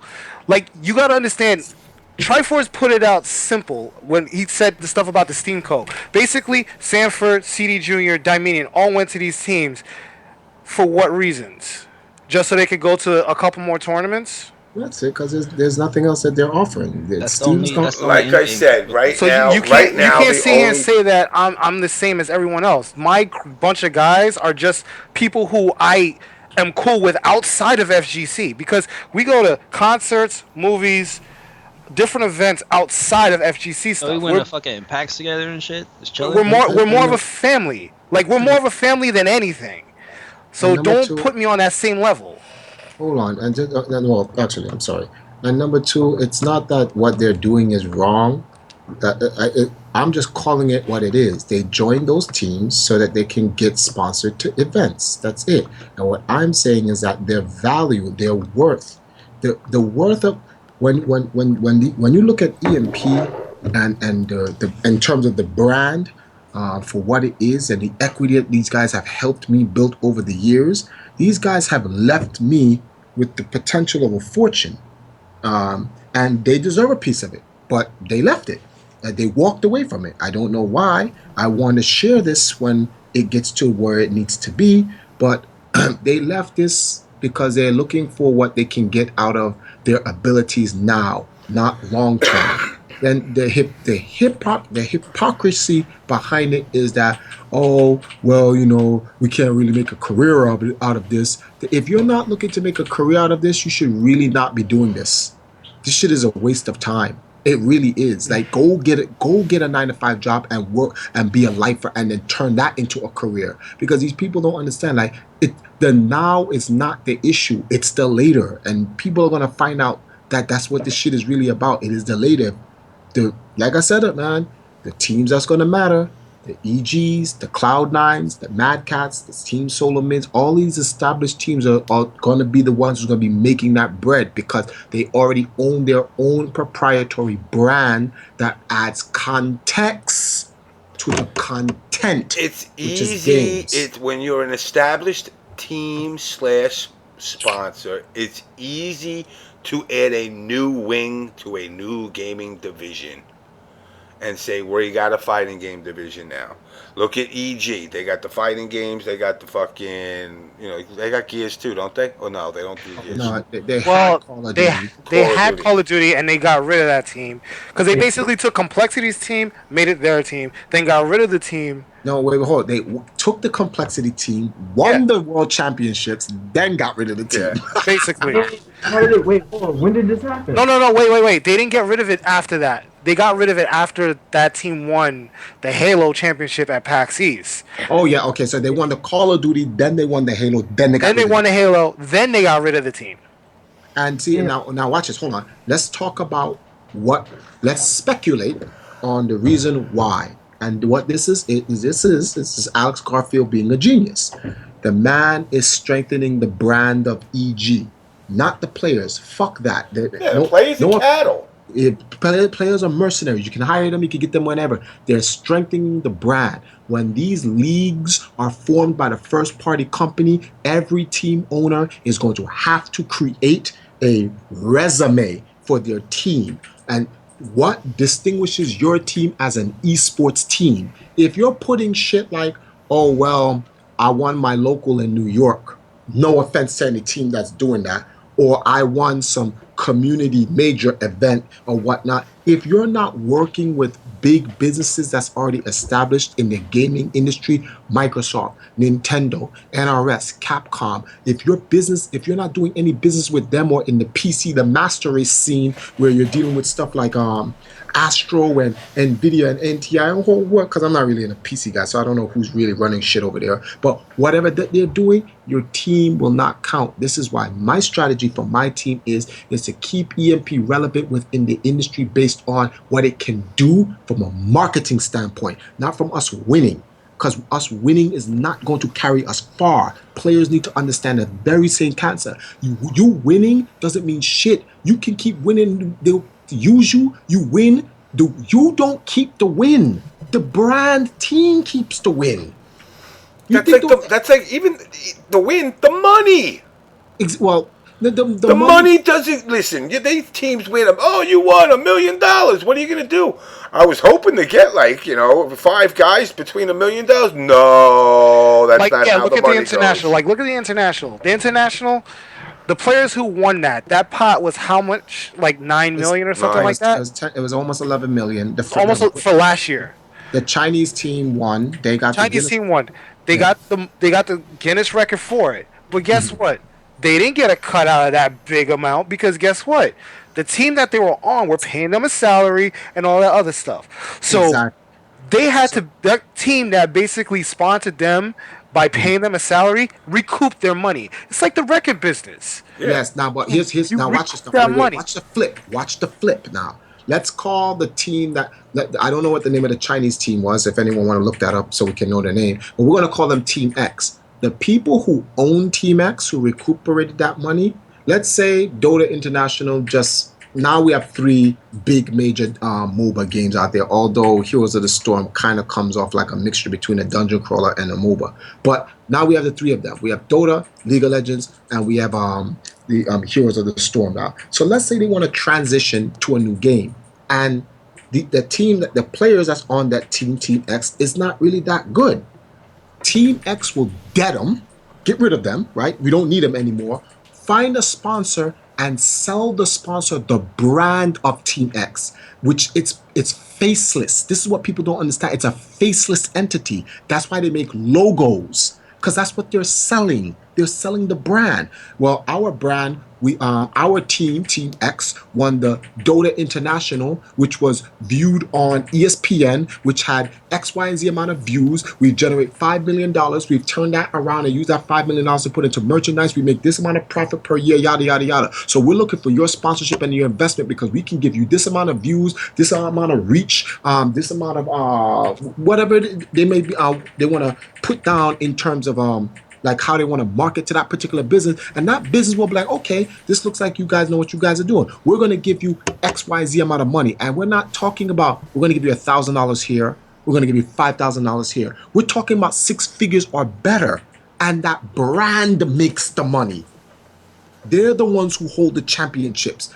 Yes, Michael Jordan, Michael Jordan is one of the few smart players where, although he was a part of the Chicago Bulls, he made sure that he put himself in a situation where, okay, the Chicago Bulls won 6 NBA championships, but he marketed himself up in front of that. So yes, the Bulls own the championships, but Michael Jordan's still making business outside. Remember, when Michael Jordan shows off his 6 NBA rings and any of his whatever, he doesn't say the Chicago Bulls. He says Michael Jordan.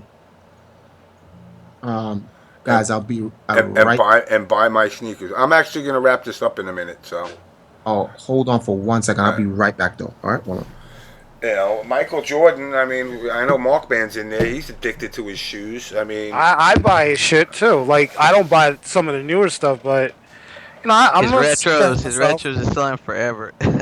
Well, most of his retros have been called, you know, they don't have that same quality. No, they don't have quality, but they can still sound like fucking crack in the 80s. It don't matter.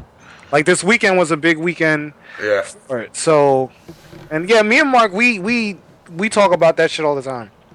I don't know, fucking. I buy Skechers, Skippies. That's what I meant, Skippies. Like, I just got me my Chrome phone posits, so I'm happy. I don't even know what the fuck that is. It's like a shoe that looks like a mirror. Why? That's all I have to say. Because I like phone posits. I like phone posits. That's all I'm gonna say. I have every color of phone posits. No, I'm sorry, guys, because I want to get I want to get the sneakers with the wheels on them and the lights. I want those too, the Heelys.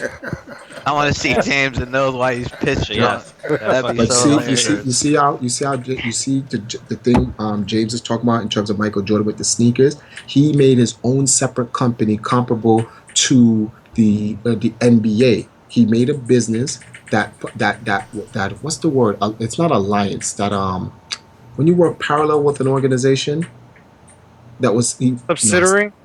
No, it's not a subsidiary. Jumpman is Michael Jordan's company. Yeah, and it's Jordan on Nike. brand. I mean Jordan man. Jordan brand. Jordan brand, Jumpman are basically the same thing. The same thing. Yeah, I know. And what Jordan did now is that Jordan became an ambassador for Nike. Although it's a part of his particular own brand, and Jordan became a billionaire off of that. Then he bought a team in the NBA, and he runs a team in the NBA. Jordan is set. A lot of these players do not think, they don't have that long-term thinking. They're just thinking about what championship they can win now, and that's pretty much it. The players in the competitive esports scene, they don't think like Jordan. They don't think. That's why when Kamba approached us, when Kamba was nothing, Empire Arcadia, I wanted to get Empire Arcadia its own joystick, because to us, that's our sneaker, so to speak.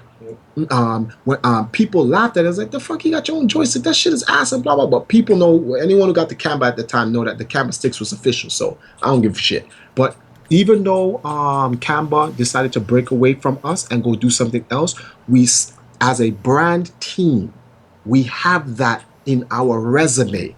We can show companies who are interested in working with EMP and other leagues in other countries, because we don't do this shit in America anymore because we're blacklisted in America. And no one's going to want to work with us. Although, if you compare some of these other teams in the community to EMP, none of them have done anything like compared to EMP in terms of business. Yet people would rather work with them and not work with us. So it's an unfair playing field. But when I get out of this country and I go do business with other people, that shit is like, oh wow, you did that, you did this, what, you did that. Yo, hey, we're gonna hire you, and I have no problem. That's why I left. Oh, the community kicked Triforce out. No, I just left because, like Blood Red said, the grass is greener elsewhere.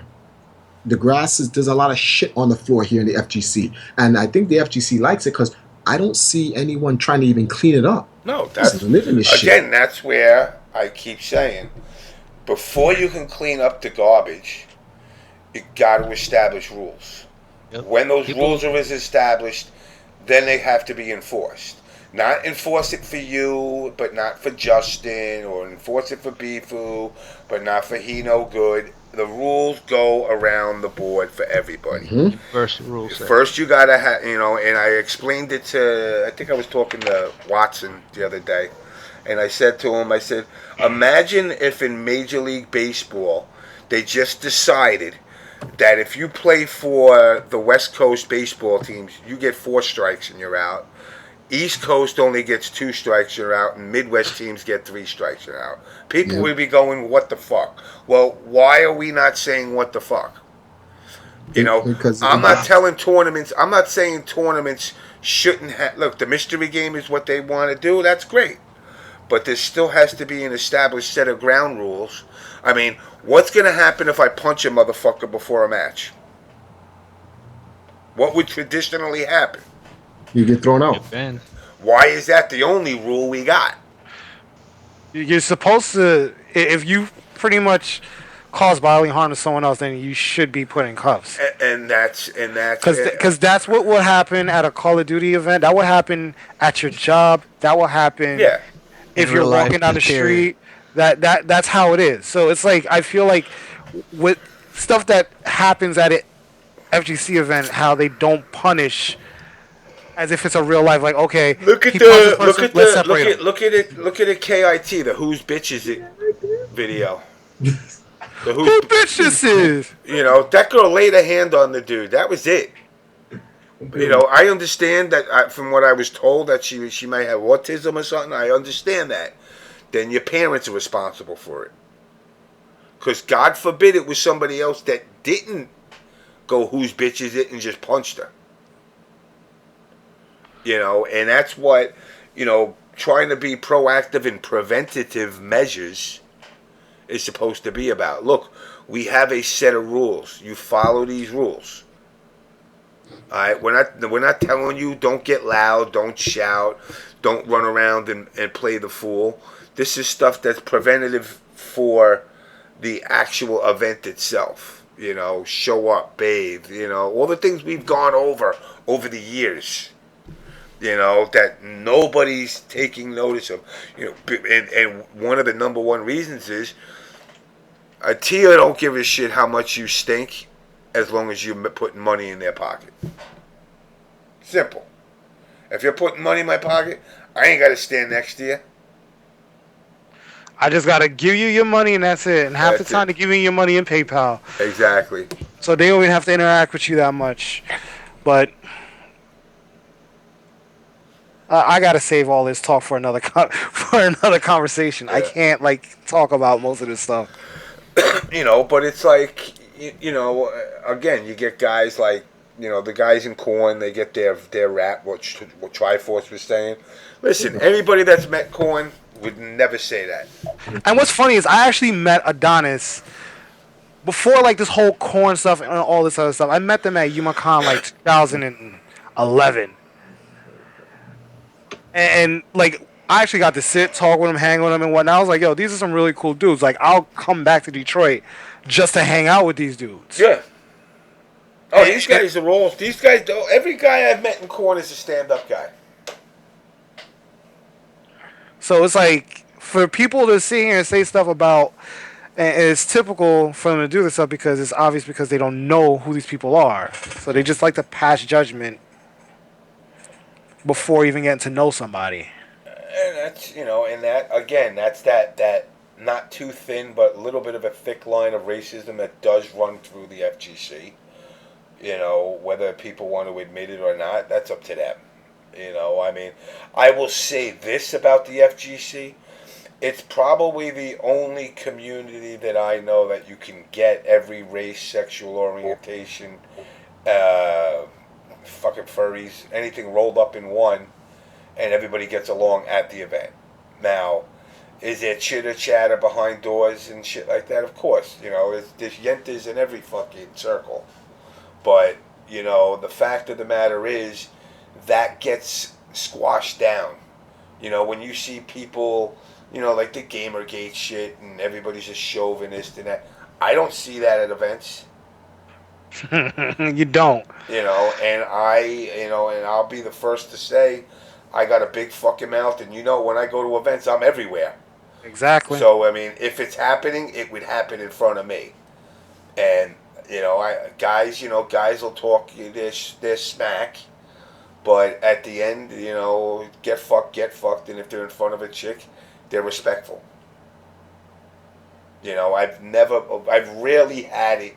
There's been a couple of occasions where guys act a little bit extra on the fool side, but overall, most events are fucking clean cut. Drink, have a good time, hang out, smoke bullshit, and play video games. That's really what we're doing. At the end, that's the only purpose. Does one of you motherfuckers think you're gonna become a millionaire from this? I'm sure you do. Man, I'm gonna go to every tournament and win it. I'm gonna win every tournament. All right, then you're gonna make a whole. Even if you won every term, you wouldn't still make $1 million. You wouldn't make over. You wouldn't even make over 20 grand. Yeah, that's what I'm saying. So whatever, and there's people who've done that. Chris G, good example. He's made maybe close to that, if that. He's made close. I can tell you because, like I said, at one point, homeboy didn't even have a bank account, and he was just storing his money in the house. And like we sat there and we counted that money. It was like well over 14, and this was after the theft. Yeah. So he had he said it was over 20 something in his house, and this is over a year's time. So he could make that kind of money because he's gifted and talented. Yeah. But if you're talking about this kid down the street who just picked up freaking Ultra Street Fighter on PS4 thinking he's a shit, showing up at a tournament, he ain't gonna do that well. The sad part about that is this. This is what's so sad about that. Chris G had over 20-something, 20K. He got robbed, right? He got robbed. They took like about 5,000 or 6,000. But that the money he made in that God, fucking people already. Y'all know who took the money, right? The money, yeah, I know. I already see it. The money that he made in that 1 year is comparable to working in McDonald's. Yeah, exactly. And that's before the whole. Well, that's working at McDonald's in a place where minimum wage is like $8. Yep. And then you have to also take into consideration. Damn, guys are going in on my wife now. Well, my ex-wife. That's crazy. It's crazy. You know something? I'm glad my new wife has a bigger butt. I'm an ass man. But yeah, so it's like they made the same amount of money if they were to make a job, and then you have to take into consideration how much money did they spend getting to these tournaments, housing themselves, going, and all this other stuff. Oh my goodness, my friend here, he's like from the MOBA community. He plays all the MOBA games. He's even playing Heroes of the Storm. He has something to say about the FGC. I want to give him the floor before James closes out the show. Go on. For real, from what I hear about the FGC, it just sounds like a bunch of self-deprecating sadomasochists who pretty much hate themselves because they talk about how much they don't make any money, but then they keep doing it, and then they say nobody's ever going to put anything into it, but when they see people things put into it, they call it BS, and then they don't want to follow the rules or play by the game. And then they want money. Shit makes no sense. I want Markman to sponsor me. By the way, I'm not selling any sticks. I'm not pushing the product or wearing your shirt. Just give me money, send me to events. So when you have tournament organized like John Nelson, I hate to do this. Wow. VXG. Wait, hold on. There's more. There's more. There's more. There's a guy who Jabali basically came and saved him. John, you're talking about John. What's his name? The guy that did Game Unicorn. Oh, fuck. The one who robbed the old lady of the money and was running away from the cops and crashed his car into the Yeah, thing. yeah, yeah, yeah. I I, can't fucking I remember his forgot name his name. now. John. It's another John, but It's yeah. another John, but yeah, like it's like you got people who sit here and promises like, oh yeah, we got these big prizes and this, that, and the other. Like there's this Smash event coming up. It's called SmashCon, and it's like they're promising like over $100,000 in cash prizes, and I'm like, yo, how are you doing this? No, you think that's bad? Did you know that there was a Smash tournament that just happened? This was told to me today. They contacted me and told me some guy ran a Smash tournament, put up 10 grand, and in the tournament, competed in his own tournament that he put up the 10 grand for, lost, right? Thought they were going to get 1,000 something people, only 200 something people showed up. And then now they got to pay out the money, and the people have not been paid yet. And this happened on U.S. soil. Like a month ago. I have a feeling I know which one that is, but I'm not gonna say what it is. Hold on, let me tell you. I wrote it. I wrote it. I don't know. Trust me, I already know. Oh, so you know? Okay. Yeah, I know. I don't know why that was told to me today. Someone called me and like, Triforce, did you? I'm in my mind. I'm like, I am not even a part of the scene. Why are you calling me and telling me? Like, I'm kind of hungry. I'm in the mood for some McDonald's. That's fucked up, James. That was fucked up. I want to get myself a McD. Oh wait, they don't serve them no more. Yeah, Dad, that's terrible, B. But yeah, now there's $10,000 outstanding, and yeah, damn, this scene is damn, someone kind of got it in the stream. Somebody knew. Somebody's in there in the stream knows. They know. Well, most of these guys love Smash, so it's like you can't sit here and think that they're not gonna pick it up. Yo, that's crazy, B. I'm just saying I ain't no snitch. That's all I'm saying. I was just talking about a story about people owing money.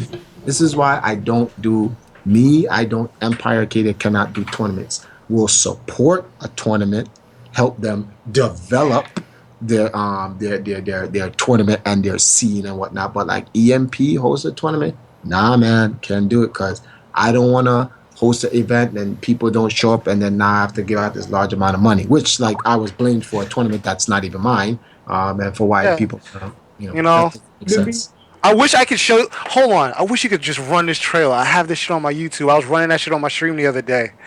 30K guaranteed pots. Where? Yo, that was the best fucking. Hold on. Let me get this shit now. Wait, what tournament was that? VXG had the best fucking trailer. Oh no. Well, actually, there's a couple of things that happen. First of all, you have a stream. You, Bifuteki, you have a stream of me and Rolando in your house. Mm-hmm. When Rolando said that the money for VXG was going to be cash and on a table, guarded by security guards. And when you win, they sign the money and give you right there before you leave the island. Yep. Before you left the island, you had that shit in your pocket and you don't have to claim it on your fucking taxes. And I told Rolando, I said, stop saying that. Stop saying that. And in this, now you know I was there telling Rolando, stop saying that. So now here's the thing. When VXG finally failed now and the money was owed, and I'm the one who wrote the contracts to help bail him out of the situation, why am I being blamed? You see how dirty the scene is? Scene is filthy. That's why I can't do that shit no more, man. No, not me. I'm tired of trying to help people, and then when shit goes wrong because they don't listen to me, then it's Triforce's fault. Yeah, it has to be because, Triforce is the black guy, he's a nigga, he has a prostitution ring, he's a pedophile, he's a drug dealer, yada, yada, yada. It's just like I do all that except I'm the white you, so. Oh, hold on, let me say something. I'm the White Shadow. Remember that TV show? On a VXG trailer. Didn't Rolando get on the show and blame me for misappropriating funds? Yeah, for misappropriating the money and all that other stuff and whatnot. But here's the thing: you can ask Bifu. I was not up. I am not. This is what VXG hired me for. VXG hired me to market their tournament in the Northeast. That was it. They gave me a couple of qualifiers, said Triforce hold some tournament in New York City. And Yep. I remember we were talking about it too. And then I went over and I said, Spooky, VXG would like to promote their tournament with you. Can you do some qualifiers with it? We ran the qualifiers. On top of it, I got him on CNET and CNN with VXG. I did a commercial when I was standing online for the Nintendo, whatever. I plugged the shit out. I got VXG on TV. They put their website and everything like because the guy was like, hey, listen, you're the first in line. I was like, yup. And unlike people in the FGC, I know how to actually haggle and market my way around people who try to use me. So I'm saying, listen, I know you guys want to get the story, you get the cover story first. I'll give you the exclusive. But in return, you got to put my sponsor's website in the commercial. I don't know if I can do that. Well, I don't know if I can give you this exclusive story. I know what you want. But if I'm gonna give you what you want, I need to get something in return, and that's how I was able to get that. You wouldn't get that from other players in the FGC. They want to know what the fuck to do. They would need their team's lawyer or marketing director to come and do all of that other work. So I already knew that. So I did my job for BXG. Then Triforce misappropriated funds. I didn't know I was the treasurer of VXG. No, that was. Oh, let me not say names. With that, guys, I seriously, because it's 4:00. Wait. Never mind. Go ahead. What? Never mind. Go ahead. I was gonna say something, but fuck Say him. what you gotta say. No, because like I can't seem to understand like what's going on with EMP. Like I'm trying to figure out like what did I do to you? Are you like my son and you're upset that I pay child support or something? Because the fact that you're like sitting here saying that, oh, I'm acting innocent and this and the other, I have not, like, you haven't heard any shit me doing wrong with anything. Ifu, don't feed the troll. Feed the trolls. What are you talking about? Hold on. You gotta feed them. You have to feed them. Like, please, enlighten me. What did I do wrong? Did I fuck your mom and just like leave her there? Oh damn. Anal cream pie. Surprise.com. I mean, okay, let's let him digest that and try to come up with something. I'm gonna talk about something real quick. Now, given the fact that I kind of know how Rolando works, because given the fact that I lived down there for almost a month. Feed me, nigga. Okay, big guy. Anyway. What the fuck? Only certain people are gonna understand that. But when I was there streaming their carnival and whatnot, I was pretty much told, this is the number. I said, here, sign this. Him and the president of that carnival committee both signed that form. Yeah, let me ask you a question. Hold on, because I just want to know. Is it Jeff? Is Jeff the president? Jeff is the president of VXG. I'm talking about the president of the Carnival Association. Okay, all right. I just wanted to double check. This is two different things. Okay, yeah. All right. Okay. Now, me and all of them are talking and this, that, and the other. Yeah, you know, we agree with this amount and this, that, and the other. So we started doing it. I'm there every single night, streaming every fucking day. From fucking 12 in the afternoon till 1, 2 o'clock in the damn morning. Every single day I'm sitting there streaming. Certain concerts couldn't be streamed, so I didn't stream them. But I was still there recording stuff and this, that, and the other. Comes time for me to leave, I'm like, look, let me get my money. Rolando goes, well, I have your money here, but I can't make it to the airport. I'll have it for you at ECT. He's around, right? I look at him, and I said, don't talk to me unless you have my money. And he was all like, well, I have rent to pay and this, that, and the other. I was like, nigga, I don't give a fuck about your rent. I came down there, spent a whole month. Didn't even stay in a hotel. I stayed in somebody else's house. Oh, you got hit with the France? Okay, go on. Stayed in somebody else's house. I sat there and I said, yo, I can't stay with this person because, like, this dude was just 100 times crazy. Okay. We know how that works. You know how that works. So, for the final 2 weeks, they finally get me to stay someplace. Not to mention, I had to pay for my way to get back home. So I took money out of my pocket to basically fly back home. So it wasn't until VXG comes around now, 3 months go by, or wait, sorry, 4 months go by. It's VXG again. The president of the Carnival Committee is supposed to be there to meet me to pay me my money. Homeboy disappears. Is nowhere to be found. That's kind of the reason why I was going around cursing everybody out, Triforce.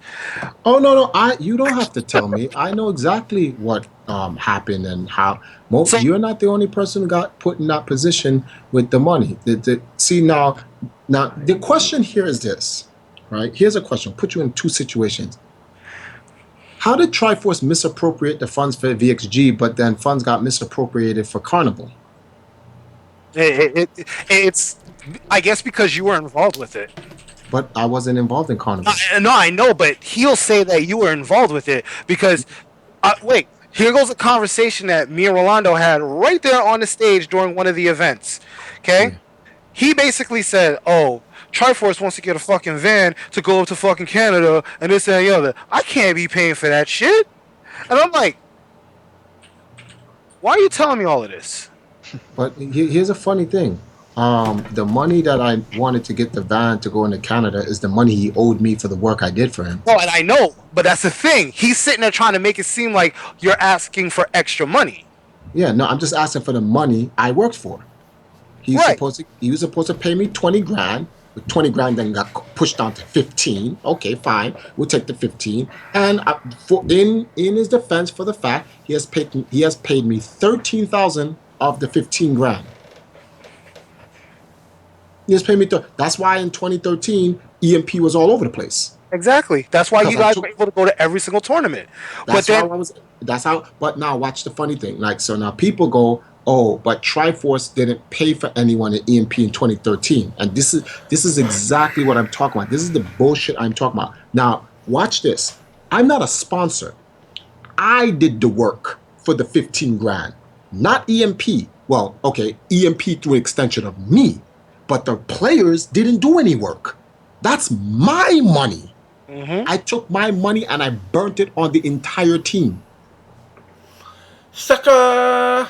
Exactly. I'm a straight bitch ass sucker. That's why never again. Even my partner out in Jamaica is like, why are you doing that? Like, who gives a shit about winning video game tournaments? He's like, huh? You were born in New York. Who? Wait, if I was born in New York? No, I wasn't born in New York. Who said that? Heartless Wretch. Oh, well, no, ignore him. Heartless Wretch Triforce was born in New York City. Why does he have an accent? No, I wasn't born in New York City. Who said that? The hell? I guess that was some axe, Justin. No, I wasn't born in New York. I was born in Jamaica. I was raised in New York. But anyway, that's beside the point. The point is, I took all my money and I burnt it on my team to get them to everywhere. You want to know the funny part of VXG 2013?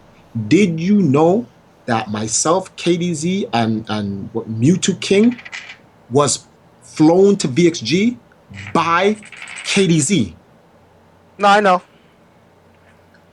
They hired me to market them, and a part of the budget was to also fly me to VXG and get our entire team out to VXG. But they didn't fly me. I did the work, and I wasn't flown out by VXG. KDZ did it. Then what's worse than that, when the whole debacle with VXG happened to come and pay EMP players, myself, and the rest of the community, the agreement was, I write this contract to give him some type of legal space, because that's what I said. Look, I'm no legal guy, but I know you have up to 90 days to pay out the money that you said you owe. You can simply write an agreement, and you'd have to make that agreement with everyone has to agree to it and sign. If they sign the papers, that means they're giving you 90 days to come up with the money to pay them.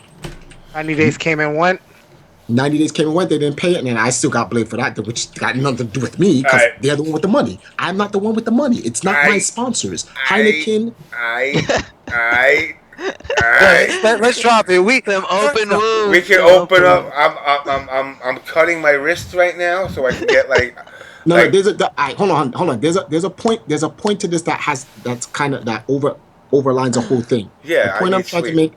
I'm gonna get to it. The point I'm trying to make is to this is that all of that money that was wasted and gone. Bifu, do you know? Well, two things. They said they were gonna pay KDZ back the money for flying me, himself, and Mewtwo King out to Jamaica when he comes to the next VXG. as you and I both already know, the following VXG, no one got paid either. KDZ said he doesn't give a shit. If they're gonna get the money, they get the money to him. If they don't, they don't. He'll see what happens. But Well, he's that's like, the reason why they fly him out every year to do the carnival with Jaxel. exactly, to compensate for the loss. But not only that, do you know what's going on in the Caribbean right now with VXG? It's not happening. Nah, not true. They're actually being outdone by another company. Nah. Okay. See there's a company called Caribbean Esports Alliance. Yeah. They came on the On Blast show. James know who I'm talking about. They came on the On Blast show. So I know who we're talking about. All right. We met him at VXG the first time. Did you know Rolando's on the board representing St. Martin for VXG? He shouldn't be. He shouldn't be allowed to do any. That's what his position is on the board. Permanent executive secretary. How is a guy who owes 2 events in the Caribbean money a part of a board of an entire coalition for the entire Caribbean? Oh, and I was kicked out of the group because of my reputation. I don't owe tournament money to anybody in the 6-digit figures, but I was kicked out and he was left in. The criminalization of these people in there is crazy. The good news is motherfuckers ain't getting Jamaica. And that's why I told James to play that Bob Marley music. Motherfuckers never come to Jamaica. I got that shit locked down. Motherfuckers gonna have to come and kill me, literally. Anyone ever seen that video by Vibes Cartel called City of Gods? Well, the movie's called City of Gods. Did you ever see the video called "Everybody Shut the Fuck Up"? James MK wants to go to sleep. Oh no! Let's let James go to sleep. He has to work. I got to get up in an hour. So. All right, so. You guys want to come over to my stream, talk for a little bit before I go to sleep? Put your link in there. Right. Yeah. Get that in there. Tell people your link. Everybody, Vamos, go to Triforce. Listen to the rest of the story wrap up.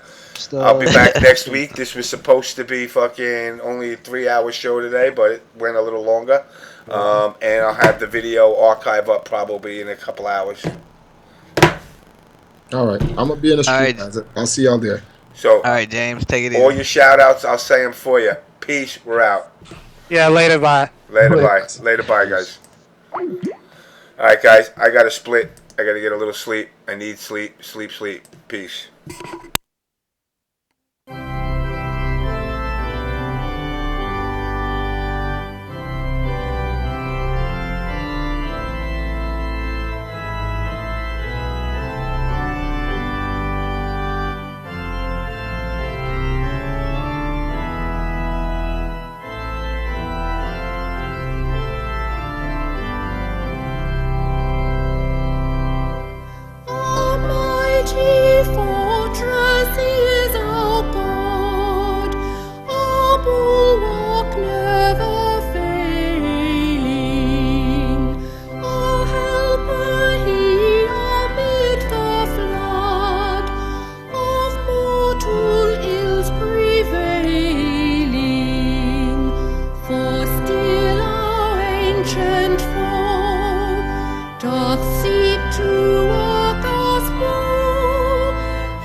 He must win the battle.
This